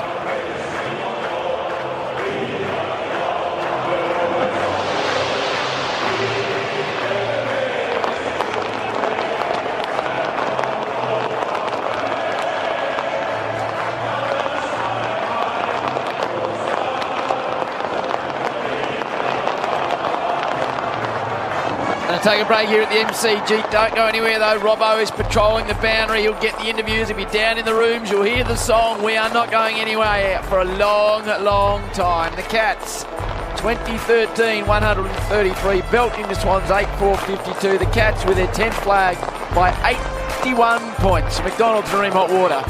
Triple M Rocks football. That quarter for IGA Liquor, where good food deserves a great drop. For Ream Hot Water. Triple M rocks the grand final. Built tough for Aussie conditions. When it comes to water heating, ask your plumber to install a Ream. Triple M is your home of the Marty Sheargold Show. Men with ponytails have always got something simmering under the surface. I had a ponytail for years. Did you have something simmering under your surface? A little bit. Just a little. Just a little bit. If I could do anything. What's your excuse now? Now? It's that I miss my ponytail. The Marty Sheargold Show. Weekdays from 6 on Melbourne's 105.1 Triple M. Get the podcast now from the Listener app. Score a great deal at Dan Murphy's for the footy finals. Beat the crowd and shop online at danmurphys.com.au for delivery in under 2 hours or pick up in under 30 minutes. Kick off the footy finals at Dan Murphy's. Conditions apply. Choose to drink wise. G'day, Adam Gilchrist here. Treating people fairly has always been important to me, both on and off the field, which is why I'm a big fan of homeloans.com.au. Their Fair Go guarantee means all customers, not just new ones, get automatically upgraded to the best rate available for their particular home loan. Guaranteed. Can't get much fairer than that. So, say no thanks to the big banks. Get the best rates and a fair go at homeloans.com.au. T's and credit criteria apply. Tradies, DIY renovators, facility managers, homeowners, demo crew managers. The list of people Identifiber can help goes on and on. Just like the list of services Identifiber offers, including asbestos awareness training, air monitoring and clearance certificates, COVID services, workplace OH essentials programs, and more. Identifiber are the industry-leading experts with over 30 years' experience in hazardous material services, occupational hygiene and risk management. Identifiber, 67 Atherton Road, Oakley, and identifiber.com.au. That's 1234 mil. 1234. Some things you can count on. Or was it 1235 mil? You can count on Empire's range of tapes, squares and levels. Or 1250. You can count on Empire's pencils and markers. Oi, to write it all down. 1215 mil? Too short. When accuracy matters, you can always count on Empire. Empire, built on trust. Available in-store and online at Bunnings. Oh, yeah, that's so good. There's a new vibe in the locker room. Yep, right there. A vibe that makes the boys feel better. Oh, yeah, good there. And recover better. Yeah, that was good. But Homedics Pro massage guns aren't just for the pros. So after you've had a kick around, recover like the pros. Feel better, recover better. With a pro massage gun from Homedics. #1 in recovery. Order online at homedics.com.au. If you're having a good time but you're running out of wine, get Jimmy, get Jimmy. Jimmy brings delivering wine, beer and spirits in minutes. Get him, Jimbo. Hello there, Damien Carbon with your national news briefing. An emphatic grand final win at the MCG. It's a famous afternoon for the mighty Geelong Footy Club. They are going to beat premiers in 2022 and they have dominated this grand final. Joel Selwood's a premiership captain. Chris Scott wins his second premiership. The Geelong Cats beating Sydney by 81 points to be named the 2022 AFL premiers. The win summed up by Patrick Dangerfield on 7. This is Everest, Babs.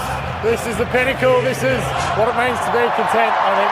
The game littered with Cats match winners. Tom Hawkins bagging 3 goals. Tyson Stengel kicked 4, while Isaac Smith was named the Norm Smith medal winner after booting 3 goals. Earlier this afternoon, Robbie Williams performed in front of 124,000 people, with many saying it was the best AFL Grand Final entertainment ever. Hello Australia, my name is Robbie Williams. I am joined by my Aussie band, my Aussie dancers. And for the next 20 minutes, I'm going to be phenomenal, so you better be good. Just repeating, Geelong have won the AFL Premiership by 81 points over Sydney. To other news, Penny Wong labelling the Russian president weak and desperate in an address to the UN General Assembly overnight. Optus continue to contact customers who were impacted by the cyber attacks this week. And tragedy in New South Wales as emergency services continue to search for a 5-year-old boy swept away in floodwaters. Bluebet's 12-point halftime early payout is available on the AFL Grand Final. Back the Cats or Swans and lead by 12 at halftime, you win. Only with Bluebet. T's and C's apply. Gamble responsibly. Melbourne's weather for Triple M, partly cloudy this evening. We're dropping to a chilly 4 degrees. Mostly sunny for us tomorrow with a high of 19. Then the rain's back on Monday with 17. Our listener app is the new home of Triple M. Download now to listen live or on demand. Shut up! The footage of Triple M! Triple M rocks the grand final. The Triple M Footy Review. Amy. Who covers clangers? Amy does. Lucky you're with Amy. Triple M Amy Review. Who covers clangers on and off the field? Amy does. Robbo! Bob Jones. Robbo, come in, Robbo. Yeah, got danger down here, mate. Unbelievable. It's finally there, the flag. Complete domination today, Dange. It felt all year that we were building, and that culmination was today. I think we kept saying right through every week that we're going to continue to refine our game, and then that was it.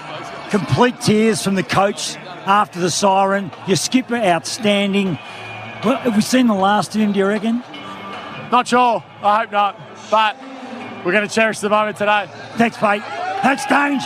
Well done, Robbo. Interesting scene there. A bloke just removed from the ground, and he had one of the Secure Corp jackets on, but removed by security, so he must have got a dodgy jacket, put it on, and then wandered out in the middle of the MCG. There are more sort of random people on the field than I've ever seen before in a grand final, and a lot of them will be Geelong sort of family and friends and hierarchy, but it's as crowded at MCG as you see. It's normally pretty hard to get out on the green stuff, but a lot of family members out there, Chief. I know you've loved seeing the kids out there. Yeah, with all their the partners have brought the kids out, which is great. At least there's no flying missiles like kick-to-kick footballs that are knocking the kids over. Thank goodness for that. But it is the cast of thousands out there. Hey, it's their moment. Let them deserve it. Let them enjoy it. Cats fans going off Danger and Selwood, holding the cup aloft in front of the devoted Geelong faithful. Tommy Atkins is going to jump into the crowd down there. Robbo will be amongst it down there, don't worry about it. But that chap that's got the old yellow security jacket to get out, that's going the extra yard. But he got pinned in the end. Still cost him 10 large. Yeah, I think you're probably right. Joel Selwood's now hugging his beautiful wife, Britt, who is pregnant with their first child. Geelong fans will be hoping it's a boy or girl now. Father-son, father-daughter goes either way. And a nice little pash for his wife out on the ground, which is always not your into that type of thing. Nathan, you're big on public displays of affection. I am. Really, Nate? He's a pioneer in that front. He's a Norm Smith medalist, though, Isaac. Richo, I'm still in a little bit of shock, to be honest. It was an unbelievable performance by the boys, and to have 4, it's silly, to be honest. And you get to share it with little Isla here. It's a beautiful part of football, having your family out here with you. Yeah, it's awesome. I've been very, very lucky to share some moments with Isla, and poor little Emmett's not old enough to realise what's going on, but the photos, mate, that come out of this, I'm sure we'll cherish for a long, long time. You've broken another record today. You're the oldest Norm Smith medalist ever in history. Yeah, well, a few people were writing us silver foxes off, but there's still a little bit in the tank. You look a bit younger than Kevin Bartlett when he won, but all the same, mate, what is it about this footy club? I know you were so happy to get down there to Geelong. What is it about this club? Yeah, they're an unbelievable club. Their culture's talked about a hell of a lot. They've got great balance between being professional but also enjoying your footy and spending a lot of time doing other things. So, yeah, I'm very fortunate. I've been at 2 unbelievable football clubs and I consider myself very lucky. Got a few years left the way you're moving too. I don't know about that, mate. Maybe this wouldn't be a bad ending, would it? It would be a great ending. The way you might celebrate might end you too. Yeah, it might. I did mention the wife up on the dash because I thought she might give me a couple extra days grace. Hey, you got a few, mate, with that Normie. Well done, Isaac. Thanks, mate. Cheers, appreciate it. Thanks to Seven, Isaac Smith and Matthew Richardson. We couldn't be here without some of our great partners this year. Amy with the reviews and clangers, Ned's, Beacon Trade, IJ Liquor, Seabus Super are always on board with the special comments. Two-Man with the Red Zetters, the Bob Janes with Tommy Brown and Robbo, Harvey Norman replays, the Bosch Tools at half-time, homeloans.com.au, the Triple M MVP Award. Who won that in the end for Triple M? Paddy Cripps. Paddy Cripps won that one. Choice Hotels take us round the grounds. Hard Yakka looks after the Saturday Rub team. Kogan's got the Friday Huddle, and Taylor Made always brings us the preview. But we'll continue to get interviews from the TV and the radio. As Reece Stanley is down there with his... I love the kids, Nath. I love seeing the kids and the wives and the partners out on the ground. I'm a big softy, but I love that stuff. It was a good moment when Tom Stewart was on the wing, and obviously his young fella had number 44, and the camera shot was from behind the young kid, 44, running towards Tommy Stewart, had crouched down on centre wing, and then he jumped into his arms and they rolled back onto the turf of the MCG. It was a nice moment. Where to from Sydney, Chief? How long does it hurt? And what do you do next year to come back bigger and better and be the best team rather than the second best team? It hurts for a long time, Howie. It doesn't go away, and that sits with them. And people will talk about it. That's the thing. You can't escape a performance like this when you come to the big dance and you don't fire a shot. They'd been so good all year, and we gave them a red-hot chance coming into this one. And they just did not put their best foot forward at any stage of proceedings. So a lot of work to be done, but they have got a good crop of young players coming through. You know, they'll fill a couple of holes recruiting-wise. They'll look to cherry-pick a couple of players and just continue to get more good talent into the club. But they're thereabouts. It's just that you need everything to go right in a campaign to actually carry off the ultimate prize. You've got a fantastic young list of players. I guess they need the likes of Logan McDonald to go to the next step to be able to support the big butt up there as he begins to wind up and kick some goals, Chiefy. Yeah, you can't rely on the same players that have done it forever and a day. And I think we've seen a lot of the younger players coming through this year and starting to take the load off those experienced players. But, you know, there's a really big handover to the younger group that have to take a lot of the strain of carrying this club. And it's going to take them a while to get their hands and heads around that. Credit to Geelong. I mean, they have used free agency as well as any club in the land, haven't they, to get Paddy Dangerfield as a free agent, Jeremy Cameron across. They just cherry-pick players a couple of years out that they want to fill a need, and they come and perform. Isaac Smith, he couldn't have settled in any better, could he, after 3 premierships at Hawthorn. And so that system seems to have been something Geelong have been better at than anyone else, and it's great scenes out there. You look at all the support staff, they're jumping up on the premiership dais now, getting their selfies, all the physios, the medical staff, all the team that do all the hard work week in, week out, put in a power of work. It's just as massive for them as it is for the players today, the MCG. Joel Selwood push on for a 5th premiership, Chief? Well, it'll be his choice, ultimately. He's earned that right. I'm sure Geelong and Chris Scott would have that conversation, saying whatever you want to do is okay by us. There was a lot of emotion from his family in the crowd and Joel himself. A big hug to his good mate, Tommy Hawkins. G-Man, why don't you just run through us a few numbers while we wait for a few more interviews, Guru? Well, the 81-point margin is the equal 5th greatest winning margin in a grand final. Of course, it's the Swans. It's their worst losing margin in a grand final as well. But just some key team stats. Those inside 50s, Geelong absolutely smashed them in the territory battle. 65 entries to 32. Look at the contested ball, plus 41. I'm currently delving into the archives to see as to whether that's a record in a grand final in terms of contested ball differential. And you look at the score sources, plus 26 on scores from turnovers. Geelong have been ranked number 1 all year, and they smashed them in the stoppages as well. 10-5 they kicked the Cats to the Swans at only 2-3. And Isaac Smith, Howie, number 1 ranked player, the Norm Smith medalist at 32 touches and 3 majors. Well done, Chewy. I think we might take a break here, come back for a few more interviews as we continue to wind up season 2022. It's the season of blue and white. The Cats by 81 points over the Swans in front of 100,024 people. The celebration can continue around the edges of the MCG. McDonald's and Ream Hot Water. Triple M rocks football. Now you can stream the footy wherever you go. Download the Listener app and select Triple M. Serene Hot Water and McDonald's. Triple M rocks the grand final. In a Triple M summer, there's one sound we love more than anything else. Listen to the noise, the build-up. And that sound is coming.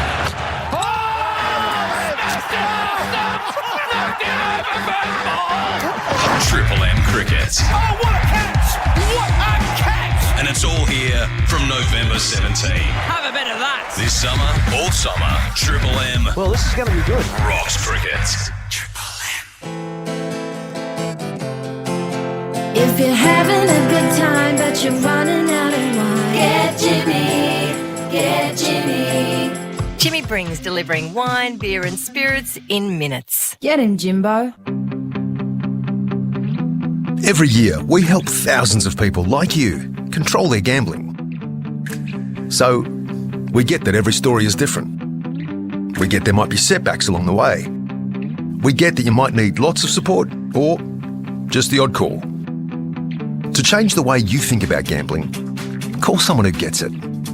Call Gamblers Help on 1800 858 858 or visit the Gamblers Help website. Sheen Panel Service. If you've had a car accident, call Sheen first. We'll handle your repair process from start to finish and provide an accident replacement vehicle at no cost to you. Rest assured, we use genuine parts and provide you with a lifetime guarantee on all repairs. So remember, call Sheen first on 1300 Repair. We'll take care of the rest at one of our 26 locations across Victoria. T's and C's apply. Sheen Panel Service. Tradies, DIY renovators, facility managers, homeowners, demo crew managers. The list of people Identifiber can help goes on and on. Just like the list of services Identifiber offers, including asbestos and hazardous materials management plans, contaminated land assessments, indoor air quality, mold testing and more. Identifiber are the industry-leading experts with over 30 years' experience in hazardous material services, occupational hygiene and risk management. Identifiber, 67 Atherton Road, Oakley, and identifiber.com.au. G'day, Adam Gilchrist here. Treating people fairly has always been important to me, both on and off the field, which is why I'm a big fan of homeloans.com.au. Their Fair Go guarantee means all customers, not just new ones, get automatically upgraded to the best rate available for their particular home loan. Guaranteed. Can't get much fairer than that. So, say no thanks to the big banks. Get the best rates and a fair go at homeloans.com.au. T's, C's and credit criteria apply. When you've got to keep your business rolling, do it with Statewide Bearings. They're Australia's leading supplier of bearing supplies and services and power transmission products, including the entire Gates Australia premium range of problem-solving gear. We're talking Predator and Polychain carbon belts, the Power Grip GT4 and Quad Power 4 power bands. Find the full Gates Australia problem-solving range and keep your business rolling at your local Statewide Bearings branch or visit statewidebearings.com.au. Global solutions, local service. Hi, Rodney Jane here. At Bob Jane T-Marts, get spring holiday savings. Buy 3 tyres and get the 4th absolutely free. Plus, up to $150 instant cash back on trusted tyre brands like Bridgestone, Yokohama, Goodyear, BF Goodrich, Michelin, Zenon and Motorsport X. Alloy wheels from only $125 and tyres from just $69. All with our best tyre price guarantee. We'll look after you. T's and C's apply.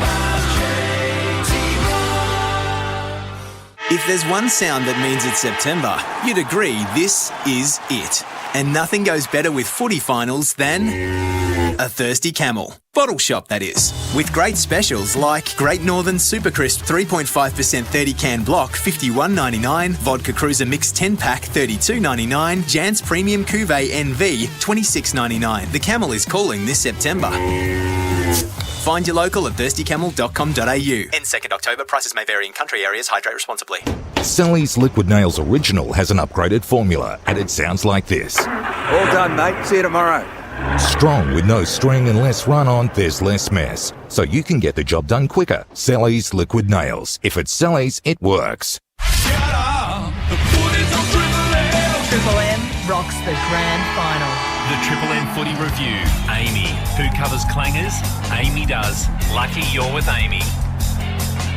Tyson Stengel, courtesy of 7. Around your neck, can you believe it? Yeah, pretty unreal at the moment. Still sinking in, but yeah, just enjoying the moment, walking around the oval at the moment, embracing it. So yeah, it's a pretty good game from the boys. 12 months is a long time in footy, isn't it? This time last year you're running around in the SANFL, winning premierships with Woodville, West Torrens, and now you're here, you're an All-Australian and an AFL premiership player. Describe the journey for us. Yeah, it's pretty surreal. Didn't know if I was going to end up on the AFL list this time 12 months ago, and to be in this position today is still sinking in, but happy I landed at Geelong and happy to be a part of this team and really enjoying it at the moment. And just quickly, Tice, Eddie and Anna, how big of influence have they had on you since you've arrived back here in Victoria and at the Geelong Football Club? Yeah, to have them as a family, especially here in Melbourne, as I got no family here, and family to me is really important, so to have them around and to go and stay with them just throughout the week is awesome, and they look after me all the time, so can't thank them enough. We've loved watching your journey, but particularly over the last 12 months. Go and enjoy this, and we'll get back to Richo. Thank you. Four Snagglepussers today, and here's Brandon Parfitt. Game for you this week, sort of not knowing whether you'd get the call up or not. Yeah, it's pretty crazy. Just had to stay ready throughout the game, and sort of the last 10 minutes got the call, and I was just buzzing to get out there, and thankfully I kicked a goal, and loving it at the moment. So cool. Mate, what about during the week, not knowing whether you were going to come into the team or not? It must have been a bit hard to sleep at night thinking about it. Yeah, it's sort of been a long sort of month in a way. Found out last night, and I just feel so shattered for Holmesy, and he deserves to be here as much as anyone, and I was just wrapped for myself, but disappointed for Holmesy as well. Mate, it's a full squad, and you played your massive part during the year. Congratulations, come on, and found yourself in the right place at the right. You'd only been on about 30 seconds, I reckon. Yeah, I got pretty lucky. I was shooting forward pretty quickly, and thankfully Closey gave me the handball over the head and able to kick it. So, mate, well done, congratulations, premiership player. Have a good night tonight. Appreciate it. Well done to Brandon Parfitt. Don't go anywhere because the Saturday Rub replay will be on then. Full call of the grand final. Darcy dressed up today, put a jacket and shirt and a little accoutrement, as you called it, a little flower. And you were saying it was nice. I didn't realise that there was a green flower was something that you put on your jacket on grand final day. Trevor, I missed some sort of protocol today or not? It's not St Patrick's Day flog. Thought it looked nice, and Chief just tore me apart the ad break. Not St Patrick's. Good green flower on that. Are you coming to the September Club with us? Absolutely not. You're going to go home and listen to the Saturday Rub? I'm rushing home to listen to the Rub, and I may put it on permanent cycle throughout the course of the evening. Well, I think we've steered clear. We've steered clear of this all season. year, but I think there's reasons why Chief's not coming out with us tonight, Nate. And I think this is something it's time for you to talk about this, Nate. I actually have family staying down. Do you? Yes, do you? Nate, I think it's time you lifted the lid on this. Come on. Lifted the lid on what? Oh, come on. I know, Chief's going to come on. He's taking the headset off. He looks like don't go, Chief. He warned me a long time ago not to talk about it, so I won't talk about what? No, he's... He's off just actually walking out the Chief. I think that's a better result from you than him actually spearing you out. Enjoy dinner tonight, Chief. Have a nice time. Have a good holiday. He's given us a double-fingered salute. That's it for the Chief. He's off on a little holiday to Italy. Thank you, Chief. No, we look forward to that. My only hope is that our digital team have picked up Chief's exit. That's the end of the year for all the Chief. Out the back of the box for the Chief. Are we getting any more interviews down there, Tunners, or we might be done here? We're not opening up the IJ Liquor Open line? No. All right, Two-Man, well done to you all. Thanks, season. Howie. Thanks well for another done. year. Well done to Jason Tunners in the back low. Leroy, he's bubbling one up now back in the studio. He'll be good. He's just put on Cypress Hill. That's it. Well done to the entire tech team. Well done to you, Noodles. Well done to you, Das. Well called, everyone Howie. for listening to our fantastic sponsors. Well done, Nate. The Cats have won it by 81 points in front of 100,024 people. Saturday up next, then the replay of the grand final call, and then the next thing you need to listen to on the M's, apart from all the usuals, is when Triple M starts rocking cricket, which is not too far away. For McDonald's and Ream Hot Water, the Cats are the 2022 premiers. McDonald's and Ream Hot Water, Triple M rocks football. Hooroo from the Gurus. The Triple M Footy Review for Amy. Who covers clangers? Amy does. Lucky you're with Amy.